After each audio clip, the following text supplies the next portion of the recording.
yeah, I have a lot better stuff now. The boots and the helmet are still, you know, a work in progress. The pickaxes are fully maxed out though, and I even put efficiency 5 on my axe. So yeah, all of this is going to come in really handy if I ever get attacked again, or I need to defend myself for something else, for example, mobs and stuff. And in the coming episodes, I'm going to be doing even more grindy stuff and just getting even more overpowered. Netherite is something I really want in the future, along with an elytra and some end busting and stuff. But to kick this episode off, I actually want to do a bit of a time lapse. Now, if you remember in the last episode, the whole point was to build a shop, except we never actually got to do it because everything just descended into chaos. So that's exactly what I'd like to do at the start of this episode, build a shop. However, at the time of recording this, I already built it. You see, I did it on a stream over at Twitch, and you should all definitely go and follow me on Twitch because I'm so close to 100 followers. We're 6 away. Come on, we can do this. Oh yeah, and subscribe here as well. But anyway, as I was saying, we did it on a stream, and I've actually already built it. However, I recorded the whole thing in time-lapse form.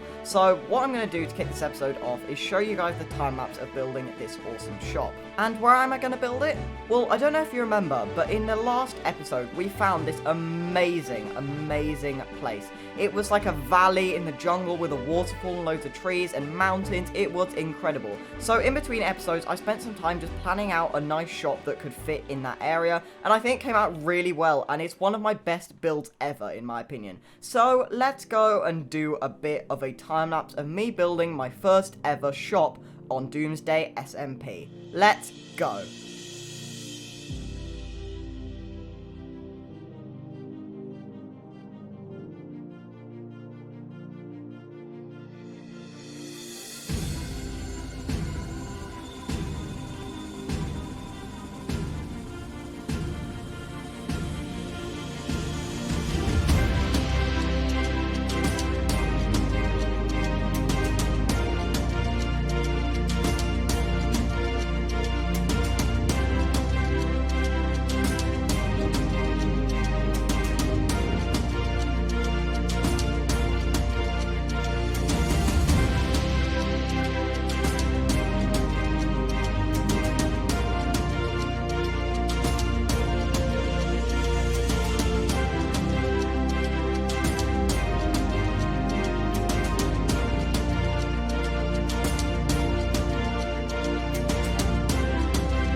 So yeah, this is my first Doomsday shop, and I'm really, really happy with it. I really like how the Hobbit hole kind of theme turned out. I was a bit worried about this other window not properly fitting, but with the interior and stuff, it really, really does. Now, at the moment, I am really struggling for access. I've just got this horrible looking stone bridge, which is very temporary. I'd like to, later in this episode as well, make a really nice looking bridge connecting this bit and also connecting a bit over there, and maybe even one down here as well. I'm not too sure, but I just think it looks really, really cool coming out of like the thick of the jungle over here, climbing through all the vines and stuff, and you're just walking over from spawn and you just see it in the distance and come out into this like beautiful paradise. And once this bridge is complete, it will add so much to it. So yeah, I'm really, really happy with the build. And another thing I'm really happy with is I tried to do something else with the interior. You see, you've got these cracks, and I was really struggling because these walls were very, very plain with just the planks in, right? So I needed something to break it up. And I thought, why not go for the polar opposite of wood, which is kind of stone?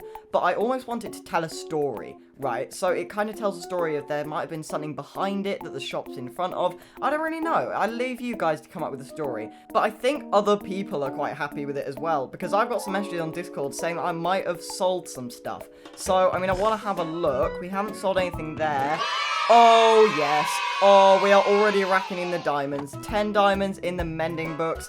And, oh, we're sold out of golden carrots already. 7 diamonds there as well. 17 diamonds. It has literally been roughly, I think, 16 hours. It's not even been 24 hours since the shop has been built. And we're sold out of golden carrots. I need to go and stock back up on this. However, just before we go back to the industrial village and stock up and everything, I kind of want to build a nether portal. You see, I am quite struggling with access to this shop. And I'm just wondering where I should build it. And I think I've just found the perfect location. I mean, come on. If I had like a spiral staircase leading all the way up to the shop, I could build my nether portal right there, and I think that would look super, super cool. Right, now I don't want to change too much of the surroundings, but I do need to make this bit a little bit smaller, only because I want my nether portal to be big, don't get me wrong, but this is a bit too big for a nether portal. So I still want it to like shape the mountain, I guess, the nether portal. Make it look like it is part of the mountain, but I think if we do something like that, that's a bit more of a reasonable size. I can work with that. Right, so I've just made a very basic spiral staircase leading all the way up. Now, it might look quite big. That's just because I wanted it to be safe. So I've made it 2 stair blocks, and it kind of curves around like this. This also leaves a little bit of extra space for decoration. It ties quite nicely in with the trees. It just cuts past them. You've then also got, it kind of intertwines into the mountain here. Then you've got the path up here leading to the shop, which I'll obviously finish once I do the bridge. And yeah, I think this is really cool. I've also got a little path leading from where the nether portal will be. We'll do that in just a second. I've got some welcome to the jungle book. Yes, that is the name of the shop. I mean, come on, we sell enchanted books in the jungle. What other thing could I call it? Anyway, shop upstairs, so you go all the way up the stairs. It does need some lighting. I think I'm going to put some lanterns here and there next to the spiral staircase and next to the signs and stuff. But yeah, I'm really happy with this. Right, now the final thing this needs is the actual nether portal, and I'm just working out how I'm going to do that. I think I'm probably going to go all the way up here to build it. I think it might be quite a big one. Right, now I filled in the 10 obsidian that I had back over there, but that definitely didn't cut it. So we're going to need some more, and thankfully there's some right here. It's the weirdest place ever, but a lava pool actually generated right here next to my thing, and it actually burnt down some trees, as you can see there. So I'm just going to grab some of this obsidian. Oh, I forgot how nice having efficiency 5 is. This is amazing. Right, 1 goes there. Then we go 1, 2, 3, 4, 5, 6, 7. Then some across like that. And then we just need to fill these 2 in like that. And that is our portal frame complete. Now, fingers crossed this should light. Come on. Yes! Oh, perfect. And that actually looks decent. But the main thing is what happens when I go through this. I'm kind of hoping it hasn't linked with someone else's. That might be an issue. Okay, it's the worst spawn I've ever seen. What is it with me and bad nether spawns?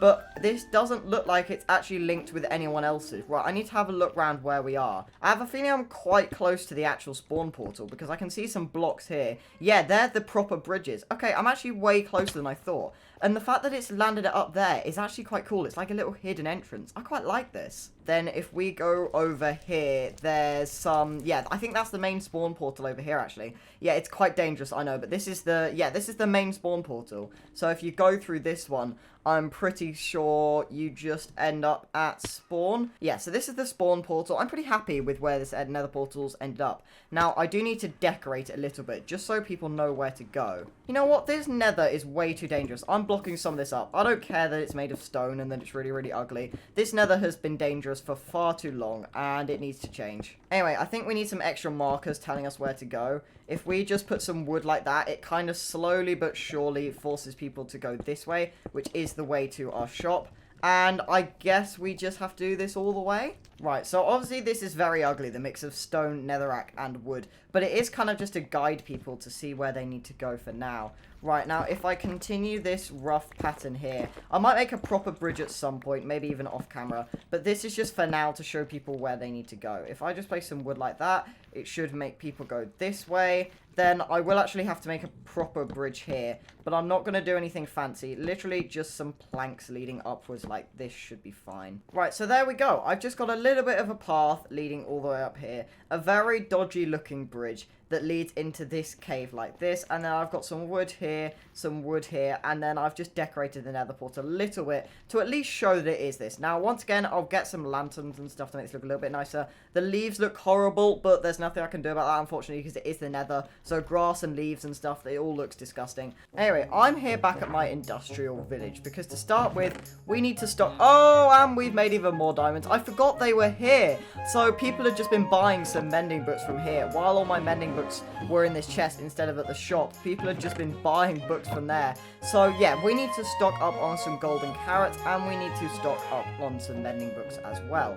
And that should be pretty easy with this guy, who should sell me some for a discount once I trade all of this. But yeah, I'm just here to stock up on some mending books and stock up on some golden carrots, and to check that nothing has been trapped. Anyway, down here in this chest, or no, is it this chest? Yeah, these are our diamonds, over a stack of diamonds, just from profit. These are almost entirely, I've still got my diamonds back at my jungle base.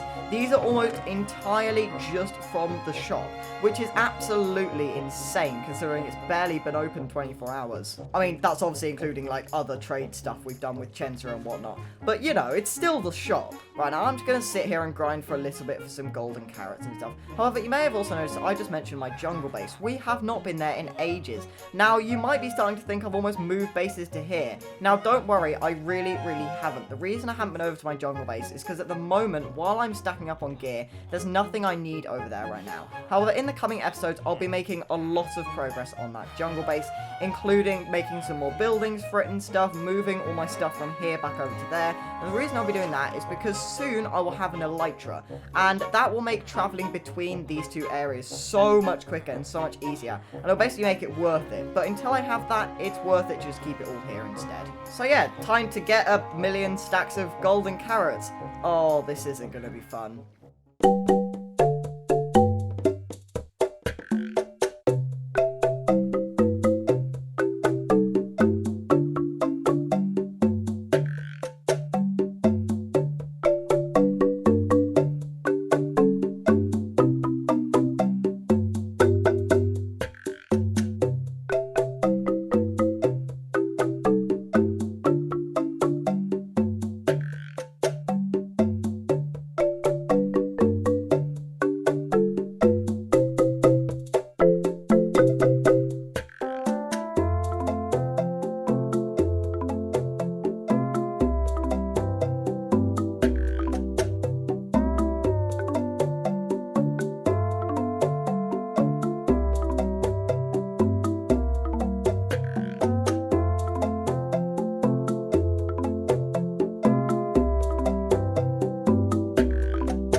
It's safe to say that was some serious grinding. I think that was well over an hour and a half just spent here, purely just working my farms, my melon farm. I expanded the melon farm, and I also just spent a lot of time just tidying up this area. I somehow, completely by accident, managed to get all of the remaining villagers for my breeder into this really small area, meaning I could completely destroy the breeder and everything. I've got two out here as well for some plans in the future. I've condensed some of the chests and put stuff into my massive junk chest. And yeah, it's really coming along.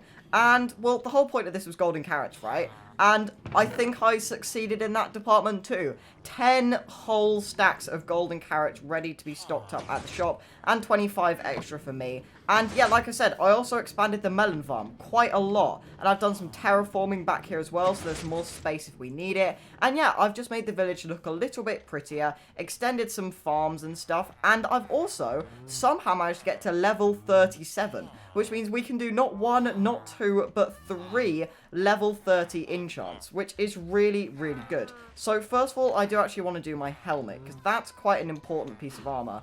I do need some lapis though. Alright, so I've got some lapis, and I've also turned the volume down a bit, because this place is very loud when all the farms are working. Oh yeah, and I found some cows, so I've started a bit of a cow farm down there. Anyway, I'm getting sidetracked. What I want to do is see what I get. Respiration 3. I'm really hoping that comes with Unbreaking 3 or Protection 4 as well.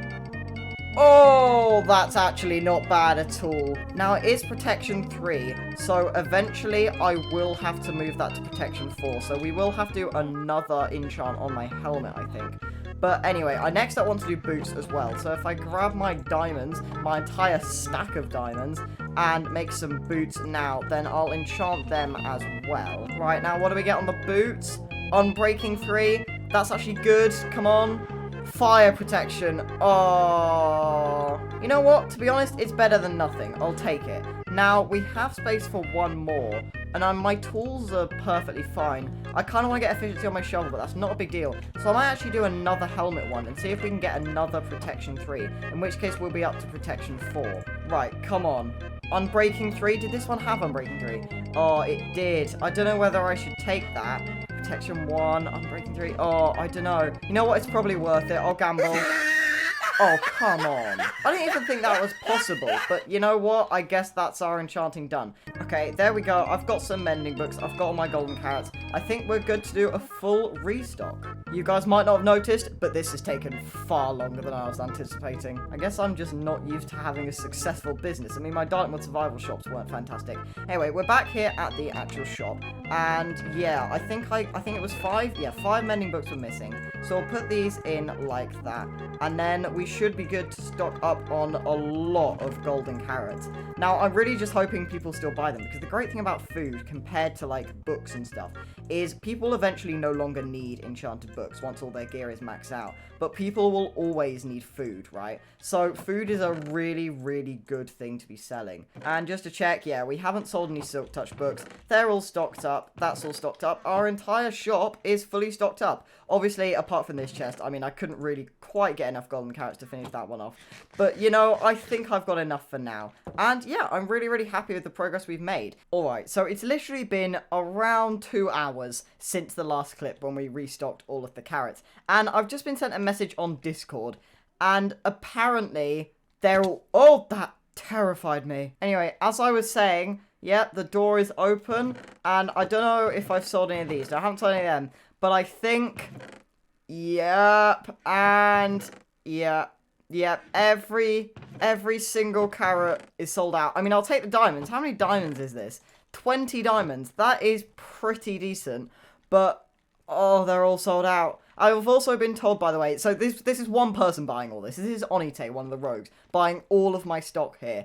And I've just been told they want some feather falling books, which I do actually have. So I'm going to stock up on them off camera, and along with building the bridge off camera as well. But yeah, this is ridiculous. Well, I guess I've got some grinding to do. But before that, I do actually want to come back down here. I said I'd grab some lanterns, and this place is in desperate need of some lanterns. So I'm just going to dot them around the place. I don't think I need to be too fancy with it. So if we hang a couple like this looks pretty nice. I really, really like this. And I'll leave the spiral staircase undecorated for now, but I can always do something with it at a later date. And yeah, this is pretty much my shop complete, other than the bridges. I swear I'll do the bridges at some point. 2,000 years later. Right, so it's been about a day since the last clip, and I know I've sold some stuff in my shop, but I'm not going to go and check. I don't think I've sold out of golden carrots, so that's good for now.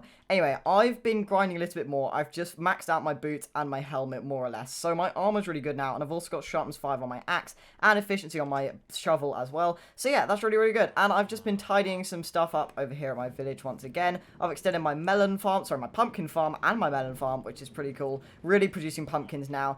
And there's some stuff I am actually going to do with these pumpkins, so I'll get to that in a second. But if you didn't notice already, I've got some shulker boxes, and that's because Chenster really kindly has given me some shulker boxes completely for free, other than like a Silk Touch book he wanted, I think. So yeah, that's really, really nice of him. However, I do need some shulker boxes of my own, a couple more than 2, and I also want an elytra. And there's only 2 ways you can get those 2 things. You can buy them, which I kind of want to do, but they're probably going to be quite expensive, or you can get them yourself. And the way you do that is through end raiding, and that's what I want to do in the next episode. However, at the end of this episode, because we are running out of time, I do actually want to do something quite momentous. I want to go to the end. Now, at the moment, the dragon is actually dead because we've got one of the remote gateways, but I want to use the Enderman farm, which has been set up by J Fireplace on the server, just to get some XP and just to heal my tools and stuff. And yeah, I just want to go to the end, which will be pretty cool. So I figured I'd do it on camera at the end of this episode.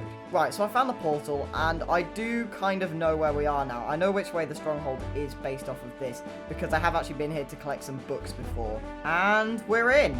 Oh, this is quite scary, but here we go, I guess? Oh, the end. It feels good. So there's not much to see in the actual end island other than just the remote gateway and some blocks and stuff, but I think the main event here for now is the Enderman farm, and obviously in the next episode we're going to be getting our elytra and stuff as well. Now, I am quite scared to AFK here at the Enderman farm. I mean, there's no one else online, it's not like there's a rogue online or anything, but something about this just feels so dodgy without an elytra. I know that if I fall, I'm dead. Oh, this is horrible. However, that is a lot of Enderman. Wow, that's a lot of Enderman. Oh, there's an ender chest here. I should have packed some stuff. I mean, I'll put some ender pearls in here. However, I've been an idiot and not bought a sword. I mean, there's a craft table here. I can craft an iron one. Wow, this might not be enough for an unenchanted sword. Well, that was absolutely ridiculous. I just stayed here until my sword broke. And yeah, there's a lot of entities in there, so much so that they're entity cramming and dying. Right, well, noted, bring a more powerful sword next time. Anyway, with that out of the way, it's time to end this episode. It's been a bit of a crazy one. We have built our entire shop. We've connected it to some nether portals. We've made loads of sales. I've had to stock up like 4 times already, which is absolutely insane. Made loads of diamonds, made loads of improvements to our armor and our tools. And we've entered the end to prepare for next episode, where we'll be getting an elytra, getting some better stuff, some shulker boxes, and basically going end raiding. And there might even be a cheeky bit of netherite in there too if we have time.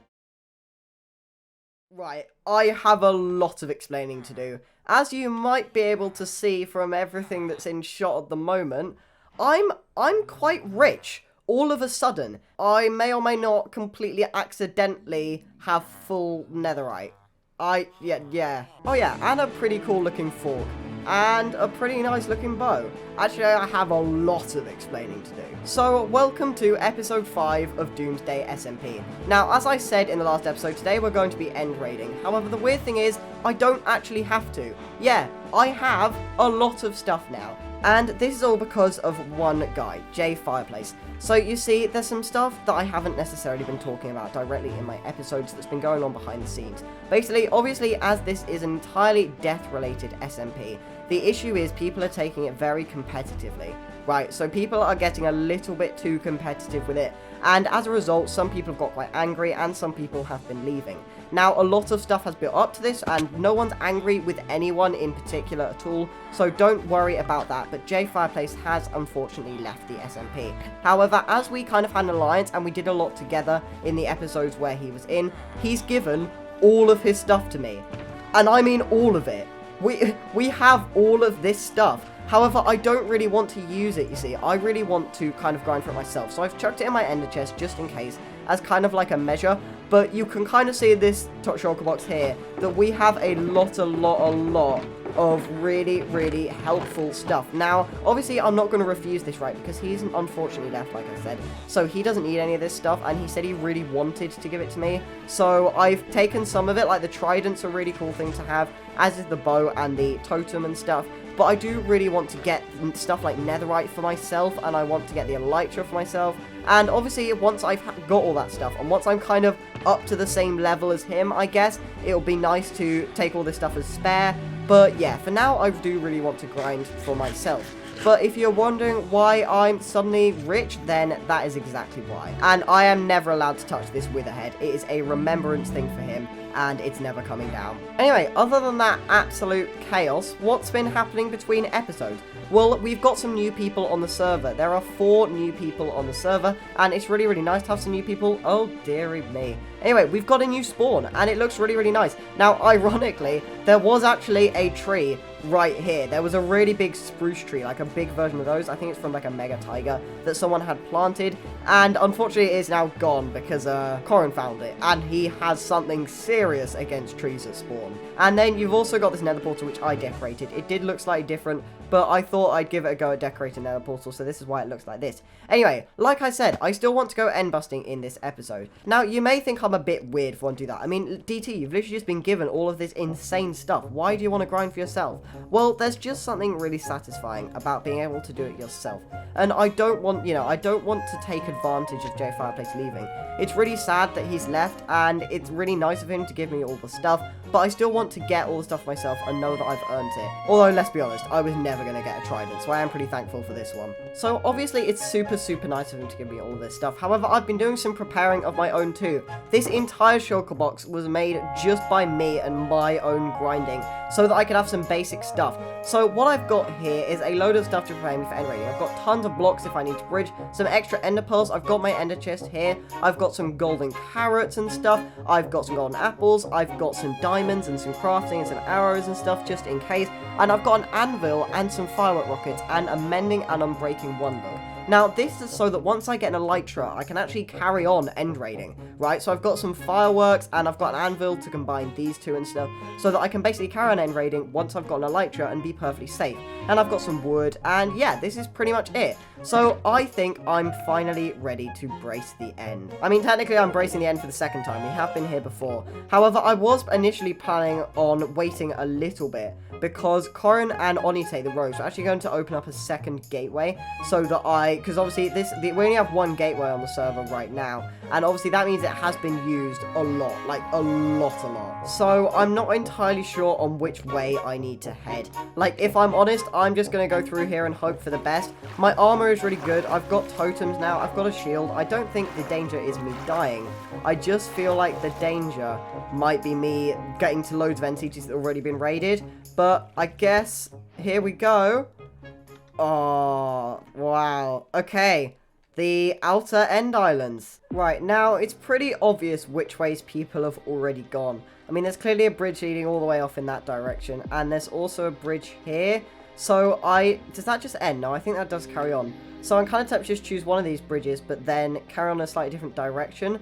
So I guess I'm just going to choose this one. Right, now this is genuinely really scary. I absolutely hate this. I'm not used to end busting, you see. I don't end bust. Like, I really don't. It's not something that I do for the pure reason that I've never had to before. So obviously this is genuinely terrifying for me. Oh, don't look at all the Endermen. Right, now we are pretty much only here for the end cities. There's not much else I need, and we're only really here for an end city that actually has an elytra in it, or a ship rather. So I'm just going to keep searching and hope for the best. I don't think anyone's gone this way, so that's at least promising. Right, first bridge constructed. I am slightly concerned that was over a stack of blocks and it only did that. So we might need to grab some endstone as well.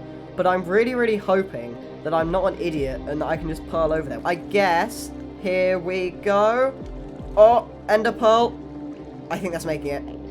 Yes! Oh, perfect. Okay, oh no, I ain't an enderman. Oh no, this is not good. Okay, I think it's all good. I've placed some water. He appears to be dying based off of my really good new sword that I got. So, oh yeah, I haven't talked about my sword. So I have this now. Yes, I grinded for this completely by myself. Yes, it is called self-defense. I think it's a pretty good name. But yeah, it's a very good sword. So that's definitely going to come in handy. Anyway, oh, our first end city. Okay, this is very exciting. Wait, does it have no treasure rooms? Are you kidding me? Oh, wait, I take it all back. There's a ship. Oh, I take it all back.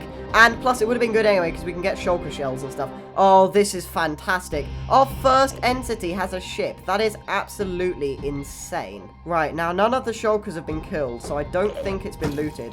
Obviously, there's no way of knowing, in case people have just left the shulkers if they didn't want them. Oh, and I've got the advancement. This is very cool. Right, that one drops 2, so that's really good. I made sure to get looting on my sword, just so that we could get the best benefit out of it. And there's another 2 on the floor here. I'm not entirely sure how that works. But then if we go to the top here, not only can we actually get to the ship, but we can also kill some more shulkers. Alright, so I've got 6 shulker shells, and that enderman's really freaking me out, because it doesn't look like it's angry, but it's making the angry noises. Anyway, I think I'm good to move on to the ship itself. Now, I am going to bridge a little bit here, because I don't want to pearl and miss. That would be absolutely awful. So if I do a little bit of bridging here, just to get a bit closer to a point at which I can pearl, And I think that's a pretty safe bet, right? If I go a bit higher up, then I'm pretty sure I should land my pearl here. Right, now I've got the dragon head. That is a very, very important step in all of this. And then I guess I'll kill the shulker for the pure reason that it will annoy me otherwise. I killed that shulker as well, so we've actually got 8. Now, I did forget to bring a shulker box for all of my loot, but I've actually bought a chest with me for some weird reason. So if we do that, then I should just be able to put most of this stuff in here. So the dragon egg can go in there. The loads of ridiculous amount of pearls I've got can go in there. And, hopefully, in just a second, the loot we're about to get from underneath can go in there as well. Right, now, I'll take the instant health potions just in case. Oh, yes, the elytra is there. The elytra is there. Right, if I kill this guy, and then... blast section, I don't need that. I'll take some iron and some gold, I guess. But this is what we came for. Sky is the limit. Oh, beautiful. Absolutely beautiful. Right, now time to do the thing that I mentioned so that we can carry on end busting and it's a little bit easier. So first of all, if I combine these 2 books, then pop it onto my elytra. I have an enchanted elytra as well, which I can then put on like that. Then if I just put these in there and grab some firework rockets from here, then we can zoom away and make this end busting experience much, much easier. I am so good at planning. Oh wait, this elytra looks so cool. It's because I've got my cape. Oh, that's so cool. I love that so much. Right, now based on the fact this entity wasn't looted, I'm going to carry on going in the direction where I didn't come from, which I believe is this way. So if I glide down... Oh, I thought it wasn't working for a second. I was about to freak out. Right, no entity for now. Now, remember, there is no risk of me getting lost because I can just do /trigger spawn and teleport right back to spawn. So that really, really isn't an issue for me. The main issue is me not finding anything. What is this? 2,000 years later. Oh, finally. Oh, this is a big one. Oh, I got really scared then. It had, like, nothing again. Oh, I finally found another entity. Right, straight away, I know this bit is a treasure room, so this could have some good loot. Now, I don't actually really know what I'm looking for here, other than maybe a better stuff for my axe and my shovel. There's not much else, to be honest, that I actually need. So, I guess I'll just have a look. Okay, some gold in that one. And that was the worst thing I've ever seen. Right, if I do this, and of course grab another dragon head. Have I got a slot in my inventory? Yeah, I've got a slot in my inventory. Just to make sure I don't lose it to the void. And then we can go and grab the elytra. Right, I appear to be levitating, but here we go. Our second elytra in this end raiding session. This is going pretty well. Oh, okay, some diamond stuff. This is a little bit better. That's not, though. Oh, neither's that. What's this? Mending? Yeah, that's a bit rubbish. Well, that loot was also pretty pants, but at least we got the elytra, so I'm not really complaining. Right, now, I'm not going to hope for too much more, to be honest. I mean, we've got, like, 12 shulker shells, I think. Yeah, we've got 12 shulker shells. That's enough for another 6 boxes. On top of the one that Jay Fireplace kindly gave us. He's pretty sure he gave us, like, 7 total or something. So we've got a lot of stuff. So if I don't find much else, I'm kind of just happy with that, to be honest. But I'll keep looking all the same. Oh, and another ship.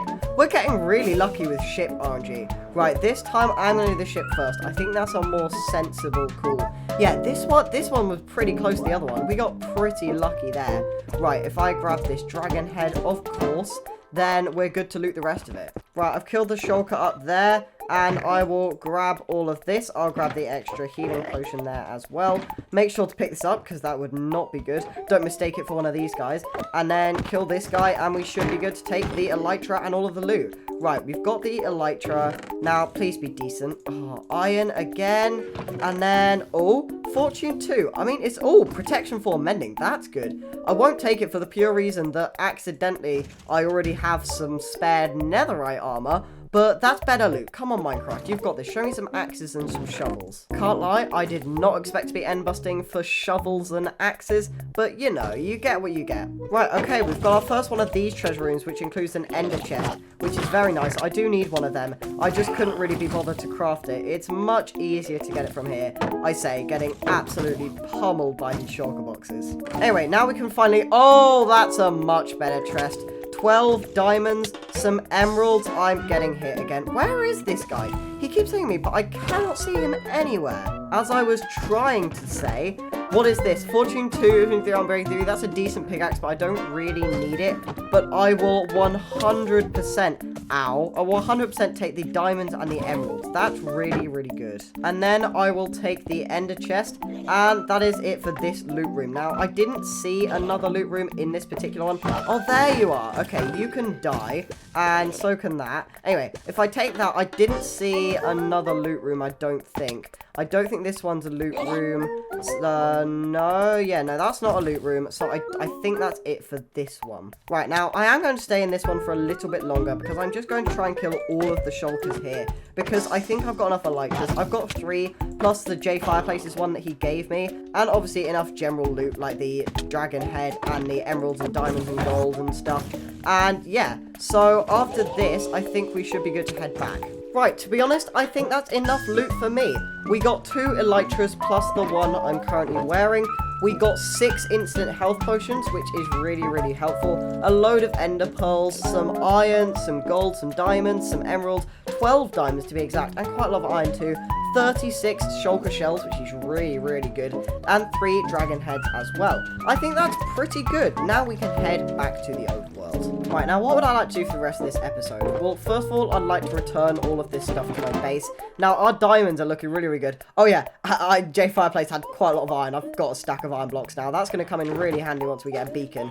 Then I can return all of this iron as well. Put the gold in there, and I think the rest of these I'll keep in my storages. Oh yeah, another thing, I keep forgetting all the stuff I've done off camera. Under here, I now have a little storage room. It's pretty basic, the roof and the floor aren't very nice, but the walls I kind of decorated to fit with the jungle theme. And yeah, it's just got all of my stuff in. To be honest, I'm pretty sure I completely over-prepared for this. But you know, it's better to be safe than sorry. Anyway, as I said, I think I'll leave these in here with all of the rest of my good stuff, which you probably also haven't seen, but I'm just going to go like that. And also just go like that and tell you that I got quite lucky while trying to get this sword. Anyway, now that I've got an actually stable supply of ender chests, I'd like to move some of my stuff to these ender chests. So this is an absolute mess at the moment, and I need to fix that. So off camera, I'm going to fix that, of course. However, I also said I'd do something else off camera last episode, and that's that I would build the bridges for the shop. Well, I haven't had time. I've been really, really busy. But I figured we should do that in this episode. So to kind of take a break from the grind and all the end busting, I figured we'd finish this episode off by doing a bit of a time lapse, going back to the shop for hopefully the final time, and building some really, really cool looking bridges. So without further ado, let's go.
So there you go. This is my jungle shop bridge.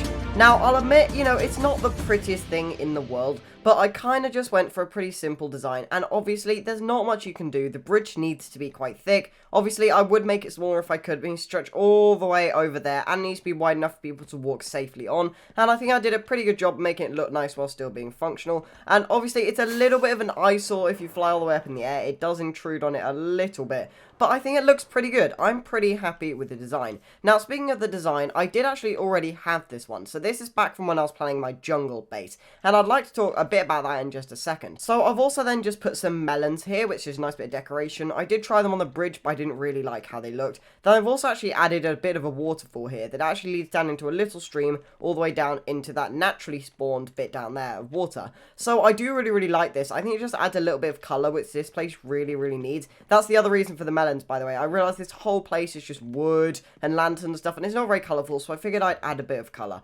However, if you go in here, I've just noticed something. I've actually made sales on my pumpkins, which I really was not expecting. Now, I sold this a while ago, and I've also been out of stock on golden carrots for quite a while as well, so I figured I'd do a big restock. So in this shulker box, actually, this shulker box here, I've got a load of stuff to do a big restock. So first of all, I've got some more pumpkins. Now, as for something I haven't showed you yet, I've been sorting out all my stuff, and this is my good stuff. Now, there's a little bit of stuff I have to talk about here. First of all, you won't know about this, and you also won't know about this until next episode, so sorry about that. But trust me, these two things are quite important. That is basically next episode in a nutshell. However, we can add our diamonds to here, and we are doing pretty well. That is 15 diamond blocks in there, and considering it's, you know, this is our first business on the server hasn't been going a really long time. I don't even think it's been up 2 months yet, so yeah, that's really good. So there we go, for the first time ever, we are fully stocked up on golden carrots in both chests. A double chest worth golden carrots is pretty crazy.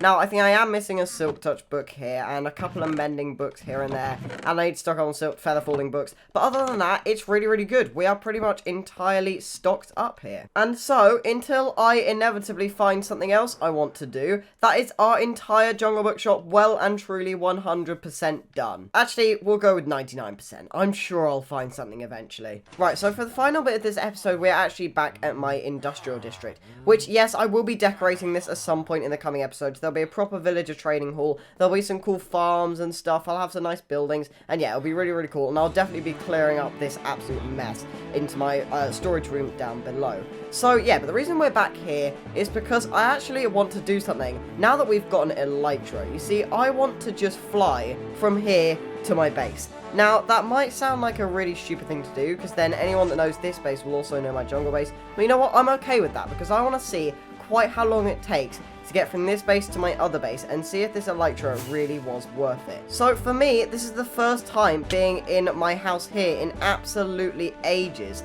Now, everything's open, which is slightly concerning. I haven't been robbed, have I? No, so I forgot. I've got a load of stuff here as well. I need to transfer this, or rather transfer my stuff from my other base over to this base, because this is where the good stuff is.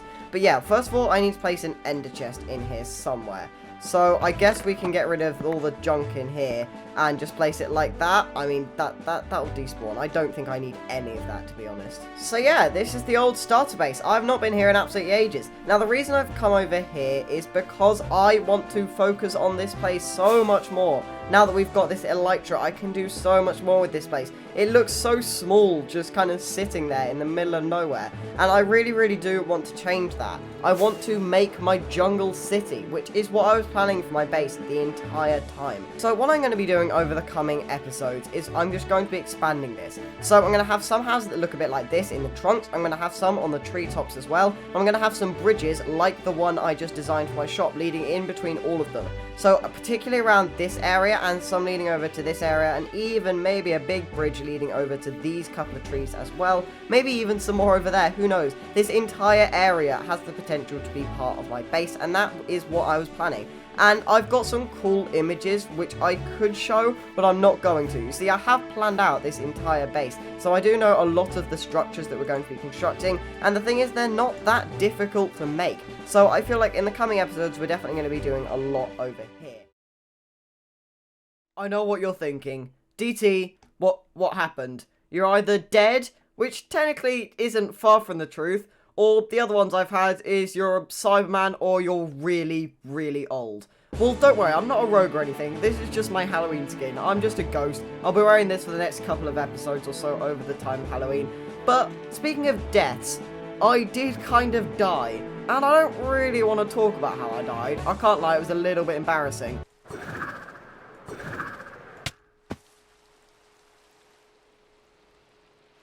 but Chen is like an absolute legend, managed to get all of my stuff back to me in a shulker box, except, it appears, my ridiculously overpowered bow.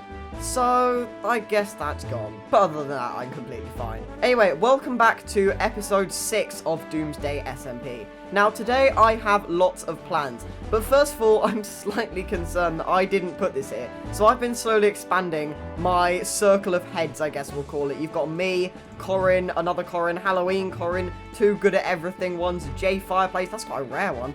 Got a rare head there, and 2 Chenster ones, and now a dragon head. Which, I can't lie, I'm pretty sure it's mine. I definitely had 3, because I had 3 elytras as well. So, I think someone's just propped my dragon head on a little end rod pillar. But anyway, in today's episode, I want to do what I did actually mention at the end of last episode. And that is, I want to use these 6 wither skulls, and we're going to need a bit more soul sand than that. However, before we do that, I want to get a little bit prepared. So obviously in this episode, we're going to be fighting the Wither twice and getting 2 beacons. One for my industrial district here, and then also one for over at my jungle base. And I'll talk a little bit more about that in a second. But you see, the last time I fought the Wither was on Dalek Mod Survival, and I cheated a little bit there. Well, it's not really cheating, but I exploited a glitch. Basically, I trapped the Wither under the end portal, and you know, it worked, it was efficient, it suffocated, and we could hit it, and it killed it really, really quickly, without it being able to move. That was a good first couple of Wither battles for me. However, you know, I'm a bit more overpowered on the server. I know a bit more about Minecraft in general. It's newer versions and stuff, so I figured I'd do it a little bit differently. Now, don't get me wrong, I'm not going to pull a good times with Scar and just let it out above my village. No, I'm not exactly planning on doing that. What I want to do is do a very common wither killing method, and that's where you basically create a really long tunnel underground, spawn it in a lit area, and then just keep walking backwards and hitting it, basically. That's what I want to do to kill the wither. You know, it's a little bit of step up from literally just trapping it in bedrock, but it's minimal damage and hopefully minimal killing of me. Oh dear, this isn't going to be fun. But to help with that, I figured at the start of this episode, what we'd do is something long overdue. We'd get some netherite. So I have actually got some netherite. I believe in this shulker box here, yeah, I've got 4 ancient debris, which I managed to get from a load of bastion raiding. Also, a load of bastion raiding got me this amount of gold, which will be really helpful for actually lighting the beacon later. I think I've only got enough for 1 if I combine some of this gold and some of this iron. I've got enough for 1 haste 2 full beacon, which I'll probably put here if I'm honest. Purely that I don't really use that base that much. Then I can have like half a beacon at my other base. But then J Fireplace in here actually has a netherite ingot and a spare debris. So I want all of my tools to be netherite. My shovel, which I am also missing, so I can't really have that, but I can always get a new shovel. But I want my armor all to be netherite, including the chest plate. So that's 4, 5, 6, 7, 8. I basically want 8 netherite ingots, and I've already got 2 of them, and 1 extra ancient debris, so this shouldn't be too difficult. So I don't really think I need to prepare too much for this. I've just got a couple of fire resistance potions, my netherite that I've already got. Then I've just got a shulker box full of junk that I can put the ancient debris in if I need to, an ender chest, all of that stuff. Yeah, I'm pretty sure that's it. Right, let's go and find a place to mine. So I want to do it fairly far away from I know anyone else has been. So I guess if we just start flying over here in this direction. To be honest, I think this bit of the nether is mainly just completely unexplored. I don't think many people have gone this way. Ooh. Yeah, this looks okay. This is fairly open nether. What's my Y level? 46? Yeah, I can make a little bit of an ancient debris mining area here. Right, so I've just got this fairly safe staircase leading from all the way up there, down at the surface, down here to Y15. Now, I believe there's a fairly new technique where you can like use chunk borders to kind of mine for netherite, and you go on like along the axis. So here's a chunk border. I don't know, I'm at Y12, and I guess I'll just start digging. So let's do a little bit of a nether time lapse, and hopefully find some ancient debris. Let's go.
I'm gonna be honest, this is getting ridiculous. I have 14 ancient debris. Bear in mind that Jay Fireplace had 1 in his thing, and I had 4 in my ender chest, so I already had 5. So I've only got 9 ancient debris, and I've been mining for over an hour. My pickaxes, I've had to repair them loads, just why one's in my offhand. This is getting absolutely ridiculous.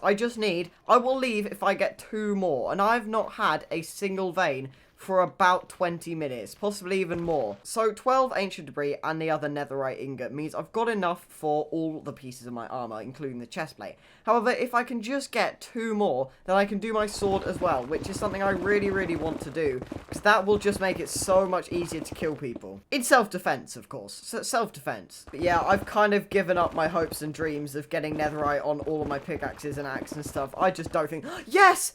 Oh, of course, just as I'm talking... Oh, thank goodness that I thought it was a 1 vein. Oh, as I'm talking, I get the final 2. Right, now, I did obviously get a lot of blocks in that, and I mean a lot of blocks. So, I have a feeling my nether chest is going to be looking quite healthy all of a sudden. Yeah, I'd say that's pretty good. But now is the moment of truth. It's finally time to smelt up this ancient debris. 1 in there and 1 in there. And then, in the meantime, I actually need a smithing table. I don't have one. So we can craft one of them as well. I believe it's just like a crafting table, but with 2 iron on top like that. Yes, perfect. Smithing table.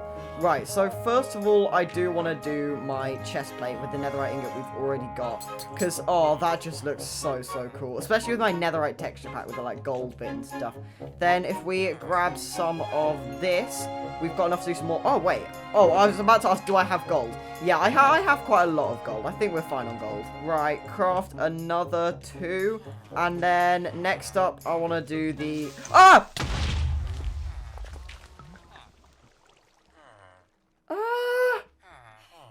That could have been quite bad. I mean, it was quite bad, but it could have been even worse, because I'd taken my leggings off to do the thing. Do you think that creeper was just like... Because I didn't see it. Do you think it was just watching in the shadows, waiting for me to take off my armor so that it could strike? Oh, this is going to be a pain to clear up. You know, I think I lost my smithing table as well. Right, I've got to sort this out. I mean, to be fair, most of that was junk, but I do need to repair this hole now as well. And do I have any dirt? Yes, I do. Perfect. There we go. Good as new. Well, that was certainly unexpected. Then again, they'd be a pretty bad creeper if it wasn't. Anyway, smithing table the second. So I can do that now. Then I'll also do my helmet. Right, finally, the boots like this. Then the sword as well. And here we go. Oh, look at this. This should definitely help with the wither, which is what we're going to be doing next. Right, now what we need to do is just fly in a random direction for the second time this episode, but this time in the overworld, and just try and find a place where we can once again dig down, but this time to fight the wither. Right, I think this is certainly far away enough. There's like a nice little clearing area where we can dig down. Yeah, this should be good. And we might not even have to dig, because apparently there's a cave leading into a mine shaft. Hang on, I've just realized how underprepared I am. First of all, I need to go to the nether because I don't have soul sand. And apparently I don't have a flint and steel either. Oh, great. You know what? We're wood lighting. If you place some lava behind like that, and then if you grab some wood, and then you just go like that, basically, then it should eventually light, hopefully, maybe, possibly. Hey, lovely. And then if we just go through and grab some soul sand. Come on, please spawn me near a soul sand valley. Oh, yeah, that works. That definitely works. Right, we're at Y11, so now I guess we just dig this way. Dig down a little bit more, maybe to Y7, I guess works. There'll be no bedrock, but we're pretty low. And then we just dig a really long tunnel, I think. Right, if I'm honest, I think this is probably long enough. I've been digging for a very, very, very long time. And the tunnel goes all the way back there. Yeah, I think this should be good. Right, next up we need to make a little wither chamber spawning area thing. I don't really know. I'm kind of just assuming this is what you do. I've never actually done this before, like I mentioned. So this will be interesting. Right, here's my little wither spawning chamber. Then I need the wither stuff from my ender chest. Soul sand in a T shape. Then the wither skulls. And I'm actually going to get Fulbright before I do this. Give me 1 second. Right, fingers crossed I've got everything I need. I've got my sword. I've got my axe just in case. I don't have a bow like I mentioned, but But I've got full netherite, including my chestplate now. I've got a shield with mending. I've got a trident if we need it. I've got a really long path, whatever that's supposed to do. So, here we go. Okay, it's doing its explode thing. It's exploding. It's exploded. Where's it gone? Please don't tell me it's gone to attack something else. Oh no, it's here.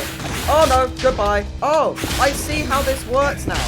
This is genius. So you just keep walking backwards and you can still hit it. Hey, this is perfect. Okay, I'm already halfway and I can just melee it now. Not that it makes a difference because I was anyway. But then if I just keep doing this, I'm not really getting that low if I'm honest. And it's dead. If I'm honest, that was pretty easy. Okay, so noted. It does expose some caves. It does do a little bit of damage, but that was actually pretty easy. And we've got our first nether star. Now, I think I'm okay to just do that again with a second wither, right? I mean, what's this cave up here? That might prove to be a little bit of an issue. Yeah, this cave might be a little bit annoying if I'm honest. So I might kind of ignore this cave and go a little bit further down here. Maybe to here. And if I block off behind it like that, then we can make our second room here. Right, here goes nothing once again. Right, that's spawned. It's got enough space. Then I think if you just place a block here, it can't do quite as much damage. So if we just sit here, wait for it to explode. I do just hear lava. That's actually slightly concerning. But I think it should be okay. Right, come on. It's angry on something else. Oh, no, it's definitely angry on me. It's definitely angry on me. Right, that lava is a bit of an issue. Wait, what? Oh, no, get out of the way. Get out of the way. Where has this guy come from? Wait, where's the wither? Oh, no. There's a ravine. Oh, no. There's a ravine. This is not good. Oh no. Well, I found the wither, but there's not much I can do. I've got wither for the next 16 seconds, so I don't really know what I can do here. It's kind of loose. Oh no, I didn't think about this. Right, if I dig up beneath it, like this, can I hit it from up here? Oh, I can. Perfect. Oh no, I'm being bombarded. Oh no, oh no. Okay, it's there. It's there. Right, run this way. Come on, wither. Just chase me. Come on. Right, now I'm just trying to make some more space for it to chase me. I'm not concerned about dying. I'm concerned about letting a wither free. So, oh, come on, just chase me, please. You know you want to. Okay, if I just run in and get some hits. Come on, just chase me down here. Okay, this is actually working. It's not coming down, but at the same time, it's kind of staying in the same place. Right, I got another hit. Come on, just chase me a bit. I think I have a feeling. Is it regenning health? I think it's regenerating. Can withers even do that? I swear I've got it lower than this before. Right, if I dig up under here, I should be able to just hit it directly from below. The wither is gone and it's regenerating. Oh no, it's here. It's here. Quick, rush in. Rush in. Oh no. Oh no, I'm dying. This isn't going well. Wait, I have an idea. Hold on. I have an idea.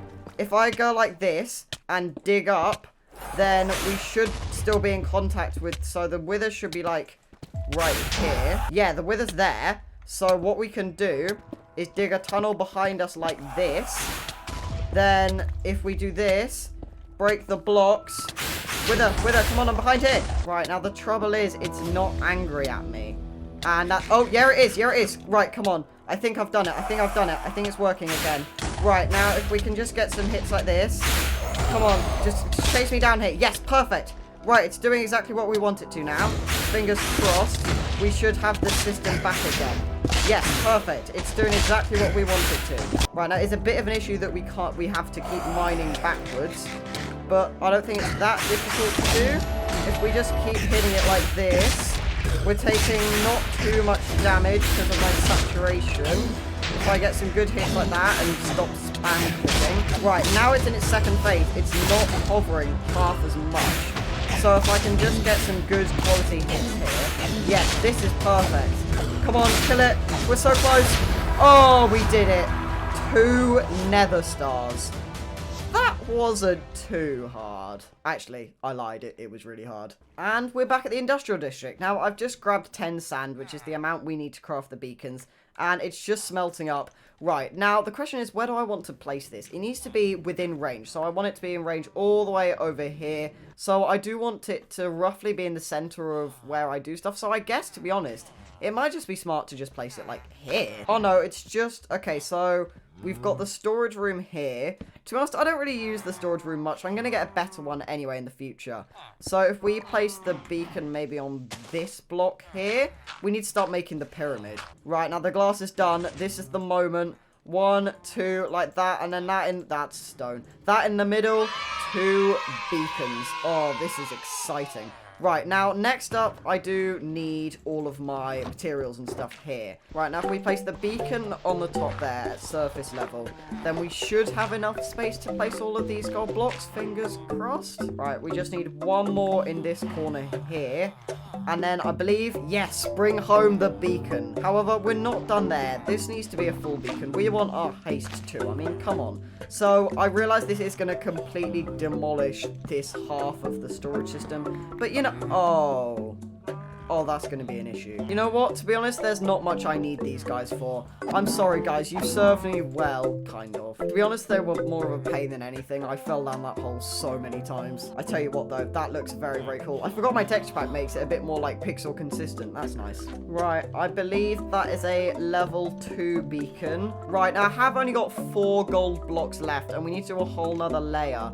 So I have a feeling I might need to grab my entire stack of iron blocks as well. I forgot how many blocks and stuff you need for a full beacon. Are you kidding me? I don't even think we have enough iron blocks to finish this. That's all of my gold, an entire stack of iron blocks, and we still haven't got... oh no, oh no, oh, this isn't good. How have I even managed to do this? I've dug up inside of my little villager pen thing here. Well, I mean, I'm glad I have an elytra. Well, I'll grab my final 8 blocks of iron, and I can actually use these emerald blocks, I've just realized, and the diamond blocks if we get really, really desperate, but I really don't want to do that. Anyway, if we come under here, oh, this is a massive mess. I really should have considered this more. We only needed 5 emerald blocks, right? 1, 2, 3, 4, and then if I get out of the way, 5, and I believe, fingers crossed, we should have, yes, perfect. Oh, it feels very, very good. Then we can activate haste 2, and have we done it?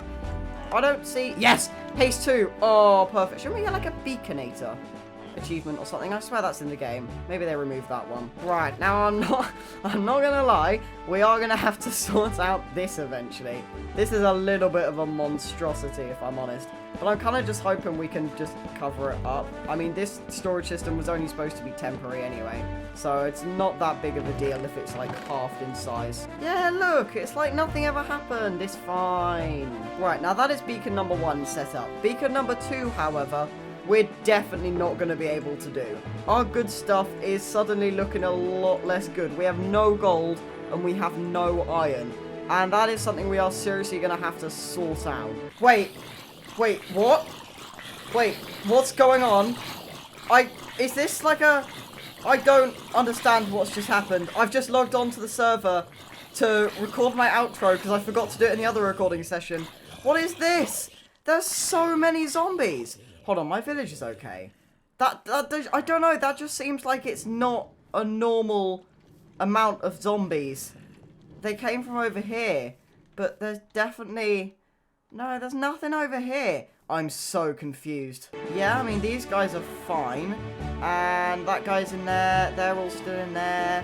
That guy's in there. Yeah, I don't think anything's happened to the villagers. The beacon is still there. That's good. Well, that certainly wasn't what I was expecting to round this episode off with, but it is the end of this episode. So I really, really hope you've enjoyed it. We've made some really, really good progress today. We are seriously powerful now. We have got full netherite armor. We've even got our sword. I'm going to get netherite on all of our other tools as well at some point in the future. We have got a full haste 2 beacon and another beacon ready to go. We've killed the wither twice to get those beacons. It has been a full-on episode. Now, in the next episode, probably, I think I'm going to be working on my actual jungle base, getting some progress done over there. Then I'll probably be heading back here to do some building, some proper building over here at the industrial district. So I've got some farms, I've got some nice aesthetic buildings and stuff I want to do. And yeah, it'll be really, really cool. Look, I know what you're thinking. DT, it's not Halloween anymore. It's November. Well, yeah, I know, but I've got excuses. Number 1, for me recording this, it is just before Halloween. And 2, Piplup said that on this server, it's Halloween until Christmas. So this is a bit of a late, spooky Halloween episode. Right, so welcome to episode 7. Now, obviously, I will try to make this episode as spooky and as scary as possible. However, I am also quite scared myself. You see, Good at Everything has 3 deaths, and tomorrow he will be becoming a rogue, most likely. And that's not the scary part, although he doesn't like me, so he probably will be targeting me, so that's kind of scary. But then next week, Corin has said it's time for me to join him. Yeah, Corin said that I've got today and tomorrow, and then from Sunday, which is the day of Halloween, all the way until when this episode releases, all that week, he's going to be hunting me. And I'm probably going to become a rogue. But anyway, we need to get started with this episode. So we're over here at the Halloween district, but let's be honest, there's not much here. So in this episode, I want to make a bit of a mini game, and I think Piplup is doing some sort of like maze or something in there. Chances might be doing a maze or something as well. So I'm going to do something a little bit different in this episode. However, first of all, progress off camera. Well, it's actually quite a lot. I got a load of beds and I just went netherite mining. And I've put a netherite on my axe, both my pickaxes, and got a new shovel, which admittedly does need mending. I don't know why I haven't done that. I literally own all the mending books on the server. But yeah, so that's what I've been doing. And then if we head over to my village very quickly, what's happened basically is people have kind of been griefing my base. I mean, to be honest, half of it's quite funny. But funny or not, there was quite a lot of creeper explosions and pumpkin and dirt structures, but some of my buildings were gone and stuff. And the main thing was, my 3 villagers, Farmer Fred, as he is now named, Farmer Finn, and then Cleric Chris, all of these guys, they were all zombies. So I don't know if it's an accident or like it's deliberate or not, but I had to name them quickly so they didn't despawn, and then I had to cure them, but they reduced all their prices because I cured them, and it's actually amazing. So I can get 1 emerald for 3 golden carrots, 1 pumpkin for 1 emerald, and 1 melon for 1 emerald. So this applies to both of them because I had to cure both of them, and this is absolutely insane. Then the final things I've been doing is preparing a little bit. So this is my pretty healthy looking pumpkin Halloween box. This is partly for my villagers as well. I've got some sea pickles because of the really cool trick with like a stem that you can do with the sea pickles. Then I've also got a restock box for my shop because everything is out of stock, which reminds me, I need to tell you guys, we are actually the richest person on the server. Yeah, I've got the most diamonds out of everyone. I mean, look at this. We have got 30 diamond blocks in there. I mean, let's face it, it's probably because I own the only shop on the server. And then, because of all the villager stuff, I've also got almost half a stack of emerald blocks. So that's pretty cool. But anyway, I want to get on with the main aim of this episode, which is obviously the Halloween build. So first of all, I need to decide where I want it to go. And I think, to be honest, like, right here might be quite nice. Maybe in this, like, corner over here. So I'm obviously going to have to cut down a lot of these trees. So I guess let's do some deforestation. In Minecraft.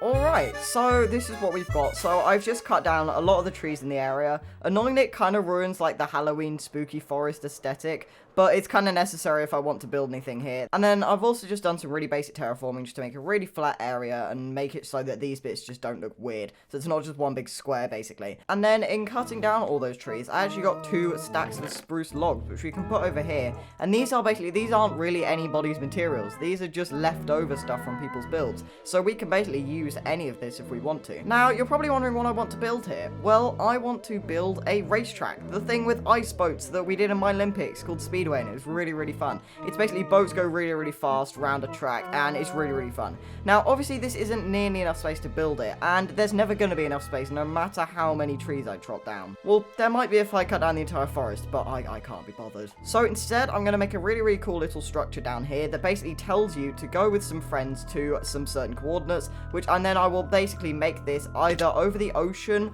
or in a plains biome, somewhere a lot flatter with a lot more space, not many trees, where I can just build a really, really cool ice track. However, obviously there's absolutely no point in building the sign-up sort of building thing and putting time into building that if there's absolutely no way on earth that I'm actually going to be able to make my minigame. So what I want to do is travel through the nether, create a nether portal really far away in the nether, which will then obviously send me to really far out coordinates in the overworld, and basically try and look for a rare ice spikes biome. So you see, what we need for this is packed ice, and it is actually craftable, but you need ice to craft it, and it's like 9 ice in a crafting table. It's just 1 packed ice, and it's going to be really hard to get that amount of packed ice, right? Or that amount of ice, sorry, just to make the amount of packed ice we need. So what I'm thinking we do, I think it would just be much easier to try and find one of these ice spikes biomes. Although we appear to be in a jungle. I really hope it's not the same jungle. But anyway, I need to make sure I'm heading in the opposite direction to spawn, which is this way.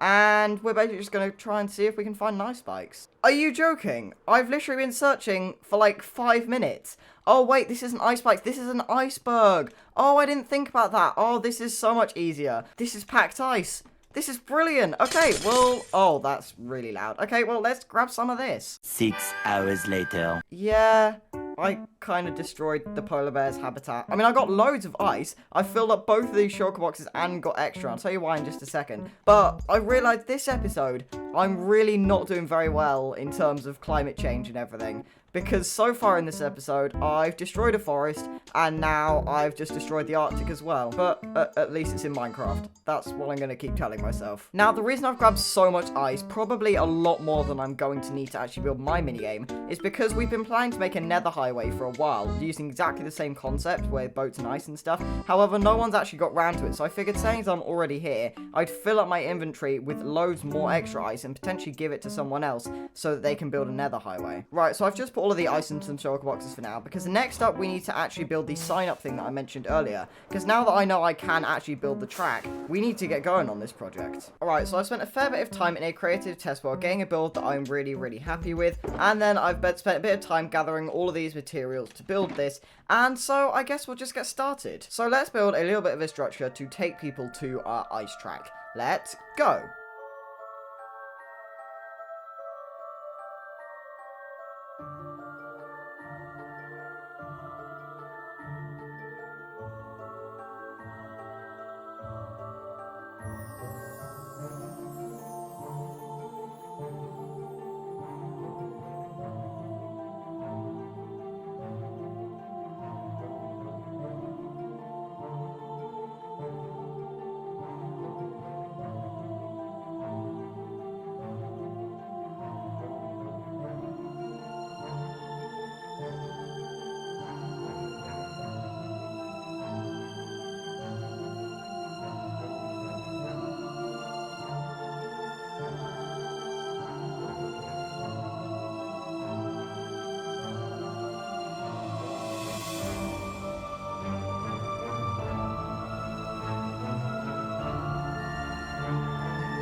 Oh no. I was just in the middle of a time lapse and Corin came online.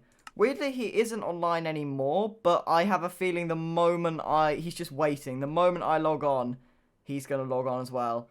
And just to test that theory, I mean, we'll refresh it. Yeah, no one's online. Just to test, I almost guarantee that if we give it 1 second, Corin will be on. Oh, I take it back. He's not come online.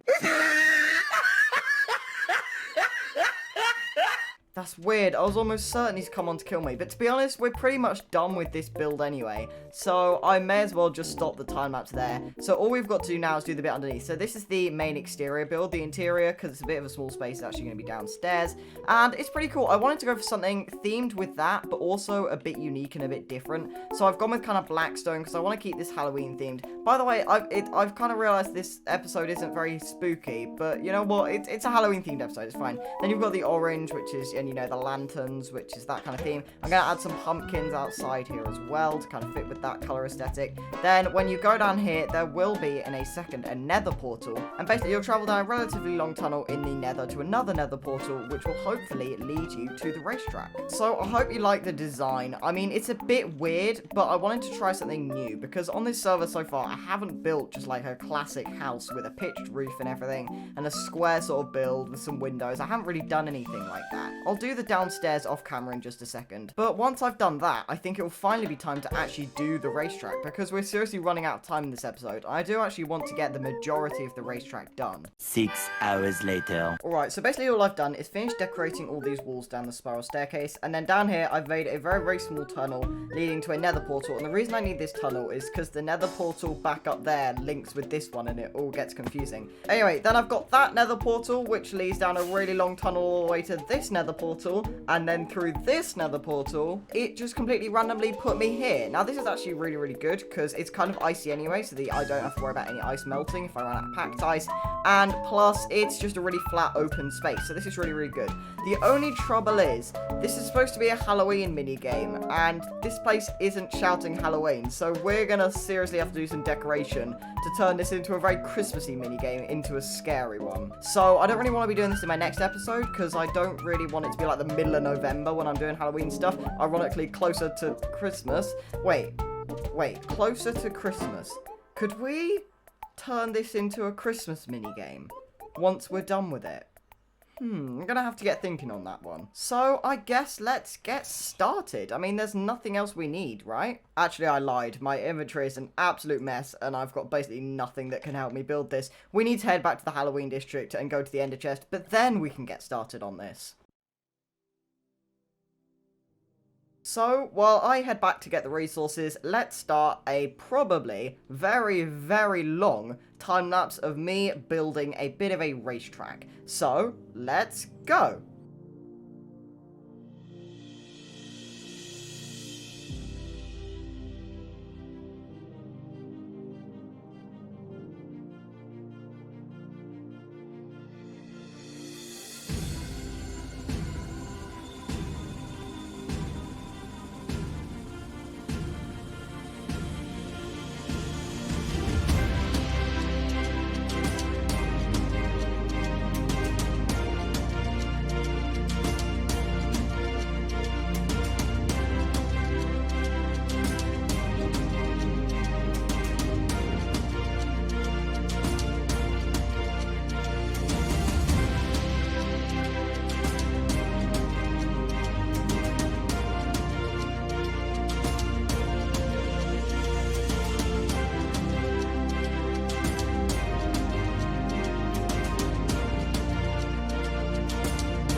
Well, here we go. This is my Halloween minigame. And I'm actually really, really happy with this. It turned out way, way better than I expected. So it's been a little while since I actually completed this in the time-lapse that you saw. And since then, I've done a bit of decoration. I've added this cool starting bit with some pressure plates that tell you when you've done a lap.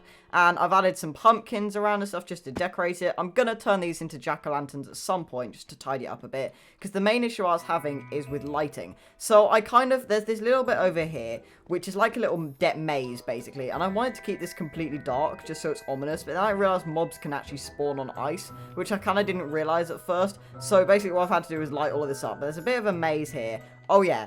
And there was lava at the bottom of that, but I thought that might be a little bit unfair considering this is entirely a death-related SMP. So I lit all of that up, and then you've got this bubble column that takes you up to this bit, and it's all fully playable. I've tested it. I've got someone else to test it with me. A couple of people have actually played this, actually, and it's genuinely very, very fun. I mean, you get stuck on the pumpkins, which is the whole point they're there. They're like obstacles, effectively, but yeah, this is very, very fun. So hopefully in my next... I'm not very good at this, by the way, if you can't tell, but hopefully in my next episode, we'll be playing this, hopefully with a fair few people. And speaking of the next episode, I finally am going to be building my jungle base as well. Most of it, at least. As much as I'm happy to do in one episode. Now, this has been a long time coming, and I just feel like so much of the server is rogues now. We're very, very likely, even if we just get one death, to be a rogue at the end of the week. I mean, the server's been a bit inactive lately. We haven't actually had a rogue at the week I'm recording this. So, yeah, it's been a bit inactive. So, I'm incredibly likely that even if I just get one death, I'm going to be a rogue.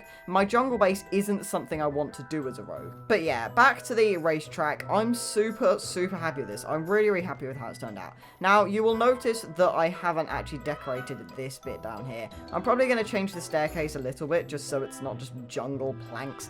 But I will change this a little bit, but I'm not really going to be decorating this much, because I've done a bit of decoration up here, but I just want to get this in a state where it's fully playable, and people can just have a bit of fun in it without having to worry too much about the decoration. So yeah, please, please, please, leave what you think of this ice track down in the comments, as I would absolutely love to have a look at what you guys think of this project.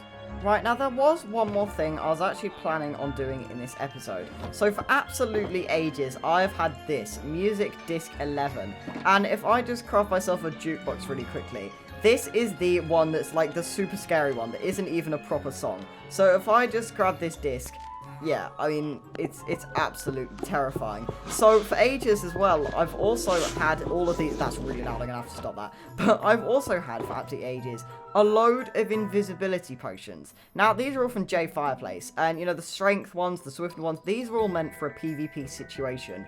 But let's be honest, I'm never, ever gonna think to use these in a PvP situation. So I figured it'd be quite fun to grab one of these invisibility potions. We have 5 of these, by the way, and they're all 8 minutes long. So we have got 40 minutes worth of invisibility, which is crazy. Basically, grab one of these, dress myself up in some iron armor, and basically just sneaked around to someone with a jukebox and this music disc and just play it, and then just sneak up on them and just punch them from behind and just run away. I don't know, I feel like that'd be really, really funny, but the trouble is, because people have been really, really busy this week, there isn't anyone online now, there hasn't been, there isn't a rogue for a while, and for obvious reasons, I don't really want to go spooking a rogue. So, unfortunately, we're not going to be able to do that today, but who knows, we might end up doing it at some point in the future.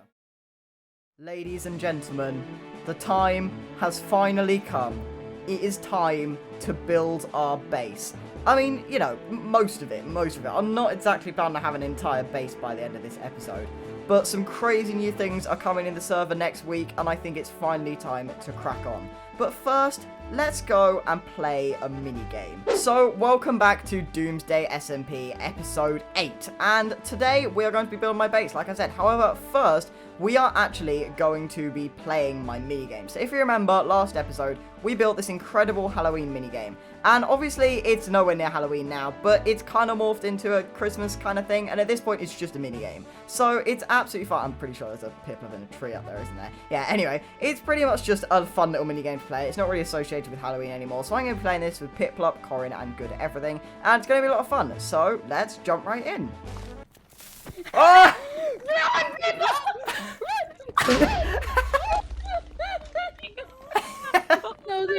Oh no! No! Oh no! Okay, 1, 3, 2. You have to B-dubs me. Right, are we gonna go? Why are we explaining this? Okay, right. Hello, minigame. It's this little hut. Ooh! Welcome to the Haunted Hill I Race. love how DT's... Come on. Happy Halloween. Yay, happy Halloween, 9th of November. Happy Halloween! 9th of November. Yeah, you stole my joke. What the heck? Oh, This and, feels... and bring a boat. This is threatening. Bring a boat from where? Well, From get a where? boat. Like, there's trees. Come on, guys. Yeah, I bought my own deforestation. boat. Woo! Yeah, exactly. Go deforest. They're literally wooden stairs. Ah! Hey! My Hey! boat. Hey! Hey. There's enough wood for both of us. You've taken enough logs. Corin! Oh my gosh. Yeah, Corin, as the rogues, you know, you're gonna have to go behind. I'm sorry. It's just the way it works. Rip. Oi! You can't be on the bell. If they're You're on the behind, then they're bell. more likely to like kill us, you know. Oh, yeah, on second thought, guys. I Go. think Yeah, on it's second thought, guys. You go in front. This was Right. really not This made is for this ice game. boat racing, and you race, and we'll do best of 5 laps because they're really speedy. Okay. This is Good at everything really appears to Right. not be in a Here boat. we go. No. No. 3, Let's do this. 2, 1, go! Go! Whee! Spread out. Oh no, my ping! Oh my no! gosh. Oh no, I got stuck! Oh, I'm off! Oh dear, I'm stuck again. I got can't- some Oh, speed. yes, I'm I got- away! I I'm got- I away! can't do the corners. I'm so bad. I'm good. Oh my gosh. Actually, guys, I'm swerving move. about. I'm swerving Ah, about. I'm Oh my stuck. God, there's a drop. There is a Way drop. ahead of I me. can't do this Stop. right. I'm stuck. No, I need to. Ah, no, not my boat. Behind me. I've completed a lap already. Help. I'm going down the tunnels. There's a shortcut. There's Where's the shortcuts. I didn't know there was a shortcut. Hello, Corin. Hello, Corin. I went the long- Hello, Corin. A lap 2.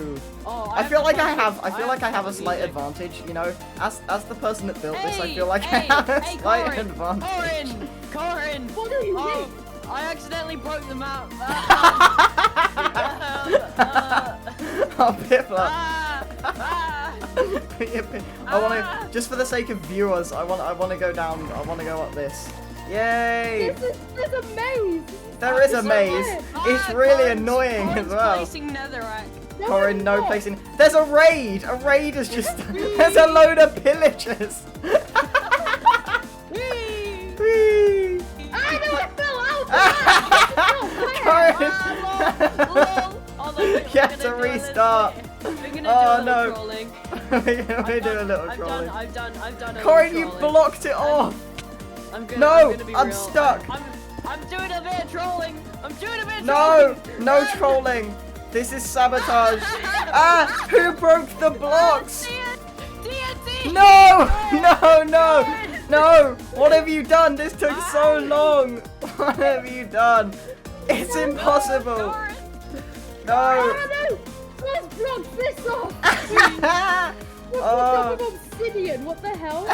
Hold on. Wait, What? I can- No, I fell off the map because of your stupid sabotage. I just dive bombed. Right, that's it, guys. I won. That's it, guys. No, you It's didn't. all over. This is my final lap! Boom clutch! Oh, he's cracked! Okay, good games, guys. Good games. Yeah, Oh, right, oh yeah. I won. yeah, Alright, do you wanna- is that the end then? yeah. What a result. No, I mean, we okay. can That was play really more if fun. you want, but we really completely fun. broke No. it. Easy.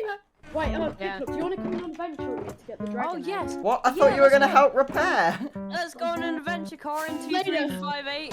Later, What? DT, later. The Right, adventure yeah. will- You know what? I'm coming with you on this adventure. Alright, yes! Alright, let's Right. go. We're going on an Right, adventure. Let me Wow. go. Hello, Wow. Corin. What are you guys doing Whoa. at spawn? Hey guys. Why are you Why? guys at What are we spawn? doing here? Well, I just found this. Hey, do you want some Forest ice? I just from randomly Dragon found this on the Fruit. floor. So, I Want some think ice? this, by this sign, I think this is directed to me. Wow, because it says for Corin. That is Yeah. how the English language works. So, That's do you guys want crazy. to come on an adventure with me to get Yeah. I thought you'd never ask. Not I like we actually planned did this think ahead he'd of time. ask.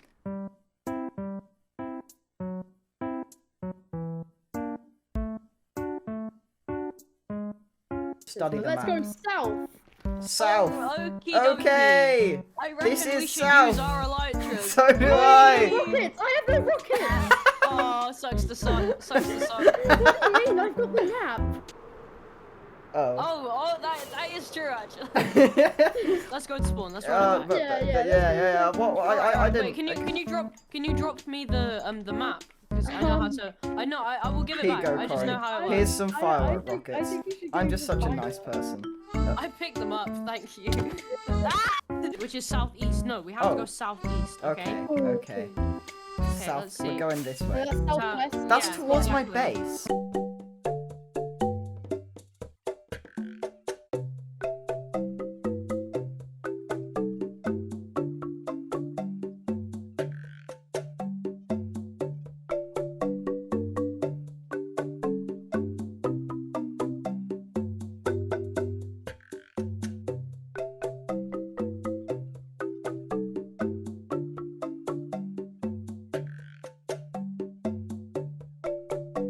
Okay, there's currently a bunch of Oh, zombies are you trying to kill kidding? me. Corin, we're 2,000 blocks away.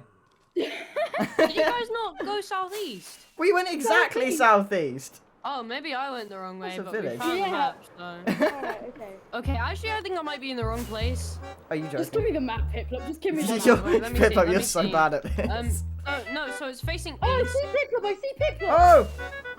Oh, Piplup, why did you hey, say your hello there. coordinates were like... No, I found it. Piplup, Piplup. Hello. you said your coordinates were like 100. Did I? Yep. Yeah. Yeah. Oh, yeah, no, I forgot the shit. It happens to the best of us. There's a boat in a village? What? Whoa. This is crazy! Whoa, this is cool. Have you guys seen those, like, Be right back, I just need to do my Minecraft beat videos up where it's, like, duties. one No, in I'm so, one- I was so I'm close! straight. The joke's on you, I can sleep. No, there's monsters nearby. Oh, yeah, there's definitely monsters nearby. Ah, there's a stray, watch out. You know Careful, what, stray. I'm- Should we let DT have a go with them? Yes, I haven't had a go yet. I feel like that would Yeah. only Oh be yeah, fair. I mean it's directed to you, so I'll give it to you. Anyway, Alright. Or not, DT can just pick so, that up. it's on the X. We're going this way. Come on, guys. It's on the X. Wow. I know. A map where something is on the X. I Shush. would have never expected that. I found the buried treasure! Guys, I found it! Beans. Look! Oh, what?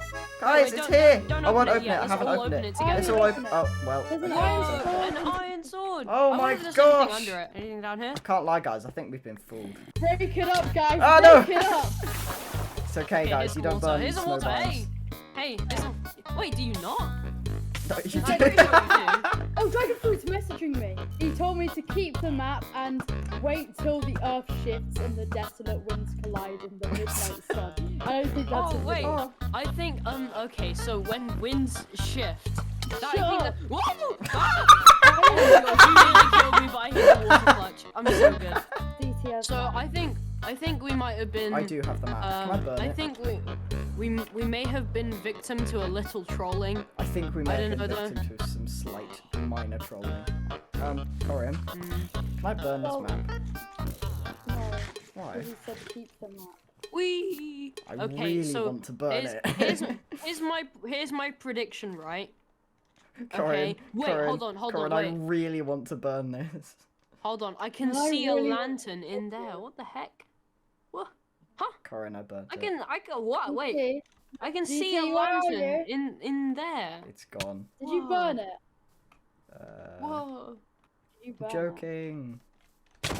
Ow! Ow! It's here! It's here! It's here! I've got it in my hand! Drop Ah! it. Okay, okay, Drop okay, okay, it. okay, okay. I Wee. thought- Ow! Okay, you're actually gonna kill me. I reckon- dropped it. I dropped it. I reckon this is Hey, I'm where glowing. Corin should take the lead because I'm gonna go. Yeah, same, because, I don't want to die, Yeah. and like, Have a lovely jubbly day, and bye, and Corin. yes. Please don't kill me. Thanks. see you That'd be great. later. Well, that was interesting.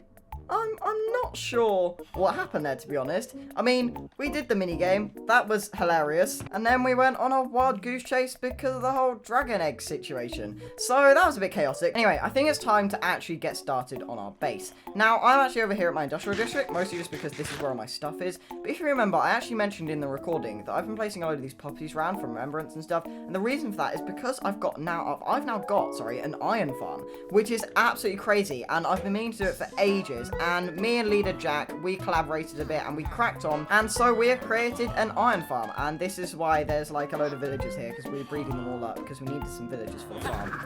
Oh, I'm so sorry. So here it is in all of its glory. I mean, it's absolutely tiny if I'm honest. Like, it's super easy. There's 3 villagers down there, and I'll leave a link to the tutorial read down in the description, but there's a zombie in there, there's 3 villagers all around, and there's a spawning platform for the iron golems, and then just an AFK bit all the way up here. So this produces so much iron. I mean, I've only AFK'd here properly for like 20 minutes or so, and I got over 20 blocks of iron in that time. So it's basically 1 block of iron a minute, which is insanity. So yeah, this is a really good farm. Basically, the iron golems spawn in the water, go all the way down to the lava, and then they drop all of their iron in this chest here. Right, now you may be wondering why I haven't just built this at my industrial district. Well, the reason for that is it needs to be at least 100 blocks away from a village, so because of the way the iron golems spawn and stuff. So basically, I couldn't build it over there because obviously it's completely surrounding the village, so I had to build it over here in a bit of a random location.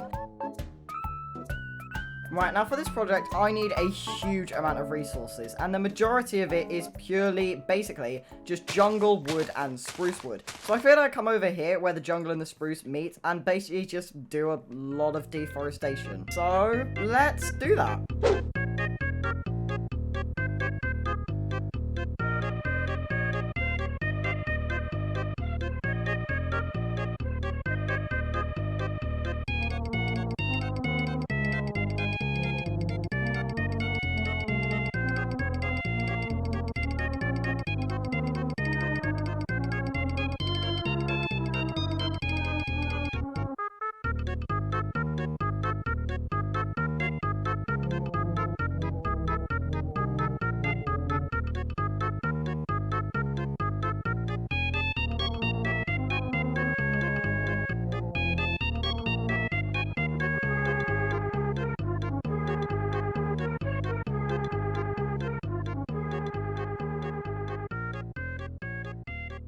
Right, this is definitely a lot of wood, and it's safe to say this is probably going to be too much wood, but I just want to do this now, as this pretty much should sort me out for most of my wood for the rest of this entire series. I mean, I don't think I'm really, other than building, going to have much of a use for it, other than like just sticks and stuff and basic crafting, so I'm really glad I did this now. I just got it all out of the way. Half of it I'll use for my base, and half of it I'll just use for general stuff. Now, I know there's Podzol, and I'm gonna remove it, I promise. But I might actually be doing something fancy with the terrain at some point. So for now, I'm gonna leave it. And I know it's gonna annoy everyone, but to be honest, that's kind of funny. So yeah, I might think about turning this entire area into moss at some point, in which case it'd just be fine to leave that, because moss can spread all over it and stuff. But to do that, we'll actually have to find some moss. But that's a project for another day. I've got my wood. Now, the other thing we need is iron. You see, I'm gonna need so many lanterns. And thankfully, in this shulker box here, we should have everything we need. If we grab some coal, which we can, some blocks of coal, sorry,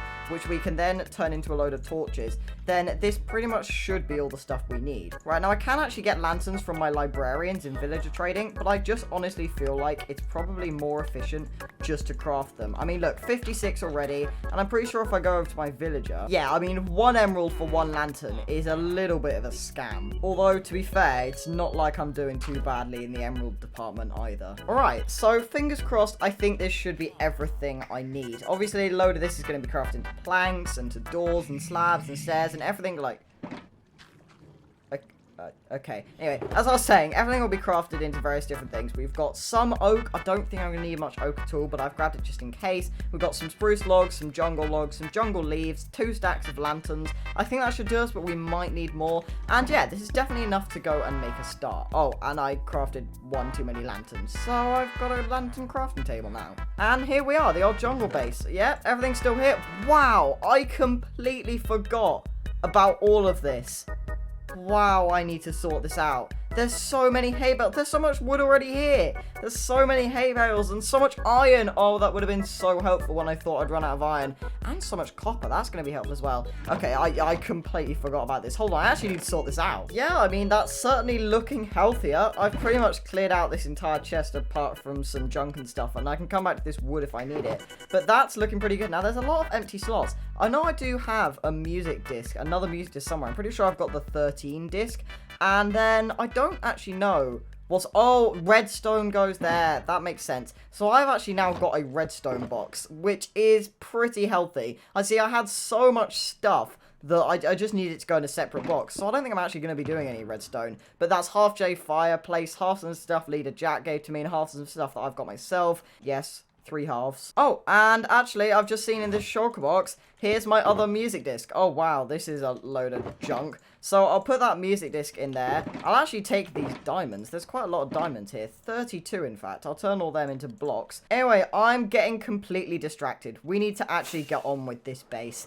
And, of course, that's going to involve a time lapse. So the base design you're about to see is a slightly different version of something I've had planned since before this series even began. So I really hope you like it. It's all in this style. Obviously that kind of used a tutorial, but all of the rest of these builds are completely custom. I've got some cool bridges, and it's just going to be like a lovely treetop home. And I really hope you like it. Please, please, please leave in the comments what you think of this build. I would love to see them. However, you're not going to be able to leave any of those comments if I don't actually start building it. So that's exactly what we're going to do. It's finally time for a huge base building time lapse. Let's go!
That was a bit of a chaotic time lapse. So half of that was done on his stream with Corin, which he probably run the time lapse, and then the other half was just done by me sort of off camera. And it's a bit chaotic because I had to keep constantly stopping the time lapse and switching back to my creative test world to see what blocks go where, basically. But I'm really, really, really happy with the end result. So I would say this is around 30 to 40% of my base. I mean, it's nowhere near done. It's probably not even halfway done. But I'm really, really happy with the progress we've made so far in this episode. And I think it actually looks really, really cool. So you'll probably notice this house here. And I didn't build this in the time-lapse. I kind of just did it a second ago. But I basically needed somewhere to put a proper enchanting setup. And I figured I'd put it in here. So I've got loads and loads of bookshelves, kind of just because I can. And I've also put some on the outside for the sake of decoration. These aren't actually necessary for the enchanting table. But yeah, we can get very... Oh, I've fallen through a tree. As I was saying, we can get completely max level enchants from that thing, and it's really, really good. Now, the other thing I need to do is just build a bridge from this house to that one, but I'm kind of struggling on where I'm going to put the bridge. I might make a little, like, sort of entrance way down here or something leading up. I'm not too sure on that. But yeah, this is basically what my base is going to look like as I expand it. I'm not really going to be changing much. But yeah, this is pretty much how my base is going to look now. So I won't be making too many new designs. I think I've got 3 that I'm going to make more. And then basically what I'm going to do is just make these houses again, but slightly change some of the blocks, slightly change the roof, for example, and just put them on all of these different trees as well. Oh yeah, and I forgot to mention, I need to decorate this with some vegetation like I did on that bridge and some chains there and stuff, but I'll do that another time. So yeah, I'm super happy with what I managed to do over there. Now, over time, what I'm going to do is basically just clear all of this up. By the way, I got a bit over enthusiastic, and now I'm really not too sure about this mods. Hey, it's Andre Trader. I wonder if he has any good trades. I doubt he has, but there's a chance they can do, like, new 1.17 blocks, I think. No! I need emeralds. This is huge. This is huge. Hold on. I'll be right back, guys. I'll be right back. I'll be right back. I think it'll look much better once I just draw all of this grass and stuff and make it a bit more even, but I'm not too sure about this, to be honest. But anyway, what I need to do in the coming episodes is basically just move loads of my stuff from here over to that base. And I won't be moving everything. I'll be keeping quite a lot of the stuff that these farms produce, for example, the carrots and the potatoes, the melons, the pumpkins, and the netherwort and stuff, all over here. But a lot of the stuff that's currently under here in my storage room, I will basically be just completely destroying this storage room and moving it all over to a new storage room, which I'll construct in 1 or 2 of those houses over there in the future. And yeah, it'll be really, really good, which means I'll basically just be using this as my secondary base and the other one as my main base, which has been the aim all along. So, just before we finish this episode, I'd like to mention that by the time this video goes out, we would have almost fully implemented a brand new feature to Doomsday SMP. Now, I'm going to talk more about this in the next episode. I'm going to make a cool trailer and stuff, and you can see it all in the next episode. However, basically what it entails is it's a lot, and I mean a lot, more dangerous to be a rogue. So I really, really, really don't want to be a rogue. But we'll cross that bridge when we come to it, because we have completely run out of time. So we did loads in this episode. We have played our minigame with Piplup, Corin, and Good at Everything. We went on a wild goose chase with Corin and Piplup. And then we built almost half of my jungle base, which is super, super exciting. I've decided I don't have enough friends. Or rather, I don't have enough allies. And I mean official allies, you know, people that aren't rogues. So in this episode, I'd like to change that. We're going to make some allies. Now, welcome back to Doomsday SMP episode 9. Now, before we get started, there's actually something I need to show you. So I mentioned last episode that something new and crazy is coming on the server. So I've prepared a little bit of a short teaser film for you guys to watch that introduces this brand new feature called Elimination. Introducing Elimination. Doomsday is coming, and those that aren't ready won't be alive to see it. We are introducing Elimination to Doomsday SMP. While the death counter remains the same, and the person with the most deaths at the end of each week will still become rogue, there is now a rogue kill counter too. If a rogue kills one of their own, they will be cured. However, the victim will be permanently removed from the series. Their game mode will be set to spectator, and for them, it will all be over. Rogues are now living on the edge, just seconds away from a life or death situation. Friends will become enemies at the blink of an eye. Who will survive, and who will go on to be the last person standing and win Doomsday SMP? Let's find out. So yeah, that's Elimination, and it's absolutely crazy, so we really, really need to be careful now. However, barely hours after we fully implemented this feature, Corin actually got right on board and eliminated Dragonfruit. So unfortunately, Dragonfruit is no longer with us, but he really, really, really enjoyed his time on the SMP, told me so in DMs and stuff, and yeah, it was really, really nice, and he's not too angry or anything. But that means Corin is actually no longer a rogue, which means we can ally with him properly. And because I'm already allied with Piplup, we figured we'd do sort of like a triple one. All three of us, saying as we're friends anyway, should make sort of an ally thing together. Now, you can also see over here at this farm, it looks a little bit different. And I've got an automatic sugarcane farm. So I've basically created this. It is a very, very basic, very simple automatic sugarcane farm. And then there's also a lever here, which I've connected to some redstone, that basically floods this entire thing so we can harvest all of our crops automatically. Now, this is basically all just automation, right? So all the crops go down here into this little hopper here, and then all of the stuff from the sugarcane farm also travels down that water stream into this hopper. And all in all, if I go under here, as you can see, it all funnels from this hopper into this chest. So I'm getting loads of potatoes, loads of carrots, and loads of sugarcane. Although it is kind of important that I actually remember to replant all of this. Eventually, I'd like it all to funnel into one location, maybe somewhere over there, where my villager trading hall will be at some point. But that's for a future episode, and we need to get on with this one first. So, let's go and make some friends. Right, do you want to do this then? Yeah. I need to get into the recording voice mode. Alright, I need to get into it as well. Woo! Hello, DT! Didn't see you there! Do you want to be friends? Nah, not really. Oh. Right, so I want to propose an alliance, right, between you and me and Pit Club. So, I want to build a base, right? Well, first of all, do you say yes to the alliance? Yes. Yay, I have friends. Wait. We're friends now. Come with me, come with me. So, Right. I believe we should build a base, right? And I designed something cool. And My it throat's requires hurting. I many think I got a materials. So we're gonna go resource gathering. Yeah, really, really fun. Right, we'll go resource gathering. Okay. Is this the bit with the cool time lapses? It is the bit with the cool time lapse, yeah. Where we just deforest. Yeah, basically. Oh. Although it requires no wood. I figured I've done my bit. I mean, this base took a lot of deforestation, considering it's built on trees. So I Right. figured we should probably make something not built of wood. So instead, we need concrete, which is really painful to gather, actually. Anyway, let's go.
Right, so post-recording DT here. I've actually already managed to build this entire structure, but I must have forgotten to record this clip. So I'd just like to say, gathering those resources took absolutely ages. So here's a screenshot of all the stuff I managed to gather for this, and I'm actually really happy with how much I managed to prepare for this project. I never do that. Normally I just wing it, and if I've not got enough blocks, I just go and gather more. So anyway, where would I like to build this thing? Or where have I built this thing? Well, that's just pit plot space over there, and I found this really, really nice sort of flat area over here, and I figured I would build it here. Spawn is just over there, so it's like 2 firework rockets away from spawn, and yeah, it's just a really nice open flat area that no one's really built anything at yet, so I figured I'd do it right here. So when building this, I also used a mod that I am very unfamiliar with called Lightmatica or Schematica. And it turned out okay, but the thing is, what I could see on my screen was very different to what the end result actually ended up being. So I'm going to have to do a bit of explaining, but I can't do any of that explaining unless we actually start building. So let's do that.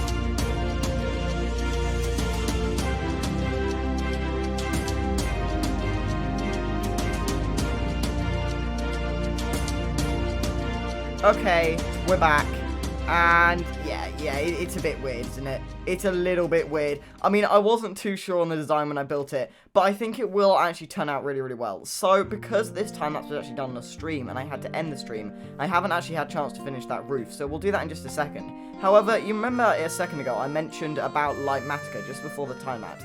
So, this is what it is. Basically, you can use a stick, and you can actually view your sort of things that you save. So I designed this in a creative test world, right? And then I copied and pasted it over, but it's sort of like a hologram, so I didn't actually copy the blocks. I copied a hologram sort of an outline thing. Now, if I can get this to work, I believe if you go to here and I load this schematic like that, yeah, look, as you can see, you get a massive hologram of the build.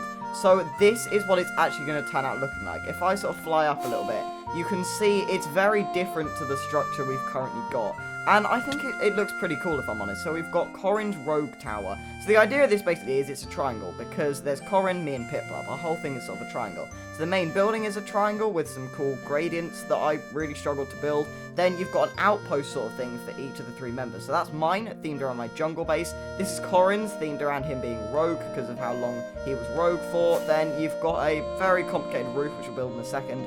And then, admittedly, I didn't really do Piplup's tower. So this is actually what I used to build this thing. You see, you can move this, right? So I can move it over here, I can move it over here, and I had it perfectly aligned with this so that I could just place all the blocks perfectly. And it really, really did genuinely help.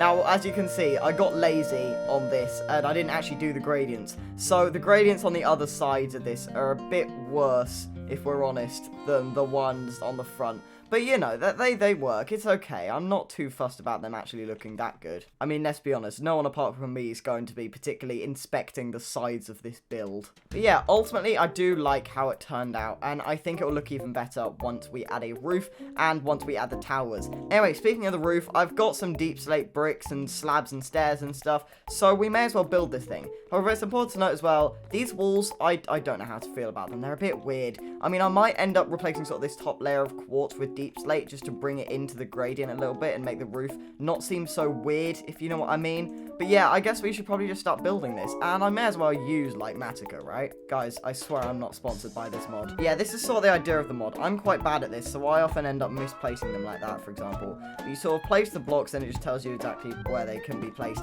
and it is actually quite helpful once you get the hang of it. Anyway, that's the first row of slabs done. Yeah, that took far longer than it should have. That's the second row done, the third, the fourth, and the fifth, the sixth, seventh, and finally the 8th. And there we go. Instantly, just with the addition of roof, that is looking so much better. Hang on. I just placed that over there for the time being, but I've just realized this looks like a face, doesn't it? You've got an eye, you've got another eye, and you've got like a screaming mouth. You can even see like a tongue as the button. Oh, that's ridiculous. Oh, and the walls look like sort of hair strands. I can't get that out of my head now. That's stupid. Anyway, I am pretty much done with building for today. We obviously all need to do our own sort of tower things on each side. People have been designing for that. I mean, I designed Corin's. Piplup has some good ideas and stuff with banners, I think. But I'm completely done with building for today. I think we'll do mine another time. So the next thing I want to do is actually some gifts. And, you know, we've got this alliance, but we haven't actually been able to meet up yet. And that's just because of timings and stuff. It hasn't really worked, and we probably won't be able to in this particular episode, but at some point we will. So for when we do, I want to have some gifts prepared, both for Corin and for Piplup. And thankfully, they're currently sharing a base, and that is Piplup's base. So I can sort of drop them off in the same general area. So I know that Piplup has actually wanted Netherwart for a while. And I mean, we have a lot of it, but he only said he wanted one. So, I mean, that's Piplup's gift sorted, right? No. We've got to do a bit more than that. So, I believe if I grab myself some emeralds, I think it's this guy. Yeah, he sells cake. So, we'll get a cake for each of them. However, there's one slightly bigger thing I want to get each of them.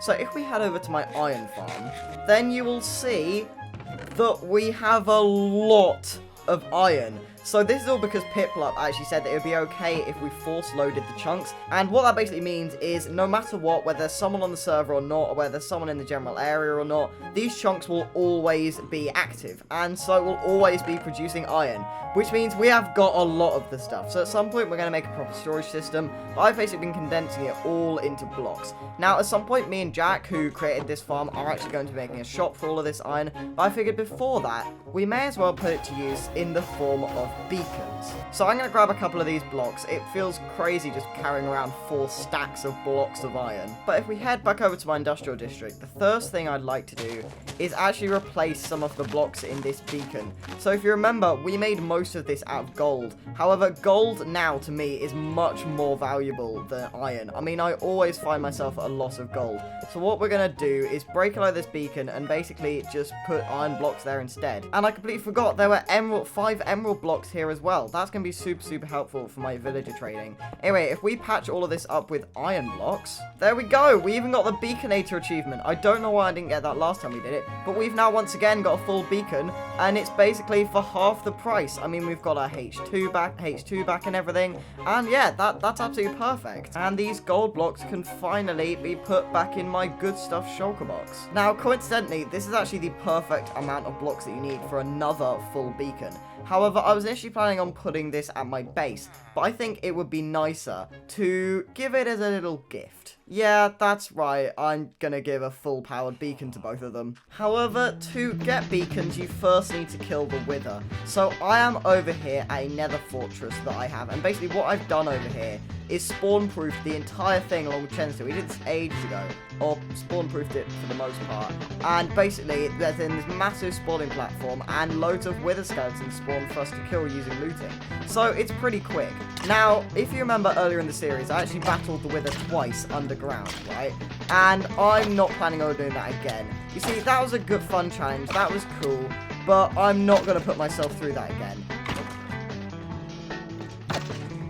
Oh, and that's our first Wither Skull. Wow, that was very quick. That's like the 5th Wither skeleton I killed. Anyway, instead what we're going to be doing is what we did way back in Dalek Mod Survival, where you trap it under the bedrock underneath the end portal. It's a really quick and very efficient method, and it just gets the job done, which is exactly what we need. So I'm going to sit here for a while, and I actually need 24 Wither skeleton skulls in total. So basically, I'm planning on having 4 beacons at my main jungle base, each with a different effect. And basically, I already have 1, so I need 3 more for there. Then I'm going to have 3 on the HQ base as well, coming out of each of our towers. I think that would look pretty cool. And then 2 each, then 1 each, sorry. So 2 in total for Piplup and Corin. So I'm going to try and get as many as I can, although I doubt I'm going to actually be able to get 24.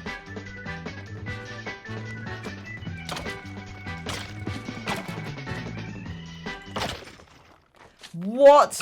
I just got 2 skulls consecutively. That's actually insane. Hang on. That was genuinely the 2nd Wither skeleton I killed after killing the other one. That's insane. Okay, maybe we will be able to get the full 24. That is Wither Skull number 3. One eternity later. Oh, finally. That one genuinely took. I think I've been here for at least half an hour, but that is 4 skulls. In fact, probably 45 minutes to us. That one took absolutely ages, but we've got 4. I've decided I'm probably only going to go for maybe like 6 Wither skulls. Oh, I'm getting a bit low. But as I was trying to say, I think I'm only going to go for 6 Wither skeleton skulls, for the pure reason that I don't think I'm going to have the time in this episode to kill all of the Withers that I need to, or collect all of the Wither skeleton skulls. Oh, and barely a minute later, that is my 5th one. Honestly, that's just how this stuff goes. I got none for like half an hour, 40 minutes, and then I just got 2 within the space of 5 seconds. Oh, and there we go. That is our 6th and final Wither Skull. Right, we can finally get out of here. That took way longer than I was expecting. Although, first we do actually need to grab the soul sand. Okay, 8 soul sand, enough for 2 withers, and now we can get out of here. Right, now for the final bit of this episode, we actually need to kill these withers and get the beacons. So for that, we're going to be heading to the end. And if we just go directly to the middle portal here, and dig underneath it, then once we've cleared out a bit of a space, all we'll need to do is spawn the wither under here, and it will be completely trapped and unable to move and unable to actually shoot us as well. So it should be a very easy kill. Right, now I believe you need the tail bit, which is this bit, to be under the bedrock, because that's where it actually spawns. So basically what we're trying to do here is trap the wither under these 3 bits of bedrock. But if we spawn that, I believe, yeah, that looks like it's in the right place. Okay, let's just run away, turn our sound down, because I remember last time I did this, it was horribly loud. And there we go. Okay, it's suffocating. And now we just run in and kill it, basically. Very easy. And there we go. Hardest boss in Minecraft defeated in the blink of an eye. Right, we'll pick up that nether star and then just do it all over again. So I believe it's like this, and then another 3 like that, and run away and do it again. And wither number 2 has also been defeated. Alright, that's literally it. We can head home now. Oh yeah, and while I was killing all of those wither skeletons, I also managed to get 57 blaze rods, which you can put in there, and a load of ghast tears, so I'm sure they'll come in handy at some point. Oh yeah, and a load of coal, but I wasn't really looking for that. Right, now back over here at my industrial district, I've just picked up the glass, and we can now officially craft our 2 beacons. So we can go like that, and we've got them. Right, now all we need is the iron.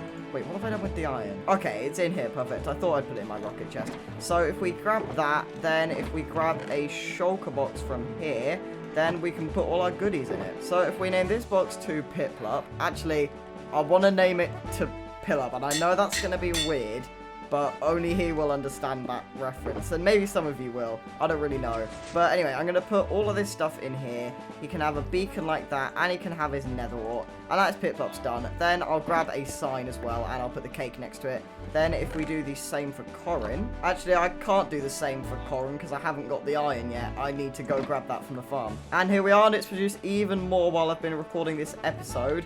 But if we grab, I think it's roughly like 2.5 stacks. Yeah, I think it's 32 stacks and 36 blocks. Although I will actually grab a bit more for myself. Hang on. Alright, there we go. Perfect. Alright, so here we go. I've got Piplup's one. It's got the Sacred War and a beacon and enough for all of that. And we'll give him a cake as well. Then I've also got Corin's, which is his stuff. And I'll take this iron. And just for now, I think I'll just put it next to this beacon. I mean, my ender chest is getting pretty full up with a load of junk.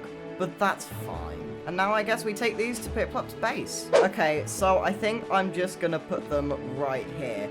So if I put one there and one there, that's got each of their things in it. Then if I put a cake on top... Oh no, they can't open the shulker boxes. Oh wait, I'm really stupid. You know what, they can break the shulker boxes, it's fine. Then just grab a sign. There we go. Friends to Corin and Pillup.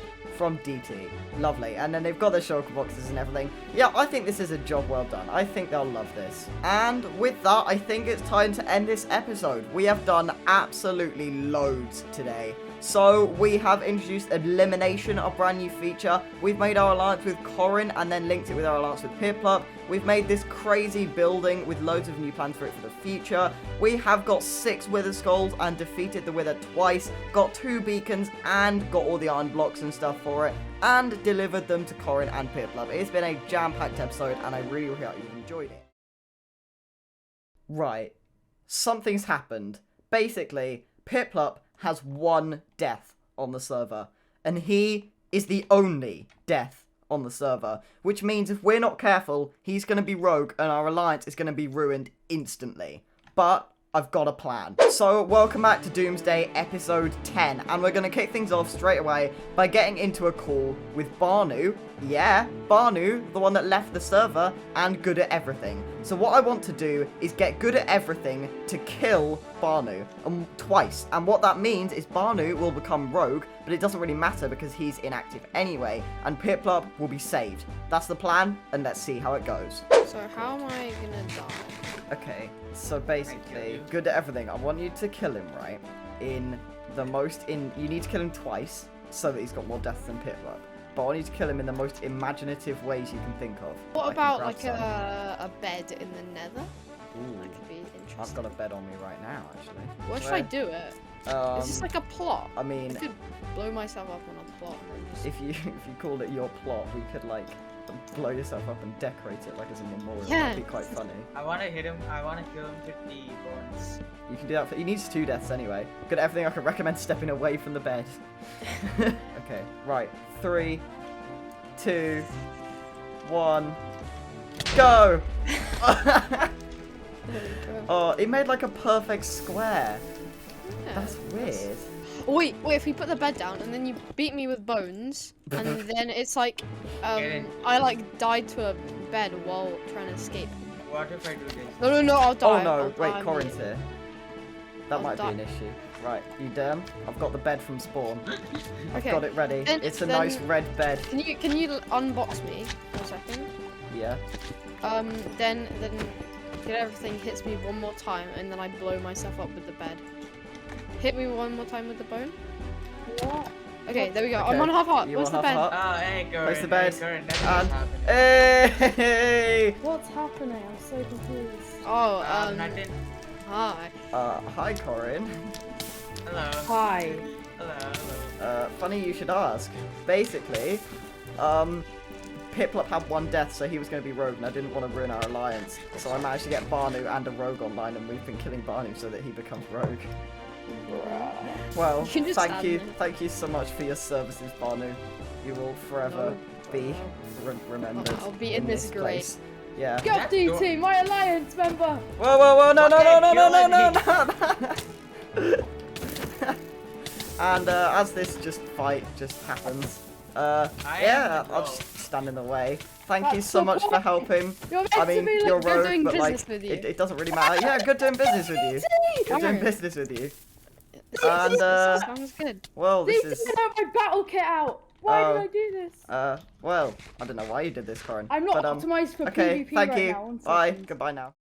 Okay, somehow we got that to work, and Barnu will, of course, forever be remembered. And so with that, we can finally get started with this episode. So in today's episode, I'd like to do some more building. So you see our shop, the Jungle Book shop, over there in the jungle, it hasn't been doing too well. And by that I mean I don't remember the last time I made a sale. So we definitely need some more diamonds. And to fix that, I'm going to build another shop. So if you remember, I've now got an iron farm. And that is producing a lot of iron. We have got almost 2.5 double chests just full of iron blocks. So stacks of iron blocks, which is absolutely crazy. So we definitely need to make a shop for that. And that's what I'm going to build in today's episode. So to start with, let's go and gather some resources for it. Yeah, and there's quite a lot of them. We really should get started. So for this build, I need a lot of grey concrete. And for that, you need gravel, sand, and grey dye. And then for grey dye, you need white dye and you need some black dye. So I've got the bone meal to make the white dye. So I'll grab some of that. And I've also got loads of sand from when I did all that desert mining. So we don't have to gather that. But I'm going to have to kill some squids. And I'm not in the mood for getting a load of gravel as well. So maybe we could spend some of our diamonds. Yes, I know, we're spending diamonds to make a shop that will get us diamonds. It's not a good idea. But it's fine. I'm sure Piplup's prices aren't too high in his gravel shop. 1 diamond for 1 stack. Are you kidding? That's so... Right, I'm only getting 2 stacks of that. That is ridiculous. Right, now next up, I need to find an ocean and go and kill some squids. Oh, there's the ocean. And here's the squids. 38 squid ink sacks and 38 dye. And I think if I combine these, yeah, I get 2. So I think a stack and a bit of this should be more than enough. Wait, I've been a bit stupid. I need over 7 stacks of this stuff, and I only got 2 stacks of gravel. I kind of forgot how to craft concrete, if I'm completely honest. Okay, you know what? While I go back to Piplup's shop to buy more gravel and rethink my life choices, let's do a bit of a resource gathering time-lapse. Although, on second thought, the resources I've got to gather aren't exactly very interesting. It'll basically just be going through my sorting system, so I'll see you once I've got them all. Okay, and here we go. I've got 2 incredibly full shulker boxes full of resources for this project. Now there's a couple more things that I really just don't want to gather and that aren't completely necessary, so we can always do them if we really need to, but I don't think we will. Anyway, next up we need to actually grab all of the iron. Now I don't know how many cells we're going to make. I don't think we're going to make that many, so I think I'm just going to fill 2 shulker boxes of iron for now. Sounds so weird saying just 2 shulker boxes of iron blocks. Okay, there we go. That is 2 shulker boxes full of iron blocks. Right, now next up we need a place to actually build a shop. Now I want it to be close to spawn. I don't quite know. I think, to be honest, here might work quite nicely. There's not much going on around here. I know there's a lot going on over there near Piplup's base and our alliance base and everything. But yeah, I think right here might do quite nicely. It will obviously need a bit of terraforming, but we can get to that once we start building. And I don't want this shop to take up the entire episode, so let's get going and do a bit of a building time lapse. Let's go!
Right, so after that time lapse, this is what we've got, and I'm really, really happy with it. However, you may notice a couple of things. First of all, I'm very Christmassy now, and that's because I built this on a stream, and I hadn't done a Christmassy themed stream yet, and I wanted to, but I got into my Christmas skin and realised it's December now, so I'm kind of stuck with it, so you're going to see a lot more of this in the future. But because we built that on a stream, a lot of very funny stuff happened. So first of all, you may notice this isn't where we were initially planning on building it. I was going to build it over here, I put all my resources down and stuff, then logged off the server for a couple of hours.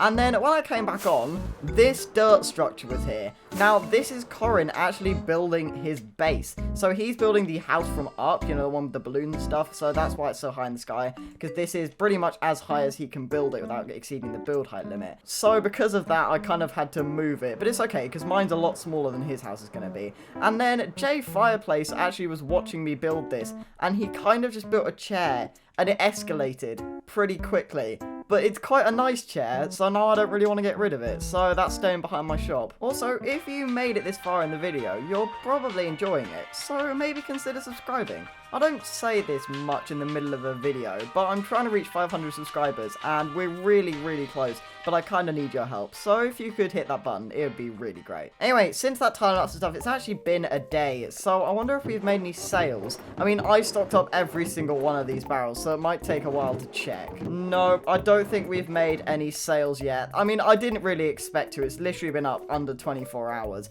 but we did actually make a couple of sales while I was building this, so Jay Fireplace did actually pay me, I believe, 10 diamonds for 100 blocks of this already before I'd even stocked it up. Then he proceeded to help me stock it up as well, so huge thanks to him. So technically, they've already made a profit on this shop, although not by much, because I did have to bribe the gravel from Piplup. However, you may also notice a Mr. Corin2358 has 4 deaths, and I talked about that to him on stream, and I'm not too happy, but don't worry, we've got a plan. So what we're going to do is get Corin to become a rogue, and then he's actually going to kill Good at Everything. So Good at Everything is going to be eliminated, and Corin's going to stay. And you may be wondering, well, DT, why do you want Good at Everything dead?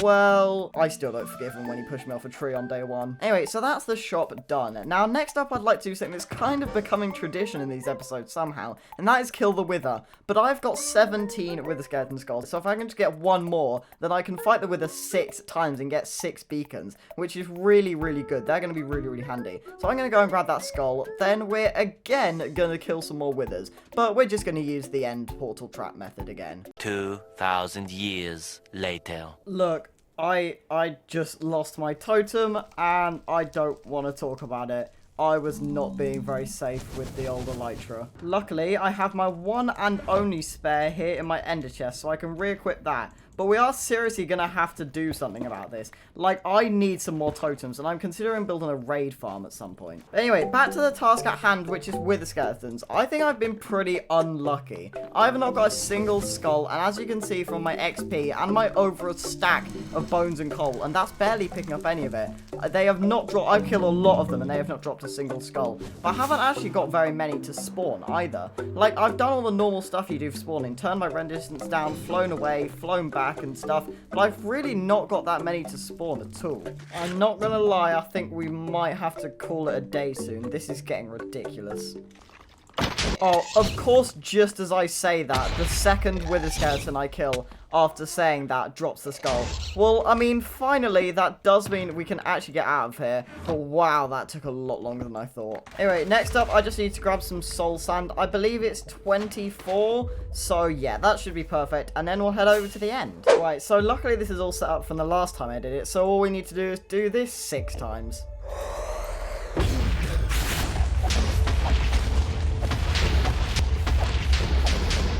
And that's Wither number 1 defeated, number 2, 3, number 4, number 5, and finally, number 6. Yes, I completely agree. Right, now next up we can grab our obsidian, and I'm pretty sure I have some glass somewhere. I mean, I have no idea where it is, but I remember smelting some. Actually, thinking about it, I probably sold it to my cartographers, so I can always just smelt some more. I mean, it's not like I'm short on sand or coal. Oh, no, never mind, found the glass. It turns out it was in a random chest below my bone meal. Anyway, now we can grab these 6 nether stars, all of this obsidian, and all of this glass, and we can craft ourselves 6 brand new beacons. Now, you may be wondering what I'm actually planning on doing with these. Well, one of them is going to go in my section of the HQ base, so the thing with Corin and Piplup. So mine is going to go in my sort of tower once I construct that, probably next episode. And then 4 of these are actually going to be going in my jungle base. And then that will leave 1 left over, and that's going to be going right here. So the reason I'm going to have 4 in my jungle base is because at some point soon, probably the episode after next, I'm going to be returning to my jungle base and doing some more building.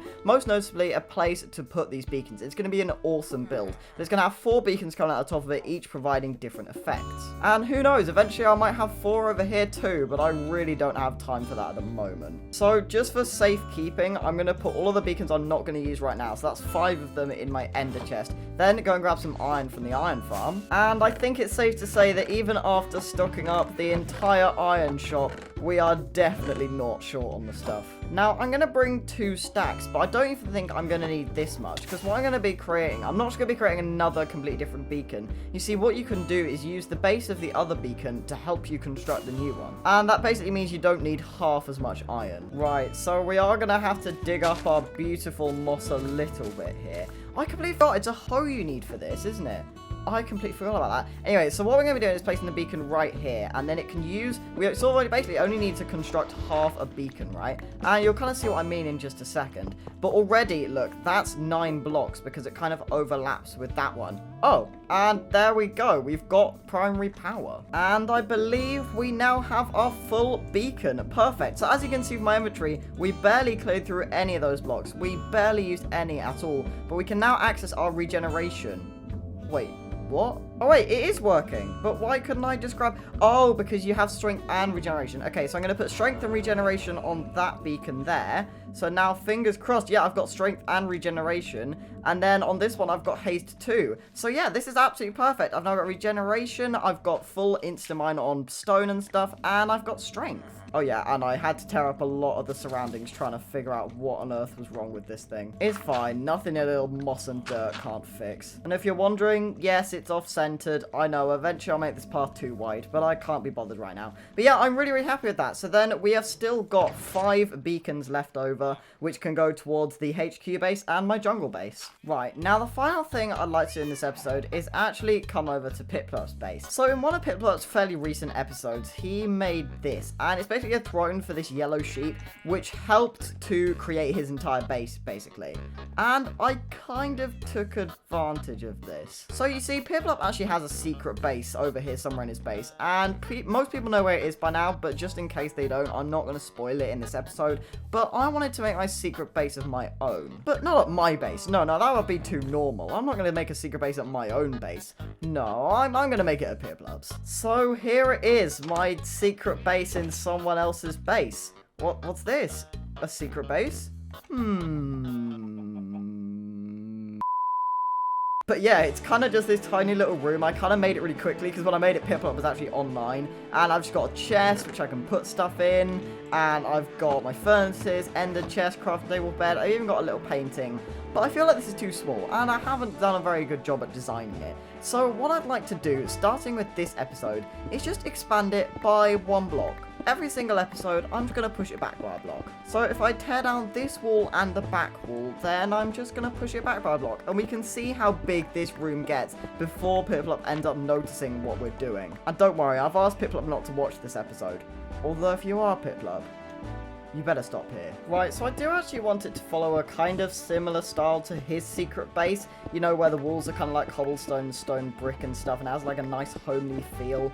But I also want to make it a little bit different and put my own spin on it. 6.5 hours later. Okay, so maybe I went a little bit overboard on making it look nice, but you've got to say, it's a pretty big improvement. I mean, it looks a lot like Piplup's secret base, and if you haven't seen that, please go and watch his episode. It's a good one. But basically, I basically copied it. Apart from the leaves, I changed some stuff, like this is dark oak stripped and stuff, and I've changed the layout and stuff, but the walls are pretty similar. The general style is pretty similar, and that's what I was aiming for here. And I think it'll be quite funny to see it sort of grow each episode. And some episodes I might just do it in the background, you know, some episodes you might not see it on camera, but then you'll come back and it'll look even bigger. And as the space gets bigger, obviously I can put more inside it, so you might see new stuff crop up. And I just think this will be a really fun side project for this series. Anyway, with that, we are running out of time for this episode, so we have done loads today. We have built our entire iron shop and gathered all the resources, designed it and stuff, all of that. We stocked it full of all of the iron we have got on our iron farm. We managed to prevent Piplup from becoming a rogue, although Corin's now going to become a rogue. And we then also built this secret base and killed 6 withers and got 6 beacons, and even added one of those beacons to our industrial district. It has been a jam-packed episode. I really hope you enjoyed it. Finally, it's that time of the year. It's Christmas, and this time I'm actually on time with my themed episode. So welcome back to Doomsday SMP, episode 11, and it's finally time for the Christmas episode. So yeah, maybe my Halloween episode was a bit late, but I promise this one definitely won't be. Unless I spend a really long time editing. It's definitely possible. So we are starting over here in our industrial village, where in the last episode I got another beacon and got strength and regeneration on top of my haste 2. That was really, really exciting, but today I'm not going to be doing anything like this. I'm not going to be doing any base building over here or at my actual base. Instead, we're going to be doing quite a lot of different things today, and they're going to mostly be Christmas themed, if I'm honest. I want to make the most of this special episode. So to start with, let's go and make a Christmas tree. So you see, Spawn it's not in a good state at all. I mean, it's been blown up again, and there's a load of random stuff about, and this bedrock is here because there's command blocks inside of it, and the reason they're there is because they used to be under the ground, because the ground level used to be up here, but since then people have blown up even more, so the ground level's kind of just moved. So what I'd like to do is basically build another tree. So we kind of have a thing for trees at spawn. I'm kind of getting known for building trees at spawn now. So what I'd like to do is clear up spawn a little bit, but this time I'd like to plant a tree that should stay there. And Corin has been the one that's mostly been the one that's got rid of all these trees, and he said he's happy to keep this one, at least for the festive season. So to start with, I actually need a place to build this, and this definitely isn't going to work. So I went and mined up a load of grass and dirt and stuff, and I've also grabbed myself some bone meal to grow the tree in just a second. So I'm going to start kind of making a bit of a hill. I mean, I don't want to cover this entire thing in grass. That's been done before, and it just got removed pretty quick. And plus, it might look quite cool to have the tree on a hill. So yeah, I think I'm just going to get rid of some of this cobblestone stuff and build a little bit of a hill here in the center. Whoa! I think the tree's grown. Oh, wait. This is perfect. Oh, this is so good. So there's a chance, right, that the tree might grow something like this, but it's got a really long bit here and then a cool bit at the top. But, like, this is perfect. This almost already looks exactly like a Christmas tree. Now, the one issue I've had is I've been spending ages sort of making this grass thing, and it's not grass anymore. But to be honest, that's kind of okay. Like, that's okay. I think I'll just carry on with grass, though, and just see how it looks with podzol at the top. Maybe mixing in some podzol on the layers downwards as well, just to make the transition a bit smoother. Yeah, I think that should look okay. Okay, so here's my little hill.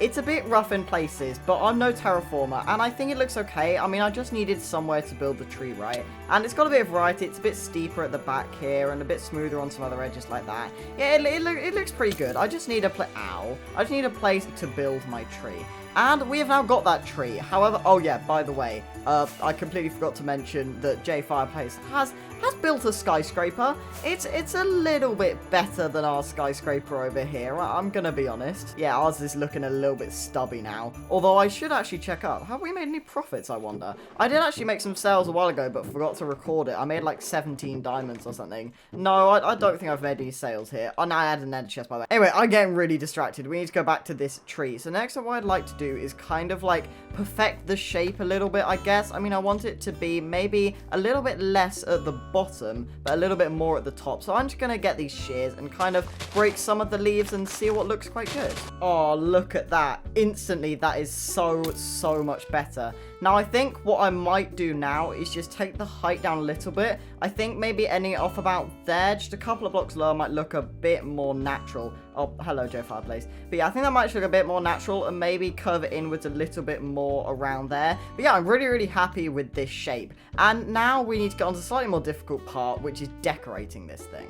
Okay, so it turns out I lied. This bit isn't going to be difficult at all. The decorating bit is actually going to be pretty easy because so we've now got a thing on the server, right, where we're allowing people to have custom heads. We haven't got a proper plugin or anything. I'm just giving them via command blocks and stuff and commands. But yeah, we're allowed custom heads on the server now, which means I've got loads of glazed terracotta custom heads and presents and baubles and stuff from Corin, who wanted some of his own. So I just grabbed some of his as well, and we've got this. Now, the scale might be a little bit off, but I honestly don't think it matters. Oh yeah, and I've shaped this tree a little bit more. I think it's just so much of a better shape now. It slowly, gradually goes thinner and thinner. And yeah, it looks really, really cool. I'm really, really happy with this. But the star on top is going to be quite difficult because I don't think I'm going to be able to do a proper star for the pure reason that it's like a 2-block center. It's an even center. And obviously building a star or anything with a 2-block center is really, really difficult. And this is only a 2-block center because I grew it naturally and that's how they all grow. So yeah, I'm going to have to work my way around that. But for starters, let's just spam some of these baubles and presents and stuff. Right, so that took quite a while, but what I've done is put a load of presents which look really, really... Oh, hello, Phantom. I put a load of presents on here, which I think look really, really cool, actually. It's a little bit misscaled, but, you know, they're just really small presents. And then I've also dotted around some soul lanterns and some lanterns, and then spent quite a long time gathering a load of resources, particularly ones in the nether, like this, and the soul lanterns and stuff, that I can use to decorate this tree. So you may notice 10 blocks of diamonds in here. Well, I'm not kind enough to spend 10 of my diamonds on this tree that's just going to be seen for like a couple of weeks and then taken down. No. Instead, I stole them from Corin. I mean, I checked with him. He's okay with them. I'm going to give him back like 50 of these and then just use some of these for the tree. But yeah, I think it'll look really, really nice. We've got the 4 things which can be used as like baubles. Then we've got the rest of these as smaller ones. These 2 particular things can be used to make quite a cool star, I think. These can hang off the tree. And yeah, I'm just going to try and decorate this as best I can. So let's do a little bit of a quick decorating time lapse.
Have got to be kidding me.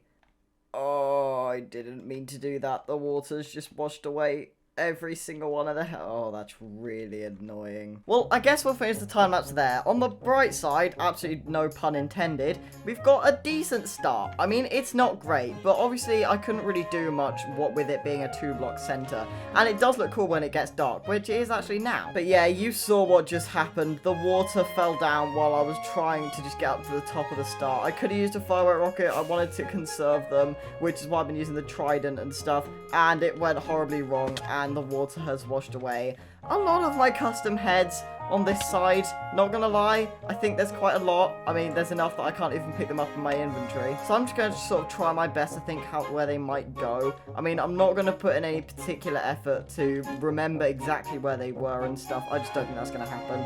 But yeah, just fiddle with them until they look good, basically. So I've patched up that slide now. Now, next up, I'd actually like to add some shroom lights to this star at the top here, just to make it look a little bit less old school Minecraft and a little bit less just like it's one massive thing of glowstone, which kind of does look like right now because it doesn't really look like a star, if we're honest. Yeah, I mean, to be honest, I'm not sure if that looks better or worse. It kind of looks worse, but you know what? I'm just going to completely stop touching this tree now. Maybe I'll come back and do something better with the streamlights at a later date, but I'm really happy with this. Right, now next up, I'd like to take a break from the Christmassy stuff, and don't worry, later in the episode, we will be doing more stuff like that and actually having a Christmas party.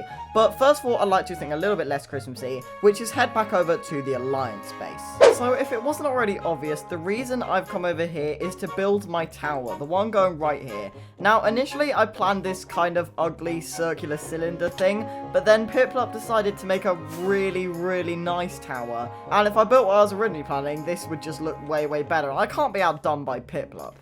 No offense, Piplup. But I don't really want to plan it, and I still want it to be in a similar style to Piplup, but obviously it has to be themed around my base. That's the thing we're doing with each of these towers. So, to be honest, I'm just going to wing it. I've got this shulker box, which is full of base building resources. I've actually had this for quite a while. I mean, we've got so much jungle wood, we've got leaves, lanterns, everything. Yeah, I'm just going to see what I can do. And so, with that, let's do a little bit of a tower building time lapse, and then we'll get to a Christmas party.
Okay, so this is my tower, and I'm super, super happy with it. I really, really like how it turned out. So obviously this is themed around my jungle base and everything, and it's very, very similar to Piplup's. However, there's one key difference, other than the complete different choice of blocks, of course. And that's that Piplup's, well, it sits at a very comfy, a very nice height of 96.5 blocks tall, as you can see here. However, mine, well, you see, mine is slightly different. Mine sits at a very comfy height of 97.5 blocks. Yep, as you can see here, I'm sat on top of my fence post, and it's just one little block taller. And we can almost guarantee that when Corin builds his tower over there, it will be 98.5 blocks tall. Just one block taller than mine.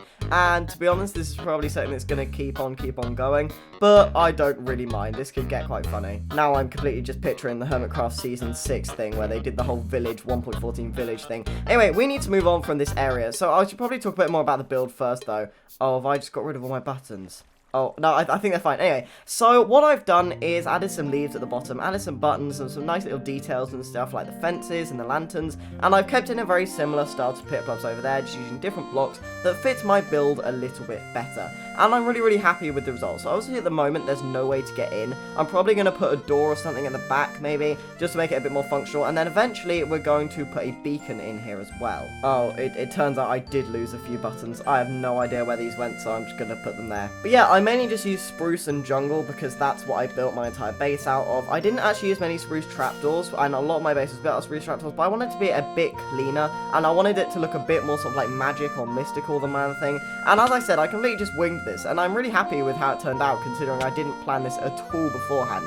But yeah, I think it looks pretty cool. But I'm completely done with this place. It's just not festive enough for me. So instead, we're going to go and have a bit of a Christmas party with Corin, and hopefully some other people. Although we did say no one returned his invite other than me, so this might be a bit of a lonely Christmas party. You know what? We'll just see how it goes. Ooh, we got some nice cake over here. You want to come eat? No, I'd no, love not to eat some yet. cake. We Not always yet. eat cake. We eat cake when it's Oh. dinner time. Is it not dinner time? It's always dinner time. I'm not even gonna lie. I had dinner at 4:30 today. What? Half an hour ago, and breakfast at 3 o'clock. Well, this has been a fantastic party, guys. I've really enjoyed this party. Wait, what? Thank you What? so much for the 3 totems, What? Corin. I really appreciate it. What? I'll be going now. No. He's Thank not you coming so back, is much he? for hosting. Oh, there's You holes know- in the... Yeah, no, there are holes in the floor. Can everyone stop flicking some... Oh no, I fell through a trapdoor. Bruh, Corin, flip your flop. base is just so flickable. Can everyone just stop flicking things? Alright, I'm about to end this party. No! No! Okay, everyone, line up on the red carpet. I am about to hand to you all of your jokes that we shall read at dinner time later. So who wants to walk up first? Oh, me! I politely I'm ask here. you not to tell anyone the joke yet, as it is safe for dinner. Oh, DT, you want to go Hi. first? Yes. DT, this Definitely. is especially for you. Oh, Don't lovely. tell anyone your joke.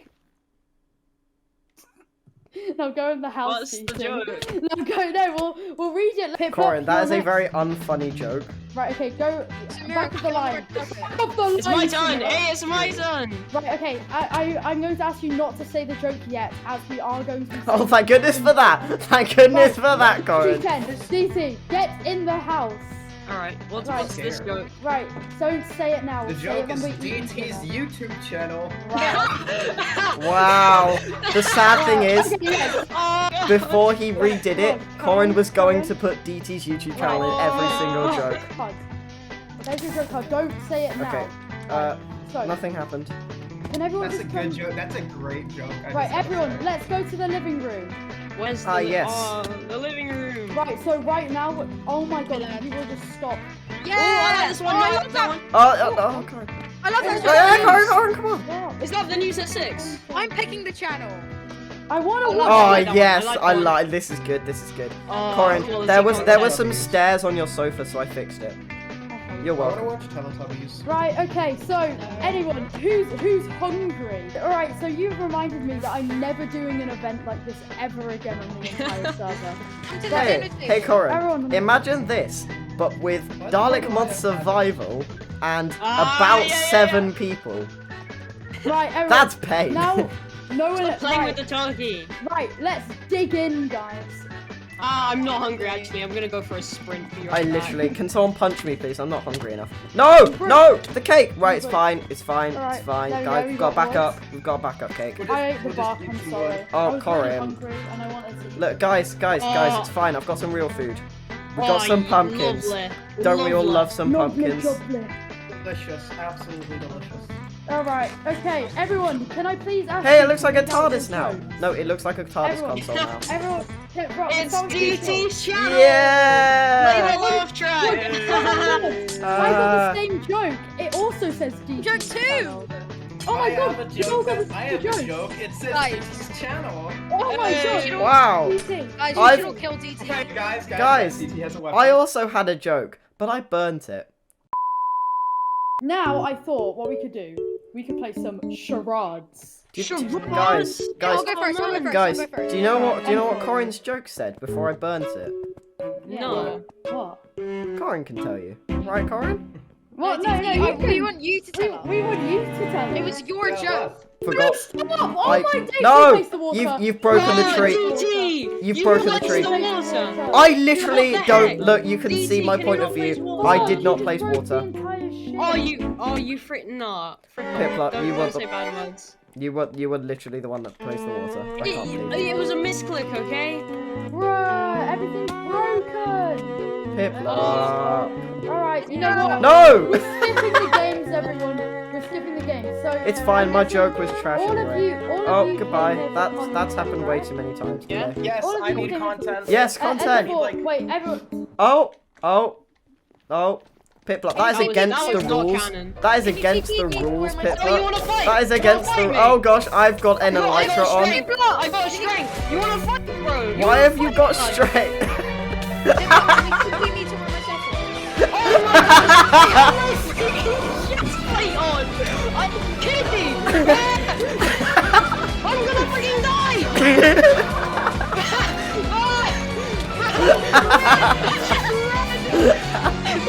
Not gonna lie, this is the best Christmas party I've ever been Everyone, to. Please, guys, shut up. I have I a just wanna toast drink to my say. life away. So guys, I my love toast toast. is I love that toast. only one of you will be leaving. Okay, bye. It's No, not. don't die! Ah, no!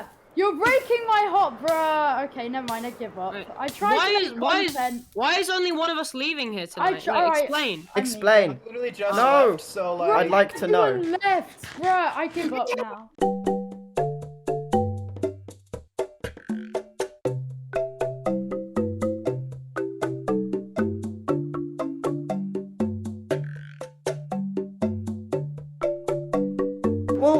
this is not what I expected to happen. So just to say, none of that was Corin's fault, like by a mile. Absolutely none of that was his fault.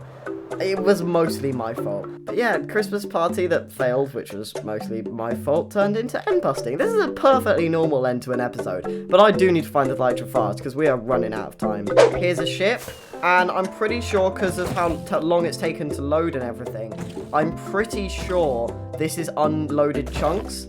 So yes, it has an elytra. Absolutely perfect. Okay, we can take out this guy. And wow, we actually got quite a lot of shulkers from that. But the main event here is the elytra. So we'll grab that.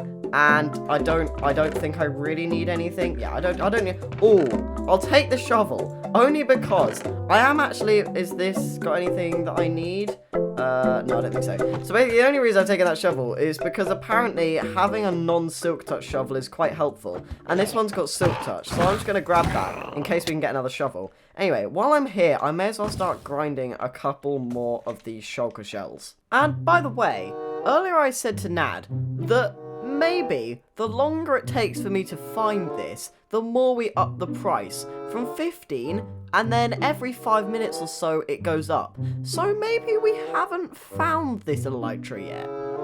Oh, welcome back. Have you got the elytra? Not yet. 2,000 years later. I'm out of food, but I think I see an end city, so I might be able to. There might be a ship. There's a ship. Okay, there's a ship.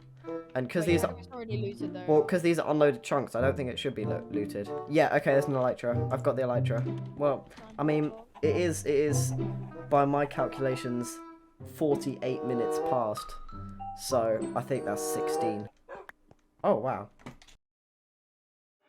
Alright, well, good doing business with you. I'd like to say that was a fun Christmas party. I mean, it was half a Christmas party. Yeah. That, It was a quarter. yeah, that I accidentally mostly ruined. Well, this episode has been absolute chaos. So it's raining now, which is kind of sad. I kind of wanted it to be snowing, but that's not possible because of the biome we're in. But this has been our festive episode, so I want to say a really, really happy Christmas to everyone that celebrates it, and if you don't, just have a really nice 25th of December. So obviously when this video goes out, it'll be relatively close to Christmas. At the moment it's like the 19th for me, but obviously this will be quite close to Christmas, and my next video will be probably 2022 or just before, and it'll be a good one, so look out for that. Some of you might recognise it, but it will actually be the raft video that me and Pip did on the stream a while back. So yeah, look out for that, and I really hope you enjoy it. And I really, really hope you enjoyed this festive episode. So we built this entire Christmas tree at spawn. We put loads of snow around it, which I didn't actually show you. I've kind of just done this off camera. But yeah, I've covered the entire area in snow, and I'm hopefully going to do all of spawn by the time it's Christmas Day. And then we also built our tower over at the Alliance base. And then we went to Corin's Christmas party, kind of. And then it kind of went wrong, and it was kind of all my fault. But you know what, it was still really fun, and I think Corin still kind of had fun ultimately, so that's what matters. Today is the episode where we finally make some more progress on our jungle base behind me. And I'm really, really excited for it. It's something very different to all of the stuff we've done before. However, it is huge. So I've been asking around the server for some resources, but we'll get to that in a second. So welcome back to Doomsday SMP, and it is episode 12. Now before we get started, there's a bit of an issue. As you can see on the right hand side of my screen, both Corin and Chensta have exactly 2 deaths, which means they're on exactly the same death count. And it is actually the end of the week. We need to do the rogue thing today. And so because both of them have 2 deaths, they're going to have a really cool fight to the death. So I think we'll come back to that later in this episode. Now the reason Chensta isn't rogue is because he has actually eliminated Jay Fireplace, who became rogue last week. But yeah, so he hasn't been a non-rogue for very long, but because we've been building a raid farm together, which I will get to in just a second as well, so I don't really want either of these to be rogue, right? Because Corin is dangerous when he's rogue, and plus we've got our alliance with him, and I don't want that to be ruined by him being rogue.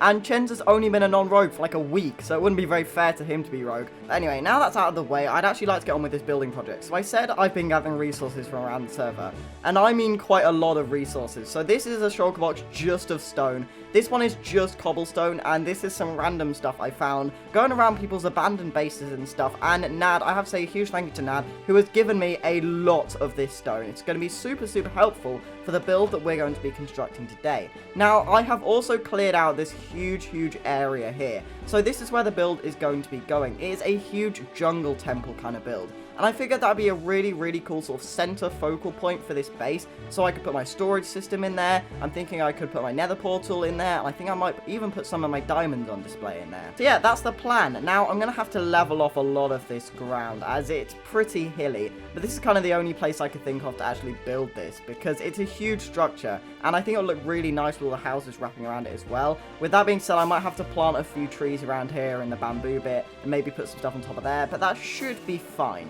Now, it's basically an upgraded version of this. You know those big sort of Aztec temples? It looks a little bit like that. In fact, I can use my schematica file to show you it now. So here it is in all of its glory. It's actually not too big in comparison to the rest of the build, but I think it looks super cool. You can imagine it sort of peeking out from behind all the houses from this sort of angle, and especially with all the beacons coming out of it. And yes, I did design this myself. It's not someone else's design. I did it at Create to Test World with the help of some world edit and stuff, which is why we need all this stone, because this is basically just stone. But just before we get started on this massive project, which will basically take up most of this episode, I'd like to go and show you something else I've been working on, which I mentioned earlier, and that is a raid farm. So raid farm is basically another name for a totem farm, because it farms totems and a bunch of other stuff like gunpowder and axes and crossbows, and we get redstone and emeralds for it, loads and loads of stuff basically, but totems is the main one. And that's because I'd like to sell these totems. So obviously these are really helpful to everyone, rogue or non-rogue. And no one else on the server has a raid farm, and no one else has easy access to them, so I figured I'd sell them. So with some huge help from Nad and Chenster, who now just get free totems, I have built an entire raid farm and then stocks up my Jungle Book shop with some of these totems. So over here at the Jungle Book shop, I've got these 2 chests full of totems. I've still got some mending books, and I've also got these 3 chests over here, and still my golden carrots. So we haven't made any sales yet, but I think we will eventually, because obviously at the moment, people already have their totems, but as more and more rogues get on the server, they will become more and more of a helpful thing. Anyway, I want to get on with this Jungle Temple project, because this is going to take a while. Wait a minute. They're doing their fight now. Okay, this start to an episode is a bit messy, I'm not gonna lie. But I really want to see Chenster and Corin's cool fight to the death. So I guess we're gonna go and watch that. I'll do this afterwards. Okay, are you fighting at spawn then? Yep. Yeah, I'm just. Okay, I'm just I'm at buying spawn. for mine. Now, Corin, so you're doing like an iron armor fight, right? Yeah. There's one problem. I've got 75 levels. Come on, But Chenster, you you won't don't lose the win. levels because you're gonna win.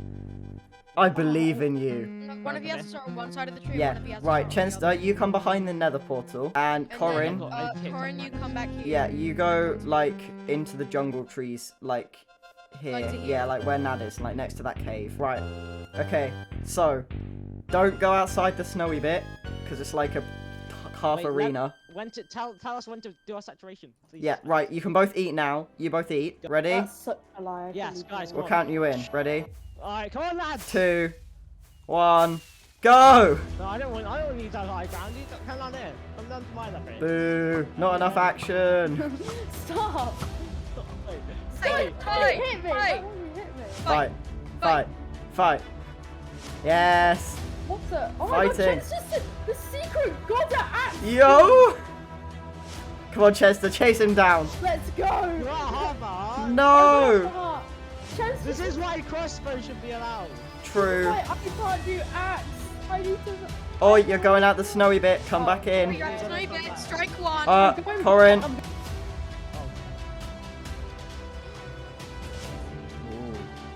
We want fighting. Sorry. I'm not good at axe skills. I shouldn't have asked to do axe. We want fighting. Yes. He's running away. No! Oh, we got to half a heart at the first time. That was such a Oh. This. Oh well. Best of 3?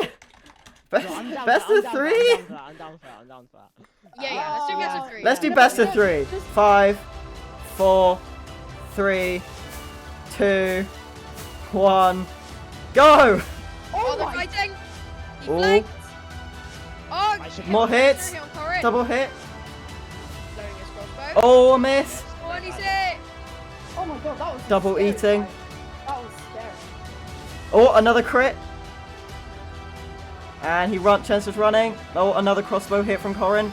Another crit. Oh, and he's dead. I'm very And bad. Corin's won. And best of Corin has 3. won the GG. best of 3. We can do first to 3. Why do you want to PvP me? You know you're better. Yeah, let's do first to 3. Yeah, let's do first to 3. First to 3. First to 3. Round Is it just 3. bullying? Alright, let me Ready? saturation. 5, One set, saturation. 4, 3, 2, 1. Go! This is now. This is for all the marbles. Snowball fight. Snowball fight! In Oh, front, pumpkin patch in front of the Chester. nether portal. Oh, lots of hits. All crits. Yes! Oh, and Chester's taken the 3rd battle. That is 2-1. Why did I say first to 3, guys? Why did you say that? Remind me again. Okay, right. 5, I'm gonna hit you with a god. 4, 3, 2, 1, go! That was an incredible crit. Oh, a crit. Oh! Corin's taken the... Oh my gosh, this is so intense. This is insane. The redemption arc. 5, The final battle. 4, 3, 2, 1, fight! And Chester's running around the left-hand side. Corin's running around the right-hand side. Oh, Chester eats. Bad time to eat. Corin's right there. That's a crit on Chester. That's another crit on Chester. Another crit. That's a missed crossbow shot and a hit one from Chester. Oh! And Corin has Chester taken the is I game. didn't eat once that round. I didn't eat once. I'm the go to the GG. Chester, farewell. Wait, DT, walk him down the aisle. Just do it, DT. Just Okay. do it. Goodbye, Chester. I want to get out of the way of the lightning. It's time. Oh, that worked. Well, that's embarrassing. Right, come on, Chester. It's been great. I'm gonna step away from the lightning.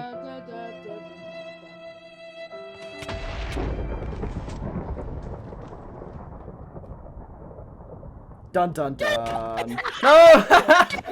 No! So that was kind of crazy and also really, really cool. And the deaths have reset, and Chenster is unfortunately our new rogue. So he has a choice now. He can pick a fight with another rogue and try and get cured, or he can stay as a rogue and try and wipe out the rest of the server. But it's unlikely this server will last any longer than really March kind of time, so I reckon he's going to try and get cured as quick as possible, because this server is coming to an end. And with that, I think we should probably get on with finishing my base. And the first step of that is to carry on with what we were doing before the epic fight happened. Yes, this episode is a bit of a mess, it's all over the place, and that is to go and level off the terrain ready to build our temple. So let's go.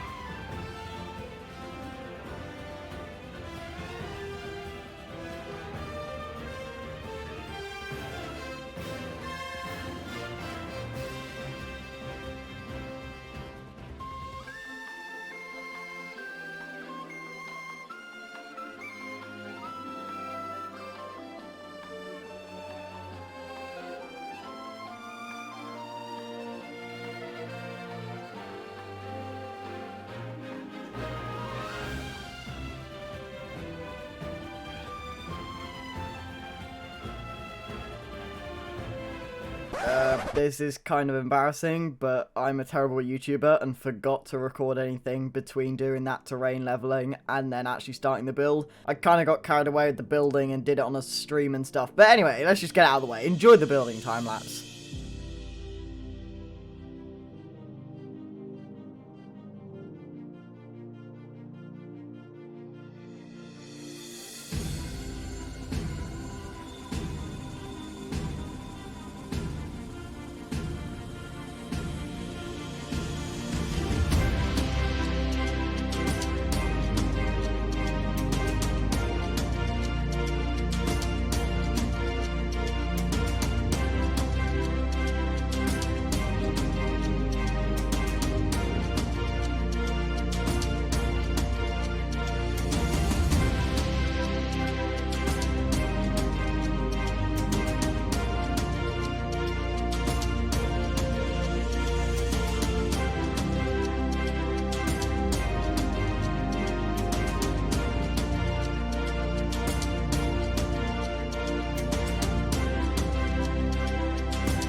here it is in all of its glory. My take on a jungle temple. So I'm really happy with this build. It's come together really well. What you didn't see in the time lapse is I've sort of done the moss on all 4 of the sides and stuff, and I finished off these a bit.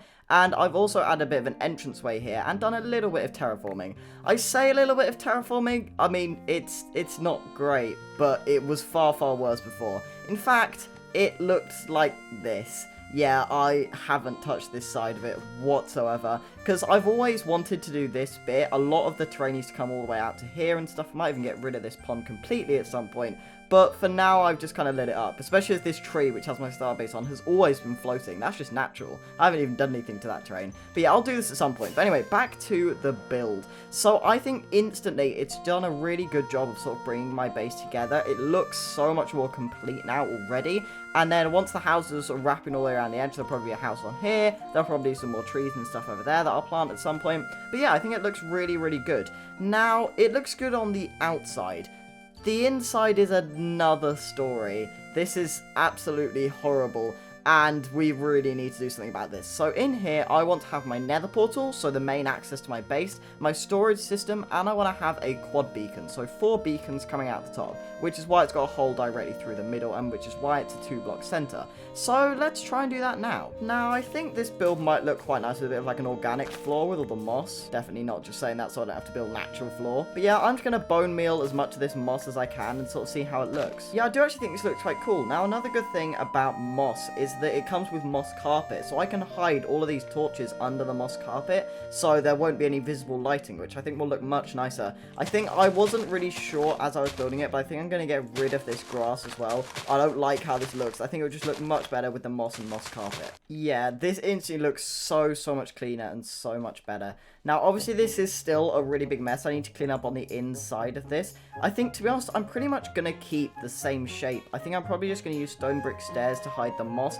and some more, like, andesite stairs and stuff on here, just to make it look a bit cleaner. Then we're going to add a pretty impressive-looking nether portal, probably at the back here. And then once we've done that, it's just the storage system and the beacon, although I kind of want to put something else here. So I haven't really been showing it in videos, but I'm actually quite rich. You see, I have over a stack and a half of diamond blocks, plus a little bit extra. So yeah, I have quite a lot of diamonds, but at the moment they're just sitting in my ender chest in this shulker box, and I want to put them on display. So I figured I could put them right here in the middle. Now, I kind of want to do a diamond throne, but I don't really want to copy Scar, and I also don't think it would really fit here, so I might just do a pile of diamonds, to be honest. Although the other idea I had, saying as we need to put a beacon here anyway, is we make the beacon out of diamond blocks. Now, I don't nearly have enough diamonds for that, and I could go and mine some more, but I think it's probably easier to just make the middle out of iron and then coat it in diamonds, just so it kind of looks real. Yeah, I'm gonna make a pretend diamond beacon. Yeah, I think with the stairs, it's a big improvement. It looks a lot better than with the moss.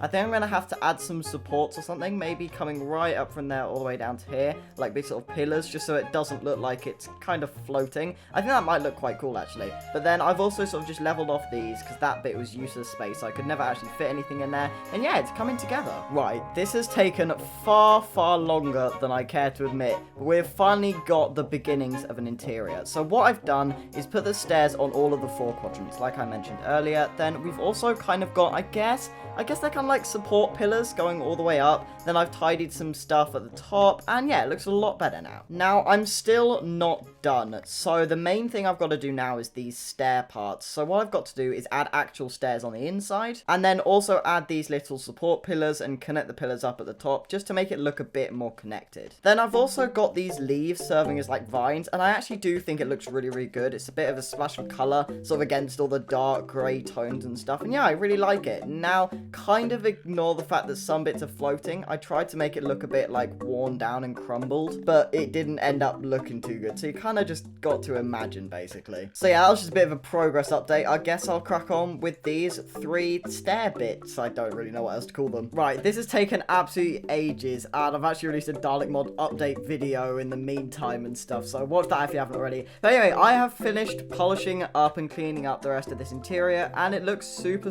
cool. So I'm leaving some of the storage stuff here because, as I mentioned earlier, my storage system will be in here eventually, so there's no point in really moving any of this stuff. But the final thing I'd like to do in this episode is add our big nether portal. But first of all, I'd just like to show you what I've done. So I've connected all the pillars up there and stuff. I've got leaves, I've got all these polished off and everything, each with their own corresponding pillars. It does still look a little bit unsupported, even with all the pillars. It might be something to do with the fact that the pillars are floating. You know, maybe just a hunch. But yeah, I really like this interior overall. The leaves add quite a lot of color, but I don't add too much color because, you know, it's still the inside of the temple. It's got to be quite dark and gloomy. And speaking of dark and gloomy, this is what it looks like without my full bright resource pack and with the brightness on moody, so the minimum brightness. It actually looks super cool. The fact that like the ground is illuminated in some places, it's actually very moody, but I know for a fact that mobs still can't spawn, which is really good. And you sort of get the light directly through the middle. This is going to look so cool when we put a beacon in here, but I just don't have the resources for that right now. Anyway, portal time, and then I'm done with this build for today and for this entire episode. We might come back to it next time. Right, so I've made what I think is a pretty good looking portal frame. I mean, it'll look really cool once the portal's actually in, but for that I need some obsidian. And by the way, it looks a little bit weird around the back, but we're just not going to go around the back. It does look a little bit unsupported.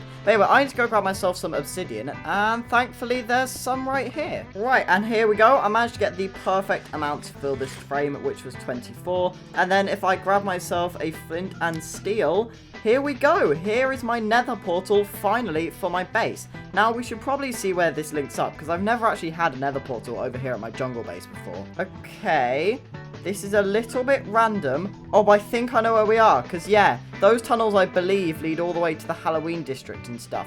Oh, and here's some stuff I recognize. Okay, so we're not actually very far away from the main nether portals at all. So here are all the main nether portals, and here's like the, you know, the actual proper spawn bit up here, and I'm on fire. And then we're just round here. Yeah, I quite like where this has put us, actually. So I'm not going to do that much decoration, although I do want to do a bit, because I don't like netherrack. It's just disgusting. I need to put something else here, and I've got a bit of a plan. Okay. Yeah, it's a little bit more than a tiny amount of decoration, but look, I wanted this thing to look nice, and it definitely does that, and it also fits the theme of my jungle base and everything. So I've gone for like a bit of a random thing. There's random buttons, random fence gates and stuff. It's supposed to look a little bit all over the place, and I think I've succeeded at that. And then just checking, when we go back through, it should link up perfectly with the other big nether portal in our jungle base, and yeah, perfect. So there we go. I actually do quite like how it has a different theme on both sides of the portal. But anyway, so that is us done over here at the jungle base for today. So probably next episode, or maybe the episode after, I will be basically finishing this base. I want to add the final few houses around here. There's about maybe 3 or 4 I want to add, and I want to make the finishing touches in the jungle thing. It might be spread out over 2 episodes, I'm not really sure. But I'm really happy with the progress we've been able to make this episode. We have built this entire temple and basically done most of the interior, and I'm super happy with it. But we're not done with this episode quite yet. There's something that I didn't do last episode that I need to attend to, and that is extending my secret base. Oh yeah, and this happened at spawn. Look, I don't even want to talk about it. It's just ridiculous at this point. Anyway, I don't know if you remember, but a couple of episodes ago, back in episode 10, I made this little secret base behind here. And I haven't actually been here in ages, so I hope no one's discovered it. No, I don't think they have. And I said each episode I'd extend it, but I forgot to do it last episode, so I'm going to do it in this one. So I've got a couple of resources here. It's probably not enough. I might have to go gather some, but the first step in this is always to tear down the walls. So let's do that now. Wait, what?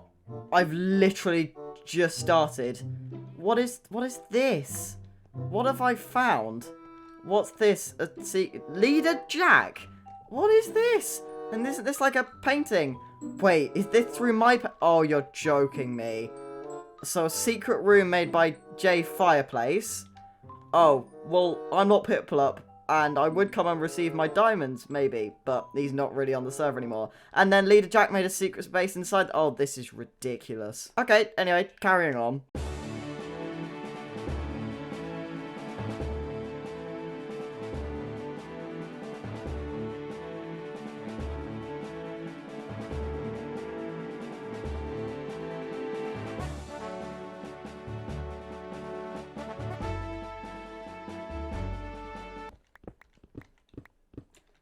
Wait, this isn't normal.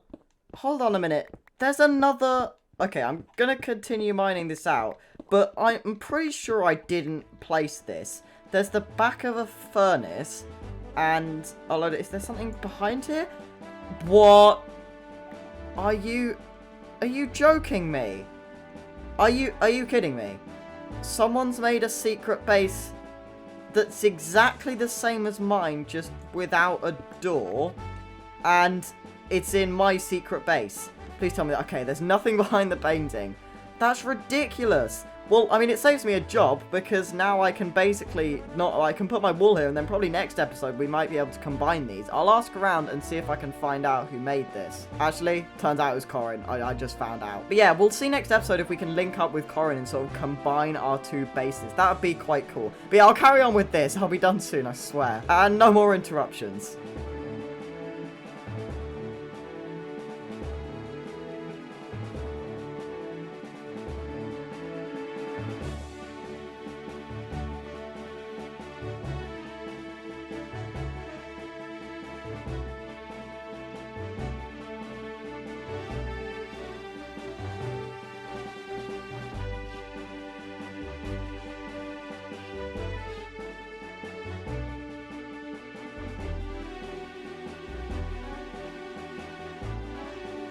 Okay, so here is my extension to our little secret base, and slowly but surely it's kind of becoming like a pub, let's be honest. I mean, I might have to get rid of the bed and ender chest at some point, because this is less like a base and more like a tavern, because this was initially always based on Piplump's secret base. I realise I probably shouldn't just point in the direction of that. Anyway, that is all we've got time for in today's video. We obviously had all the jungle stuff, which I just talked about, and we built the secret base. It's been a jam-packed episode, and I really hope you've enjoyed it. Hello? Is this thing even on? I guess? Okay. Doomsday SMP. Transmission 13. I think. I hope. I've almost lost count. Somehow. I think I'm going crazy. It's coming. Doomsday is coming. And no one is ready. No one is ready. Not even me. The end is near. Very near. I can feel it. Or not. I think I'm going crazy. Did I already say that? I need to get my head straight. I'm not the only one going crazy though. Piplup is rogue now, and he's left this diary in our alliance base. It's insane. Or he's insane. One of the two. All my life has been leading up to this. Every betrayal. Now, I have the power to be just. Who to kill, I don't even know yet. I need somebody. Surely someone has wronged me. Maybe I don't want to kill people. I want to be feared. I thrive off of that. I think it's the pressure that's getting to me, making me like this. The pressure of being the last one standing. Oh, didn't I mention? I must be going crazy. I'm going to win Doomsday SMP.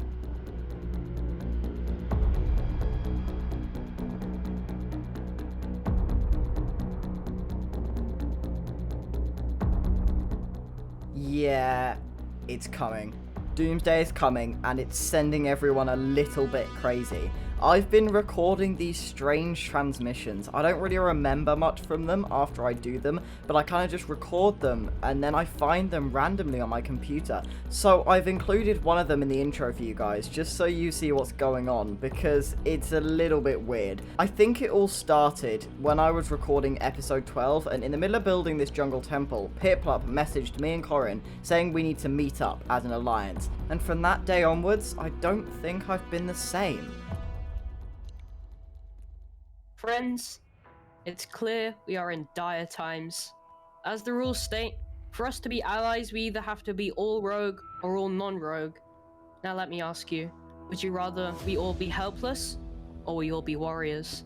Don't be so bloodthirsty. Becoming a rogue is one step closer to a permanent death. We have all the gunpowder and all the totems. We're not gonna die in a battle. If we are going to battle, we might as well make some money then. I reckon I'll build a coliseum so we can fight and also get paid. So you guys want us all to go rogue? In the near future, definitely. What's the worst that could happen? What the Look, sometimes you've just gotta follow the script, okay? You've just got to follow the script. Anyway, so yeah, apparently we have to go rogue, and that is a very, very scary concept indeed. So I've actually taken a bit of a break from Doomsday, and Piplup and Corin are now both rogues. And in a couple of days' time, that will be my fate too. I've taken a couple of weeks away to make a TARDIS tutorial and stuff, but I haven't been doing nothing. In the meantime, I've been sorting out our storage. So here's a little bit of a mini time lapse of me doing that. It didn't take very long at all, but I've just made a load of item frames and stuff, and then I made a load of chests, decorated it a little bit, and yeah, this is what we've got. So slowly but surely, as you can see, I'm starting to fill up these chests with all of the resources I have, particularly the ones I have large quantities of and stuff, like the netherrack and the cobblestone and stuff, all of that. And yeah, it's looking really, really cool. Now, next up, we need our beacon. So I have been grinding a bit, and if we look inside my ender chest, as you can see, I have 6 wither skulls, and I have this spare beacon.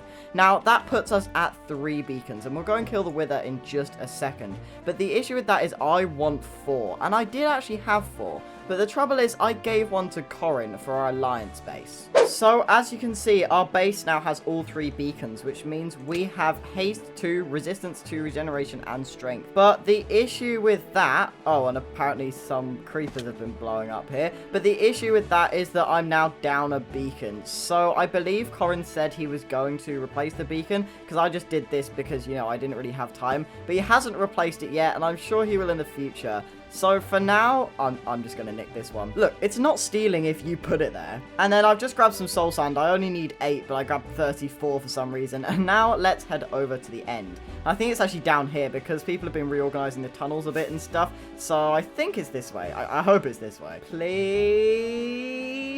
Yes, perfect. And now we have the very easy task of defeating the most difficult boss to beat in Minecraft. Right, I need to make sure I get this right. Otherwise, it will be free in the end, and that will not be good.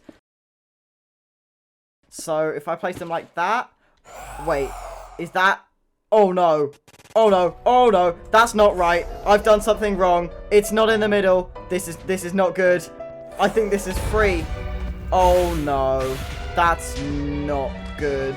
It looks like I've got quite a difficult task on my hands. This wither is free. And yeah, no, it knows I'm here. It's attacking me. We need to get out of here. This is terrifying. I did not sign up for this. Okay, I'm going to eat a golden apple now. I've also got a strength potion, which I try and just carry around with me anyway. Because the trouble with this guy is if you don't hit him enough, he'll just start regenerating. And I don't even think I bought enough fireworks. I've only bought a stack. I've got maybe another stack at most in my ender chest. What? I don't even see the wither. This is not good. I have no idea whether... Oh, okay.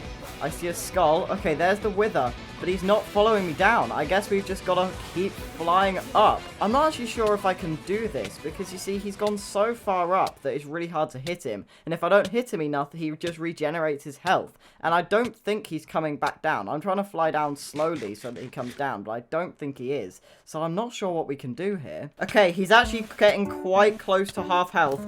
Yeah, okay, he's at half health. I'm really hoping he starts to float back down now. And does he still regenerate? Oh, he does. Oh, no. And he doesn't appear to be going down either. Okay, he is slowly going down. I can land a couple of shots there, but I'm getting so low. I keep losing the wither. Oh, fantastic. And he's gone back out of half health as well. Okay, he's back down at half health.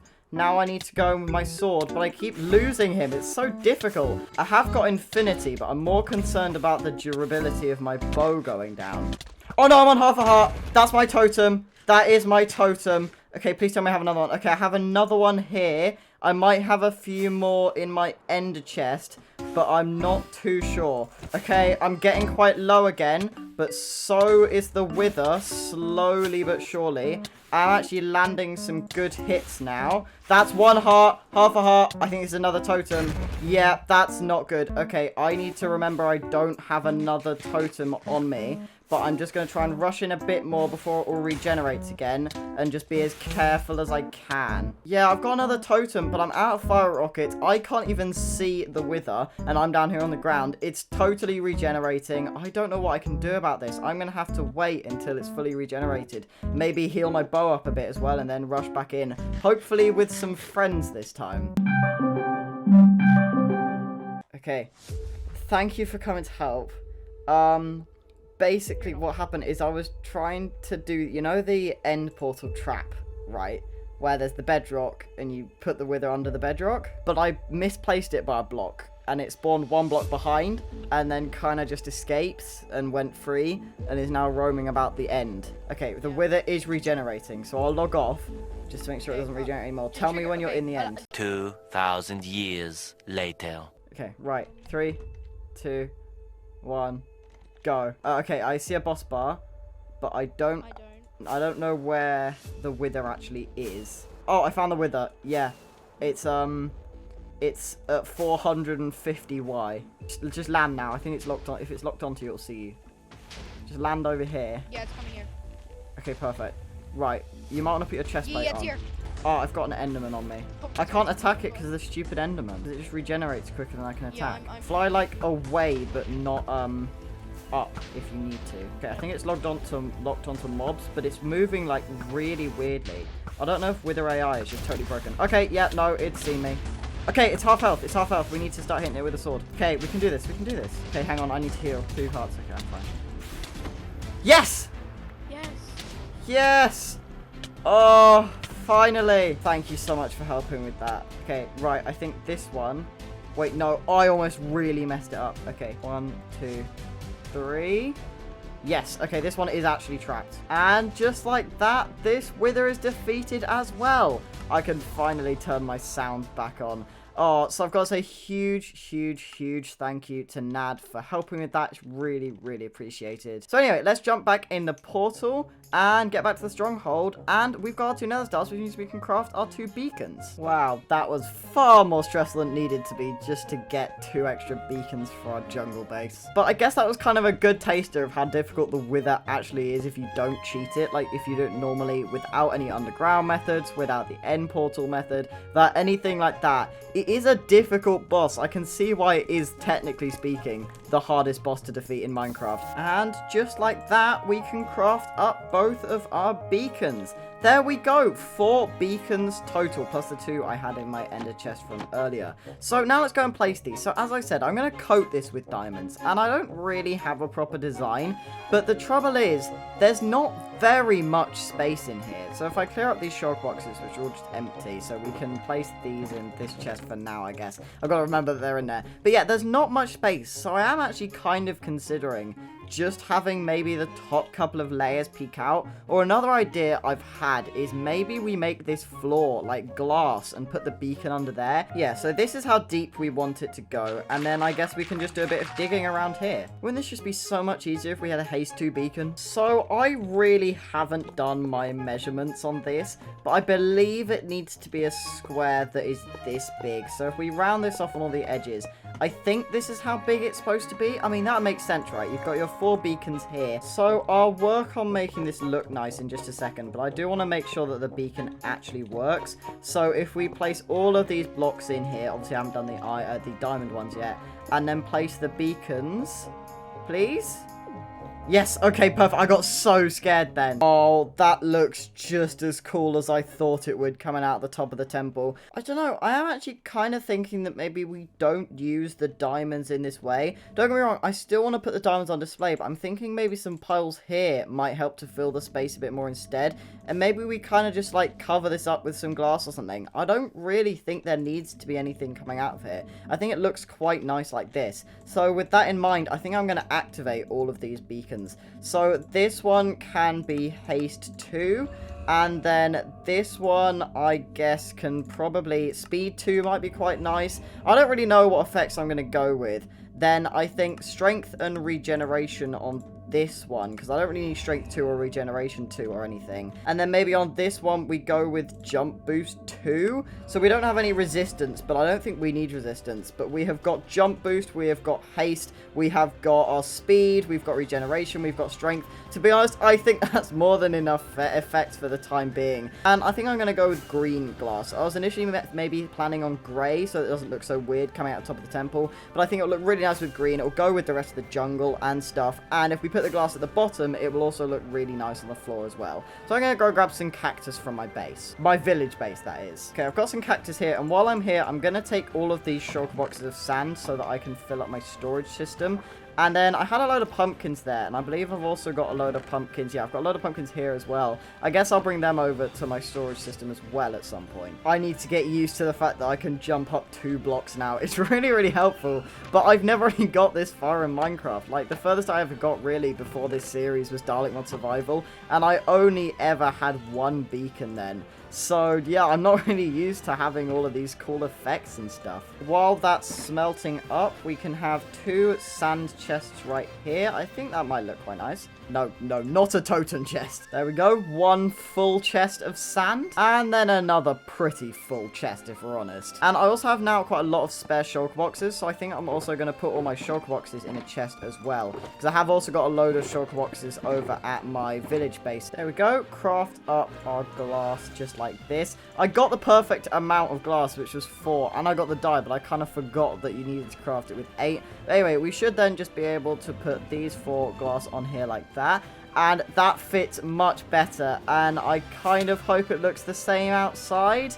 Oh yeah, that's really cool. I absolutely love that. And just for consistency, I put some at the top too, so now there's not an actual hole through the middle of my base. It looks a lot cleaner. And there we go. I think that's enough progress on this temple for today. Now, I don't have long left. I don't have long left at all. And that is really, really scary. Because you see, this base, it's not perfect for a rogue. In fact, it's the least rogue base I can think of. It's the most happy, tranquil, relaxing, weird jungle base ever. And I'd like to make as much progress as I can on it before we turn rogue, which will be happening very, very soon. In fact, it will be happening at the end of this episode. And what I mean by extra progress... Wait, can I jump up it? No way. Who knew jump boost was this overpowered? You can jump up 2.5 blocks. That's crazy. Anyway, I'm getting so distracted. So what I'd like to do at the end of this episode is I'd like to connect these 2 houses up, and then I'd like to sort of mark out with some trees where I'm going to be building the rest of these houses. So what I'm going to do is have them go round in a circle around this. So I've got around 3 or 4 more houses I'd like to build, and they're all going to wrap around until they connect back up with this bit above the starter house over here. So I sort of need some trees in this area, and I'm going to have to plant these myself. That's not what I've done with the other ones, but I sort of have no choice because this is just a bamboo forest, and so there's not really any good trees here naturally. There's a couple of oak trees, but I'm not really using the oak trees for obvious reasons. The houses don't really fit on oak trees. But yeah, so I'm going to have to mark out some areas, and I may as well plant the trees in the process. So first of all, I need some jungle saplings. And I highly doubt I have any of these at all. I mean, that's probably where I'd put them if I had them. And they're not in there, so I'm going to assume I'm going to have to go and grab some. Aha, and here's our first couple of saplings. I'm going to guess we're going to need, like, at least 12, probably 16 of these, because obviously you need 4 per tree. And I've just chopped down this tree, thinking that I didn't get very many from it. But I've just realised you can just use a hoe on leaves and they'll just break instantly, but you still get the drops, right? At least I think that's how it works. So from that tree, we actually did get quite a lot. I mean, it's still breaking, and thankfully, because of the high tick speed on this server, it won't take very long to completely disintegrate and everything. But so far, I've got 7, which is pretty good going with just 1 tree. Although I think in the long run, it's going to be far easier to use my netherite hoe. I mean, it's not enchanted, so I will have to keep an eye on it and everything. But yeah, it still insta-breaks, even though it's not enchanted, so it shouldn't take very long to get a lot of saplings. Alright, and with not very much durability left on my hoe, I actually managed to get 20 saplings, which is enough for 5 big trees. And that is absolutely perfect, because it means we can mess up a bit and still replant them and everything without having to get without relying on the fact that we're going to get saplings from the tree we've cut down. Wow, that was a really weird way of saying we've got enough saplings. While I'm here, I'm also going to get rid of these Christmas presents. I think it's been long enough now. Wait, what? I've just gone in my enchanting room to check if there's any in here, because there's loads of these presents in all of my houses. I didn't realize how many there are.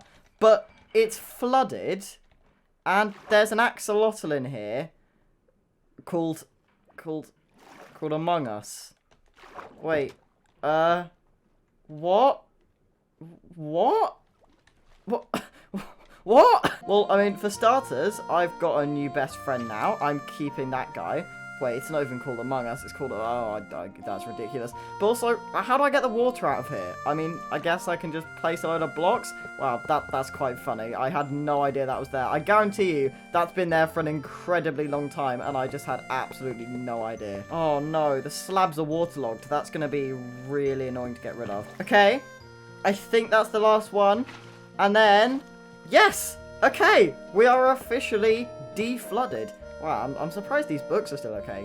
They must have got pretty wet. Anyway, the reason I'm over here, other than collecting all the presents, and by the way, look how many of these there were, right? Let me just fly here. I don't know how I didn't take any damage there. 12 of these, 7 of these, and 2 of these. That is 21 presents in total. Wow, that's a lot of presents that I didn't know existed. But anyway, so what I'd like to do now is connect this house to this house using another one of our bridges, because that one has been lonely for a very, very long time.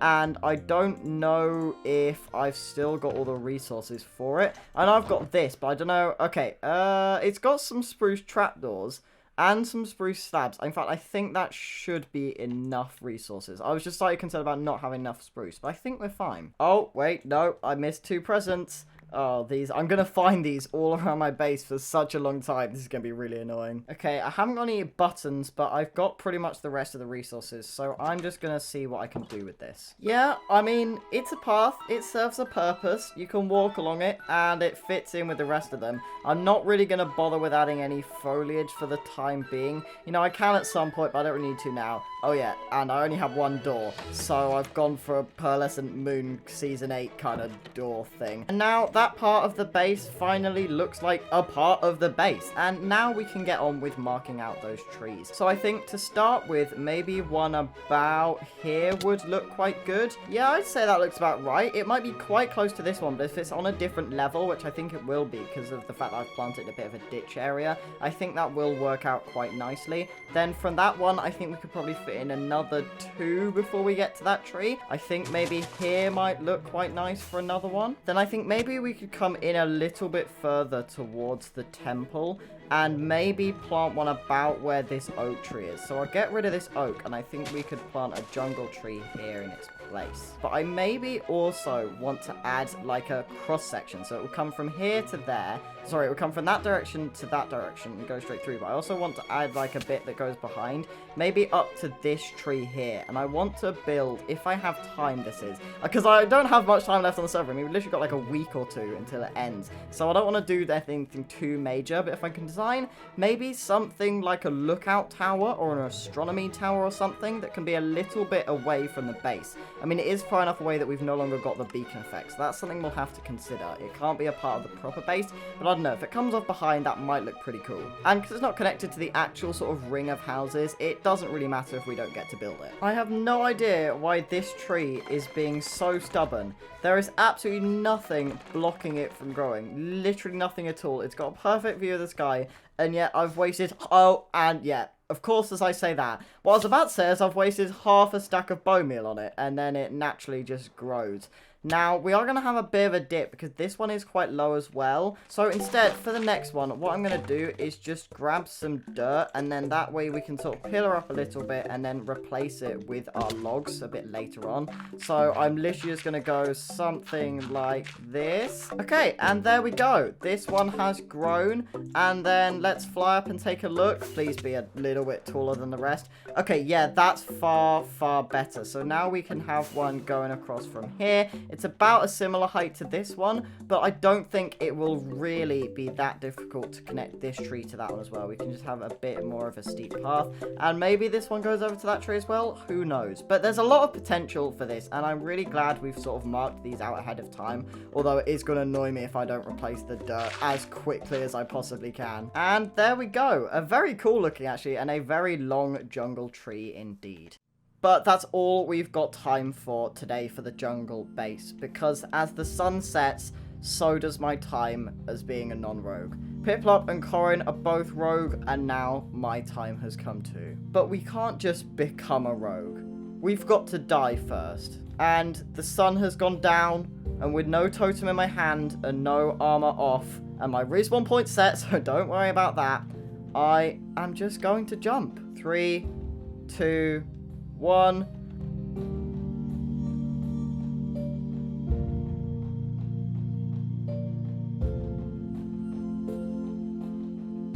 Here we go. And that's it. We're done. We have got a death. It's been a while since I have seen that. Wow, it's been a while. And don't worry, we can just come right over here and pick up all of our stuff. But with our one death, we now have to make our way over to the rogue area.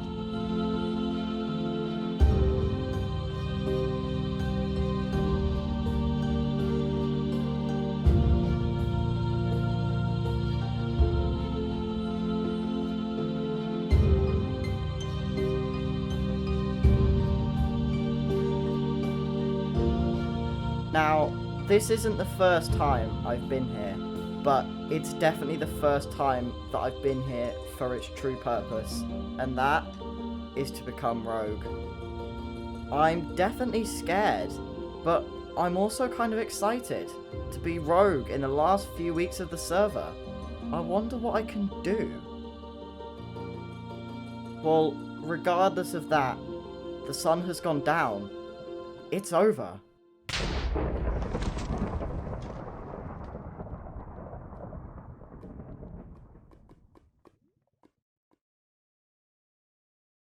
Previously on Doomsday SMP.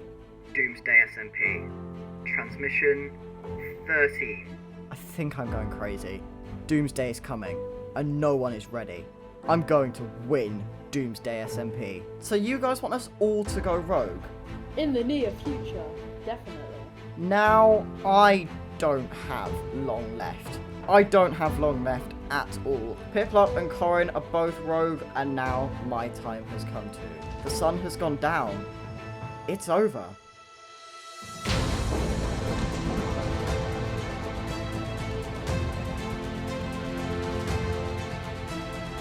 It finally happened. I'm rogue. The entire server is ruthless and red-named, and chaos will soon reign. So much I want to do as the final rogue. Hey, DT, what's up? What are you doing? Jack? What are you doing here? Just came to check if you're okay. I'll take that as a no. Not anymore. I'm a rogue now. The last person to turn rogue. What? What's wrong? DT, I hate to break it to you, but I'm not rogue. I killed Teeb, remember? So Wait. technically, I'm the last rogue. Wait. What? I mean, you seem pretty committed, so I didn't really want to tell you. That's it. You ruined my plan, and now you will suffer the consequences. I have the power now. We're still friends, right? You will pay for this. DT, we're still friends, right? Not anymore. No. No, DT! DT, no!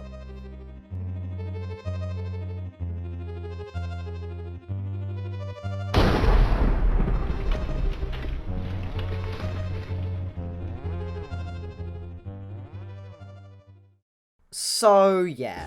The entire server is now rogue.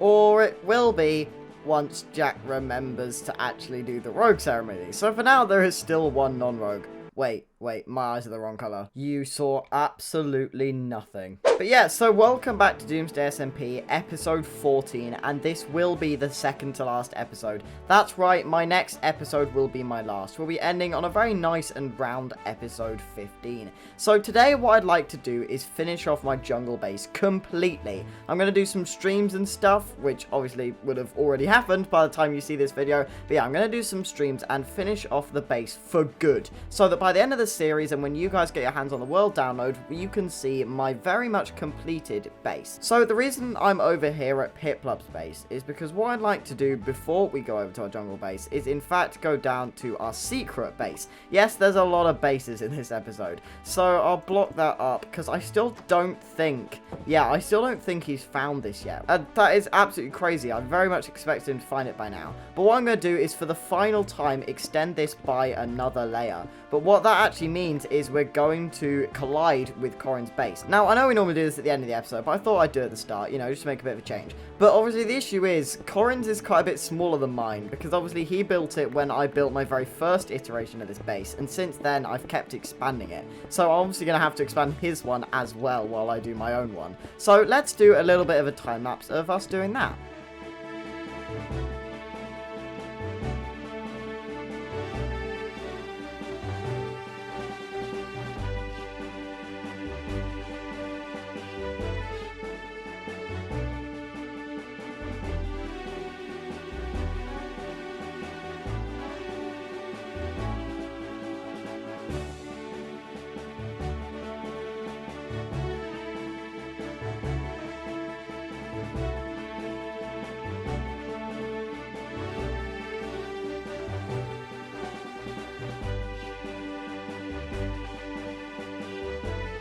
Right, and here we go. Here is the final version of what is definitely now sort of like a bar or an inn or a pub or something. It looks super, super cool. I definitely did not expect it to get this big by any means. But, you know, this has definitely transformed from the original sort of base into more of like a pub or whatever. So with that in mind, I got rid of the bed and the end chest and the furnaces and stuff. I moved over to here, which can be like a bit of a cooking area, I guess. I'm not really sure what this can be. But, you know, it looks nice, so it's fine. However, there's a bit of an issue, and that's that this top barrel is empty, but these two are full of a ridiculous amount of junk. I mean, look how much nonsense is in this barrel alone. There's so much stuff here that I should probably take over to my actual jungle base at some point. But for now, I think we're gonna leave, because this place is super, super cool, but I'm kind of done with it. I'll come back to get the stuff off camera, but I think this is the last we're gonna see of this room. So if you'd like to explore this yourself when the world download does come out, probably next episode, I guess,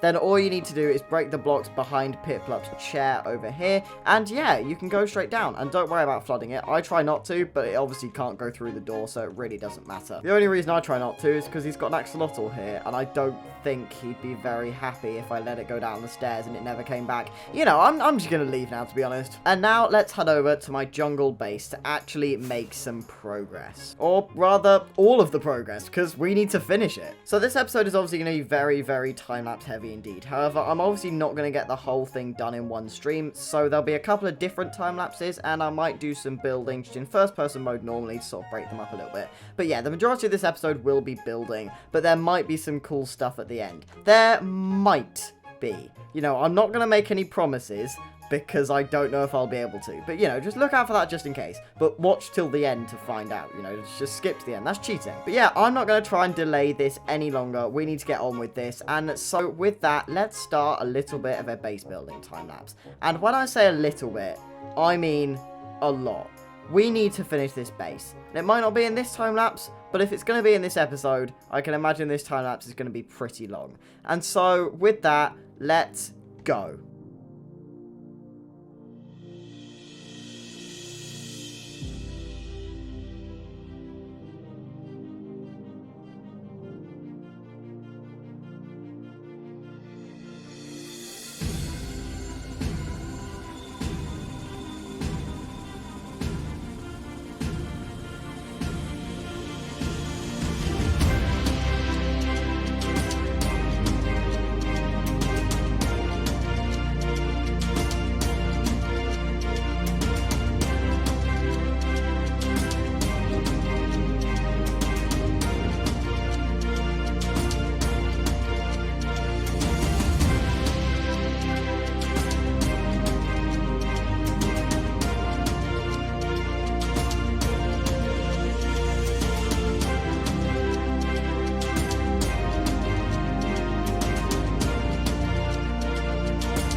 So after that time lapse, this is what we've got. So me and Nad and a little bit of help from Corin. I mean, to be honest, he was more of a nuisance than a help, but it's fine. We built this bridge, which is a farm bridge. So this took absolutely ages because these are actually kind of difficult, and it's not entirely done because if you come under here, you can still see all the dirt and stuff, and I do want to fix that at some point, but that's not the priority right now. I can live with it if that doesn't get finished. And then Nad had the good idea of sort of having these lampposts, which I haven't really used in the rest of it. And I think they do really work, especially on these farm bits, because it could be like, you know, they're trying to get light to help the crops grow and stuff, and I really, really like it. Then we've got this tree, which is sort of just like a storage one, just like we've got over there. Although I do need to do a little bit more with that one and remove the crafting table and stuff. And then we've also got this house. Now, I'm not too happy with this house. It's okay. Now, what I was trying to do, if it wasn't already obvious, is basically just recreated this one, but slightly different. So it's not got the fence post, and it's got a different roof, and it's using spruce instead of jungle. But I'm not 100% happy with it. I don't really think it looks right.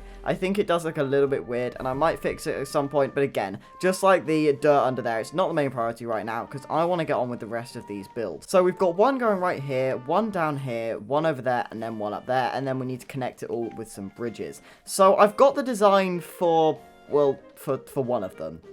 Yeah, and that is this one right here. So I know exactly what I'm going to put here. It's going to look really, really cool.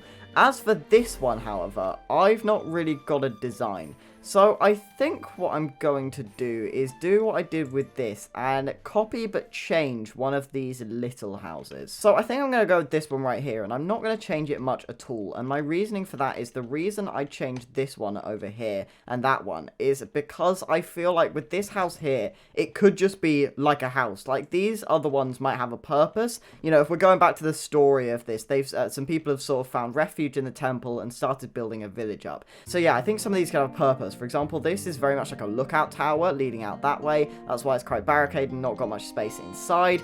This one could be more of like a communal area. And then this one right here could just be a normal residential house, which means they would have a few dotted around. So I don't think it's that weird to basically recreate this house over there. So we'll go and do that now. And fingers crossed, I think it should fit pretty well right here. So let's get going.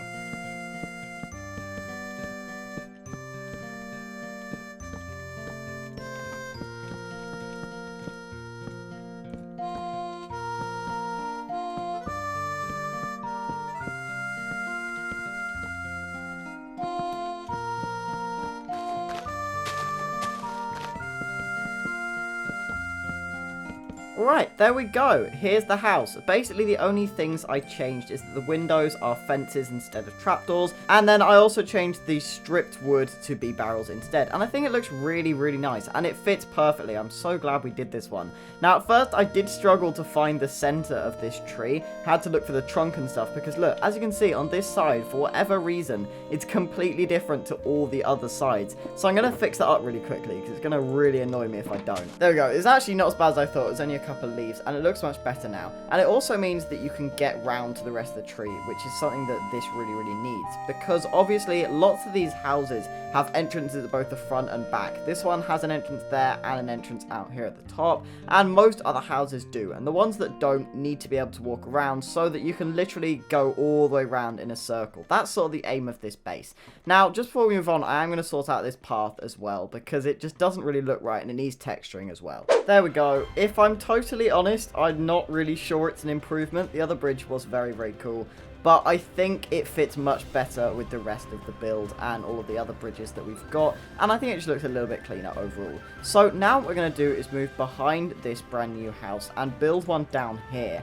Now, I am actually going to do a bit of a mini time-lapse for this one, because this one is very, very different to something we've ever built before, and I'm really excited. And the main reason it's different is because it actually uses a block we've never used before in this build. And for a build like this, which is basically made out of 2 materials, that's pretty rare. And that block is copper, and it's also a block that I've never used in a build at all, full stop. I've never used this once in a build in survival mode. In fact, I don't think I've used it in creative mode. So yeah, I'm really excited. It's a bit of a different original take on this build. So if you remember, our starter home was from a tutorial. I didn't design this, but what I've done is I've taken this build, then basically done something a little bit different with it to put right here. And so let's do a bit of a time lapse of me building that.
Okay, that took a little bit longer than I expected, but we have finally built this next house. And I actually think it looks really, really good.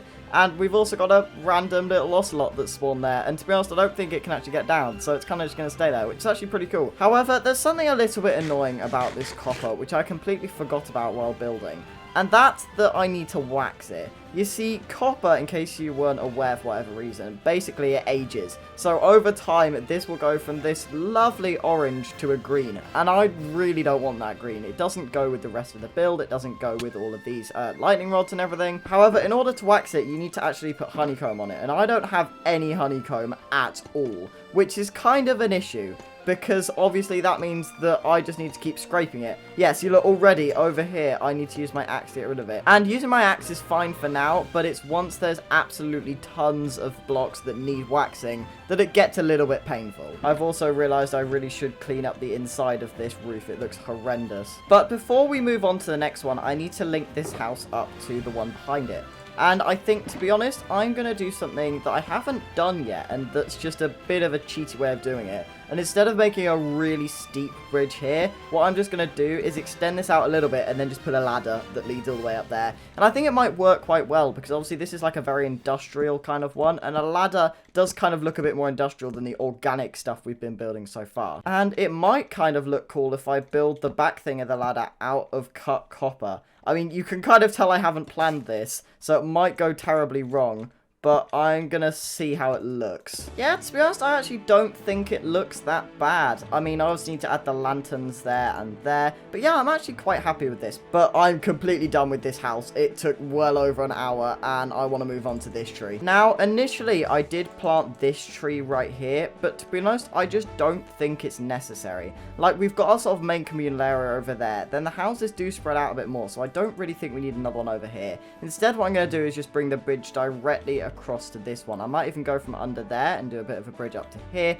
But yeah, I think I'm going to do this house first, then maybe the bridge another time. But yeah, overall, I just don't really think we need this tree. I don't think it's adding much, and it's just stuff that I don't need to do. So I'm going to really quickly construct another house. It's going to be quite a simple one, and I think we're going to go with replicating maybe this one. Yeah, because we replicated that one over there. So yeah, I think we'll do that one next. And it's a pretty small house, so yeah, I don't think it should take that long at all. Alright, so here's the next house. And I tried to make it a little bit different to that one over there. I mean, it's obviously not got that entranceway because it doesn't need it. And then I also changed up the windows a little bit.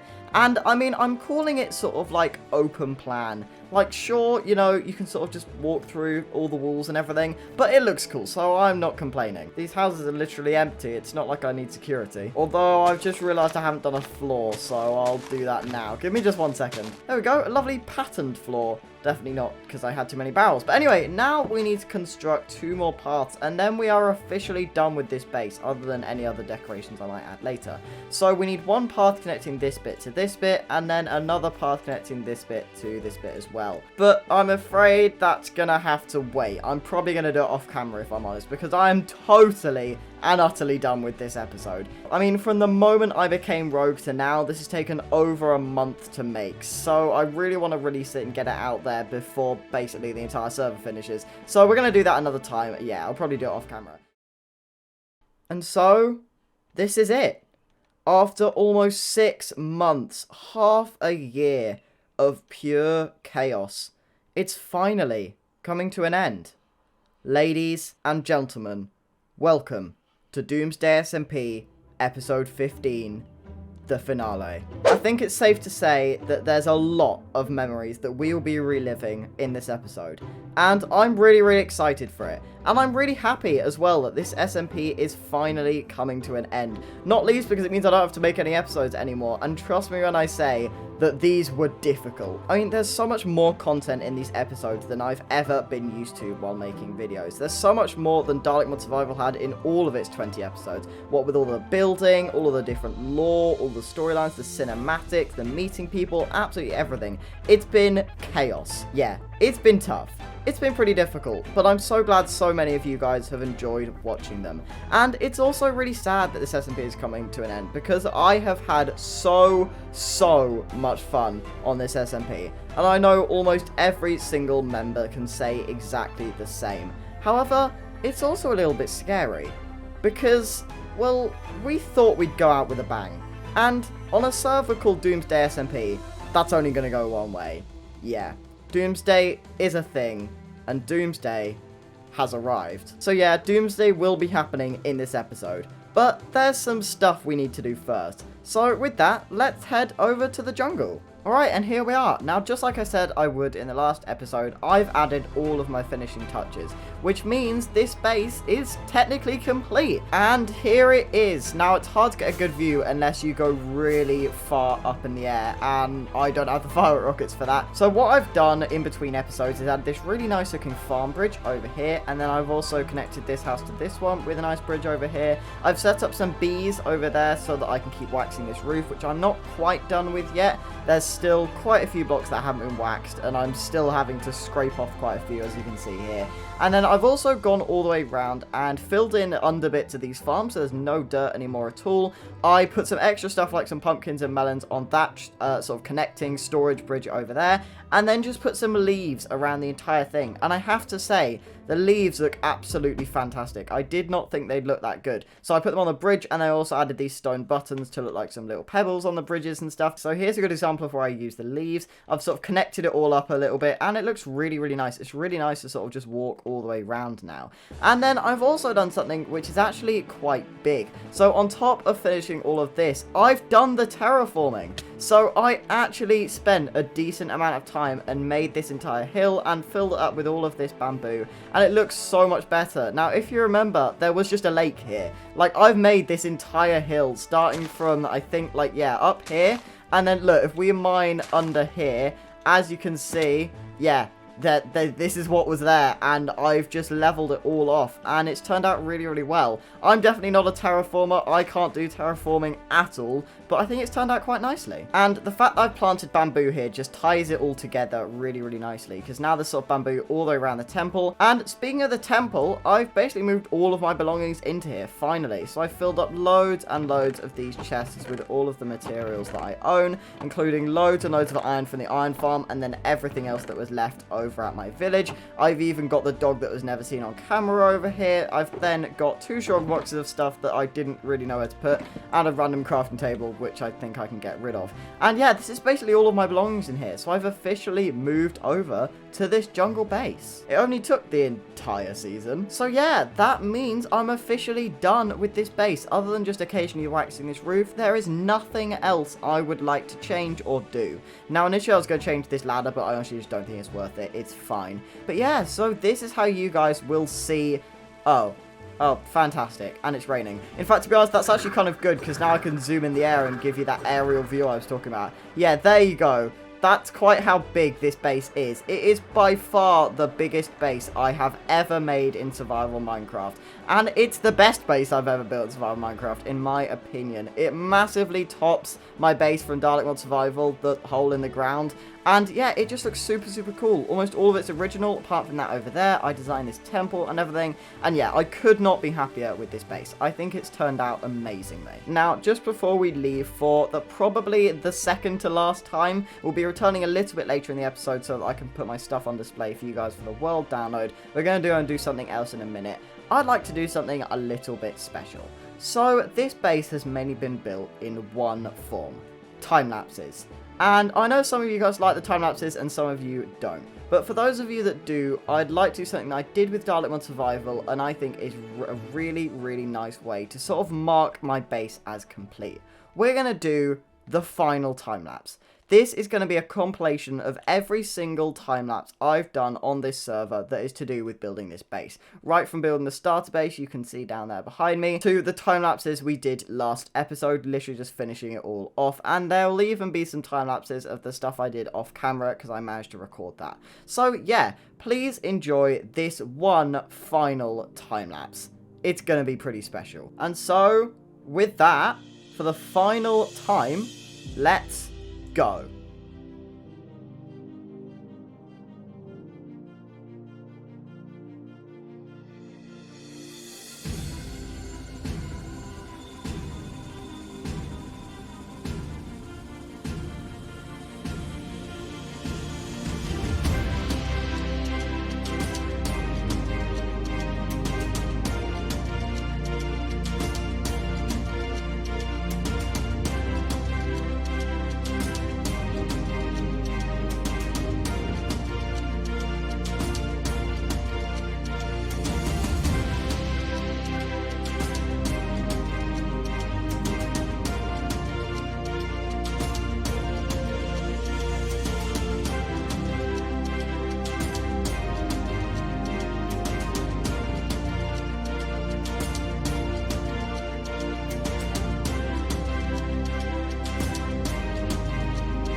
So there you go. I hope you enjoyed that final Doomsday SMP base building time lapse. There's a lot of final stuff in this episode. We're now going to go and do something which I think is quite cool. So it's a bit of a weird thing to do on your final episode, because most people would do this on our first episode. And I did, but not quite to this extent. What I'd like to do is take my spare beacon with me and all of the gear I've acquired in this series, and I'd like to go mining for an hour. Yeah, just an hour, and mining. It doesn't seem that exciting, right? So you're probably wondering why I want to do this. Well, number one is I don't have enough stuff. I mean, I've not even filled up this entire side, and I've still got all of that side to go, and I'd like to fill it up a little bit. I mean, just look at my stone chest. This is absolutely pathetic. I had to use all of it building this stupid temple. And then I'd also like some more diamonds. I don't know how many diamonds are here, plus the 15 in my ender chest, but it's certainly not 100, and that's what I want to maybe try and get to, although I don't know if I will be able to in the hour. And then the other special thing about this is I'll obviously have haste 2, and I'm going to bring a load of shulker boxes from this chest right here. These are all just empty shulker boxes, and I'm going to bring like 9 maybe, and just try and fill up, in fact maybe 11, I think that's good, and basically just try and fill up every single one with all of the stone and stuff, and come and put it back in this base, so that we end on a bit of a high note with a load of stuff. Now, I know it might seem a little bit counterproductive, because I'm obviously not going to be using any of this stuff, but I just thought it'd be a nice thing to do, so I can sort of fill out my chests a bit, and we can have a bit of a final mining session as well. Right, and there we go, a full beacon built, and now we've got haste 2. So now all I'm going to do is put all of this stuff in my ender chest, place down all my shulker boxes, and then get mining, because look, we have haste 2. So this should be pretty quick. Well, it won't be that quick, it'll be an hour. So I've got a timer set, and let's get mining. 1 hour later. Yeah, we can just do off the red Boko.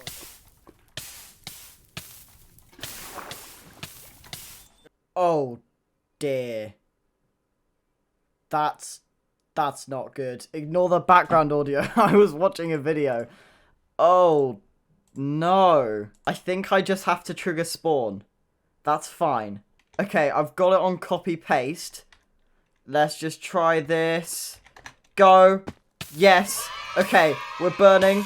I think we'll live. Wait, I just realized I'm a rogue. I don't need to care about not dying or anything.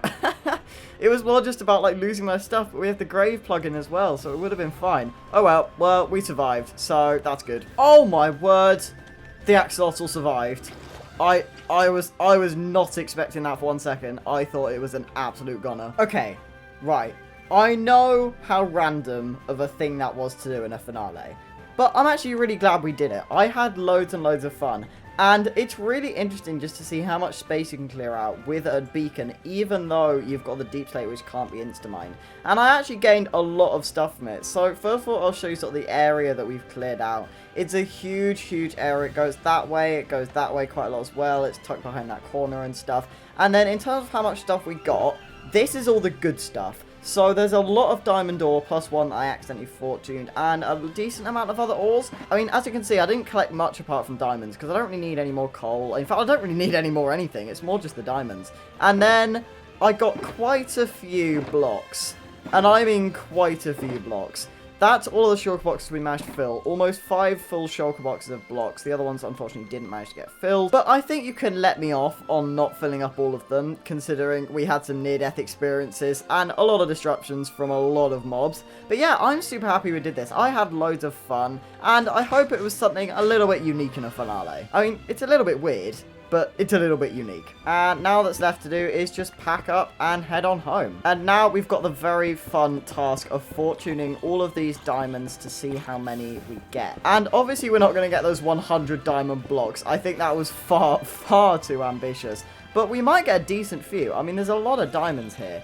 We'll just get that zombie out of the way first. I don't want him picking up any of my precious diamonds. Okay, that's almost a stack and a half of diamonds. That's pretty good, actually. I'm quite happy with that. And then what I think I'm going to do is turn all of these into blocks, then get all the ones out of my ender chest and just display absolutely everything in my base right here. Okay, so I've added our music disc that we got in the mines, and then I've added the 4 spare diamonds and removed all of the stuff that isn't either diamonds or ancient debris, and then of course added all the diamonds we got. And wow, these are some huge piles. I mean, sure, you know, they might be a little bit hollow. But we don't talk about that because these piles look amazing. And I'm really happy with how many diamonds we've managed to get. Now, if you want, when you get your hands on this world download very, very soon, what you can do is sort of break down all these diamonds and tell me how many diamond blocks I got. Leave them down in the comments, because I have absolutely no idea, and I don't want to get all of these down right now. But I'm curious to know, did we actually manage to get over 100? Because I don't think we did, but it would be nice to see. And I may as well fortune all of this redstone and coal and all of this stuff. I mean, it's just going to waste otherwise. Yeah. Yeah, no, that's quite a lot of stuff. Ignore the beacon, that's obviously just in the shulker box. But that is a lot of lapis, a lot of redstone, and a pretty decent amount of coal as well. Again, as I keep saying, this is purely an experiment. I know you're probably going to be shouting at me in the comments going, DT, this was pointless, you know, you're not going to be using any of this. Yes, I know, but I just wanted to see how much we could get. Okay, so here's the final version of my good stuff shulker box. Obviously, it's not very good because I put all the actual good stuff on display over here. And then, obviously, I'm going to shove all of this in the redstone box. Wow, we are doing pretty well here as well. Look at this redstone. That is crazy. Okay, now that is a stone chest. That's a lot better. In fact, I think what I'll do is I'll make a couple of deep slate chests because I also got a lot of deep slate from that and I don't have anywhere to put it at the moment. Yeah, that's pretty full. And I think I'm also just going to shove my ores in here because I don't really have a place for ores either. Alright, and here we go. Everything has been put somewhere. We have got loads and loads of stuff in all of these chests now. And I even cleared through these shulker boxes. I managed to find a home for most of the stuff, and all the stuff that didn't, I just put in this sort of random chest. Then we've got the deep slate one, and yeah, it's looking really, really good. And then I've also fully healed up all of my tools for you guys to use if you want to, because that's the final thing we need to do before Doomsday happens. And that is that I need to put all of my stuff on display for you guys to use. Okay, so here is literally everything I own. I've turned off the beacon humming sound because it's really getting on my nerves. So here is my full set of armor on an armor stand. Here is everything I keep in my inventory. A couple of these things are also from my ender chest because I've obviously cleared out that as well. And speaking of clearing out the ender chest, all 6 of these shulker boxes are all of the things I keep in my ender chest. So my good stuff. Then this is supposed to be firework rockets, but as you can see, I sort of started to run low. Then we've also got my backup box, which contains loads and loads of spare stuff. Basically, all of this I can use if I need it. This is another full set of armor and tools and everything. Then we've also got my redstone box, a box of some beds, and then some spare iron as well. All surrounding my beacon in the middle. And then the only thing I have left on me is this totem, which I completely forgot about because it was in my offhand. So yeah, this is it. If you'd like to explore this world for yourself, the world download is in the description. Then please travel to the following coordinates: 1067, 72, 1056. That is the coordinates in the overworld of my base. There's also a nether portal and stuff. And yeah, if you look back in my previous videos, you can sort of find your way to the nether portal. And from there, you can get your hands on all of my items. And of course, you can explore the base while you're at it. It's definitely worth a little bit of a look. But now, it's time for Doomsday. So what we're going to go and do is basically have a huge fight in a coliseum that Piplup built. Except grave robbing will be on, and elimination will also be on, but curing will be off. And that basically means you stay rogue even if you kill someone. And that basically means that you can never be free from elimination. So it will just be, if you're dead, you're out of the series. And that is how we will decide on a winner. And then there'll also be some pretty cool stuff after that happens. So definitely look out for that. It will be awesome. So if you're wondering how I'm going to have all of my stuff in the following clips, because obviously I've just put it on display here, we're going to make a world download now when I'm recording this. Then I'm going to grab all my stuff, and then we're going to have the big fight. And then the download that you guys will get your hands on was actually made before the fight. So all of the stuff will still be here. And so with all of that explained, let's go and win Doomsday SMP.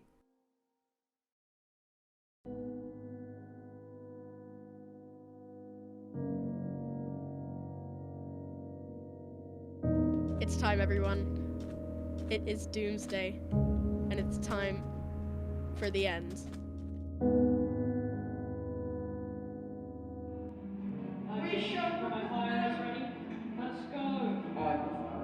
Right, go, go, go, go! I'm ready to kill all ready? of you. No. Right, Piplup, do you want to count us in? Okay. I hardly brought any 3, potions. 2, 1, fight!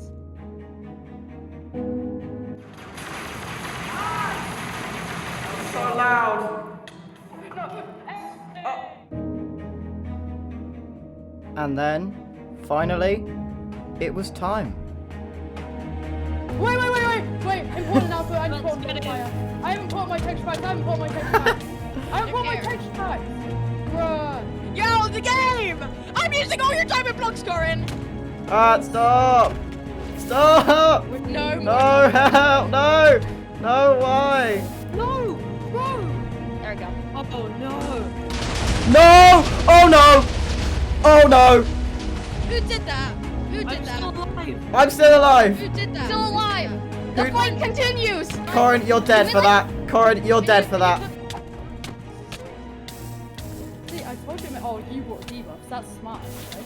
Thank you. Even though I poisoned myself, I'm not sure that was so smart. He says, well, I run at him. You literally spoke mad me. He pulled away when I went to fight him. I did not get mad at him. Oh! Where are you going, Pip? Where you going, DT? Where are you going, DT? That's Hey, so I'm behind you! No.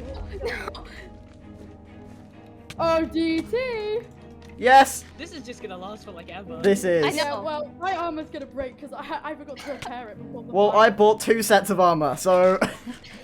I just realized I bought 1 strength potion for this entire fight.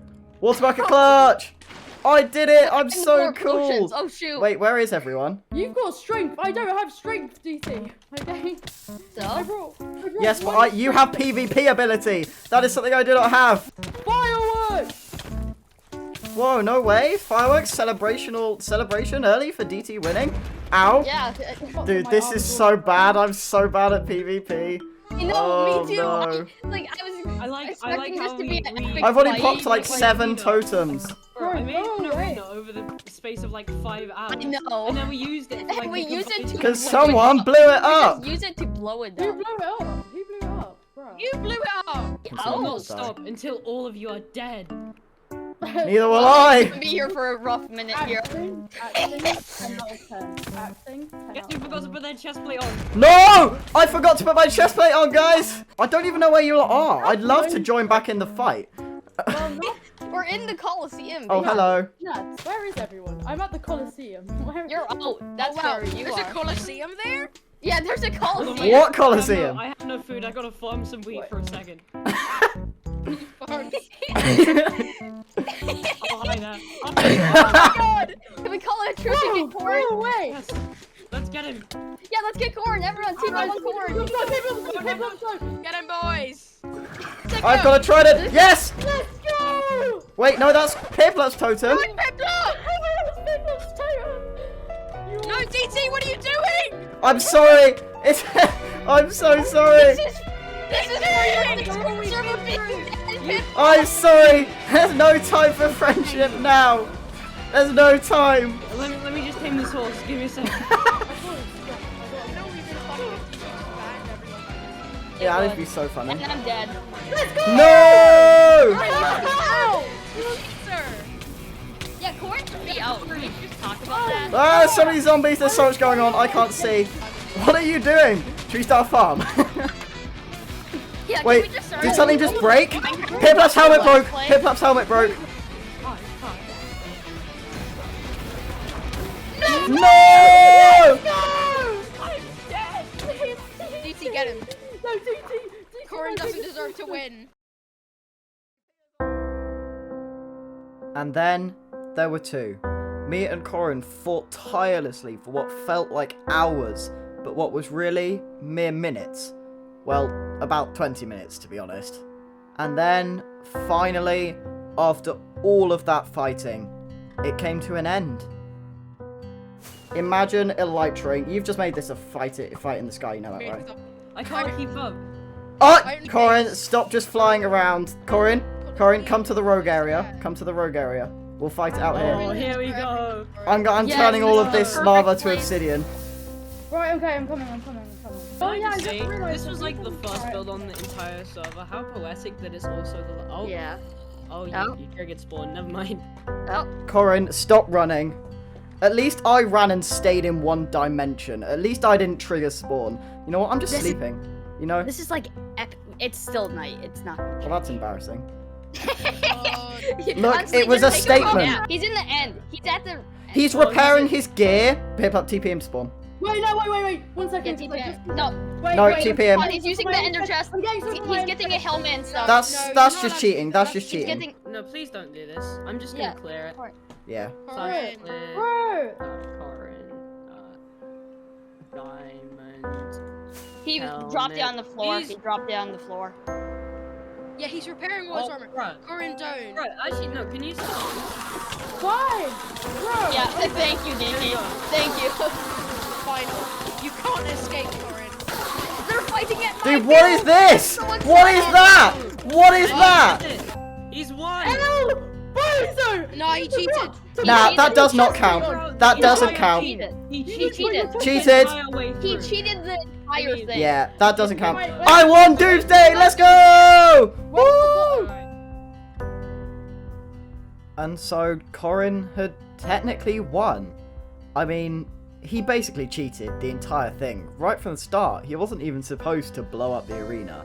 But he did kill me, fair and square, at the Enderman farm. And he won Doomsday SMP. And then, it was down to him what he decided to do with it. And so, I'm finally alone on the server.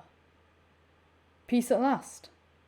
And now, I can do whatever I want. Goodbye, Doomsday SMP.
Finally! It's gone! It's all gone! Doomsday SMP's over forever! And I've won! Well, you heard him. It's all over.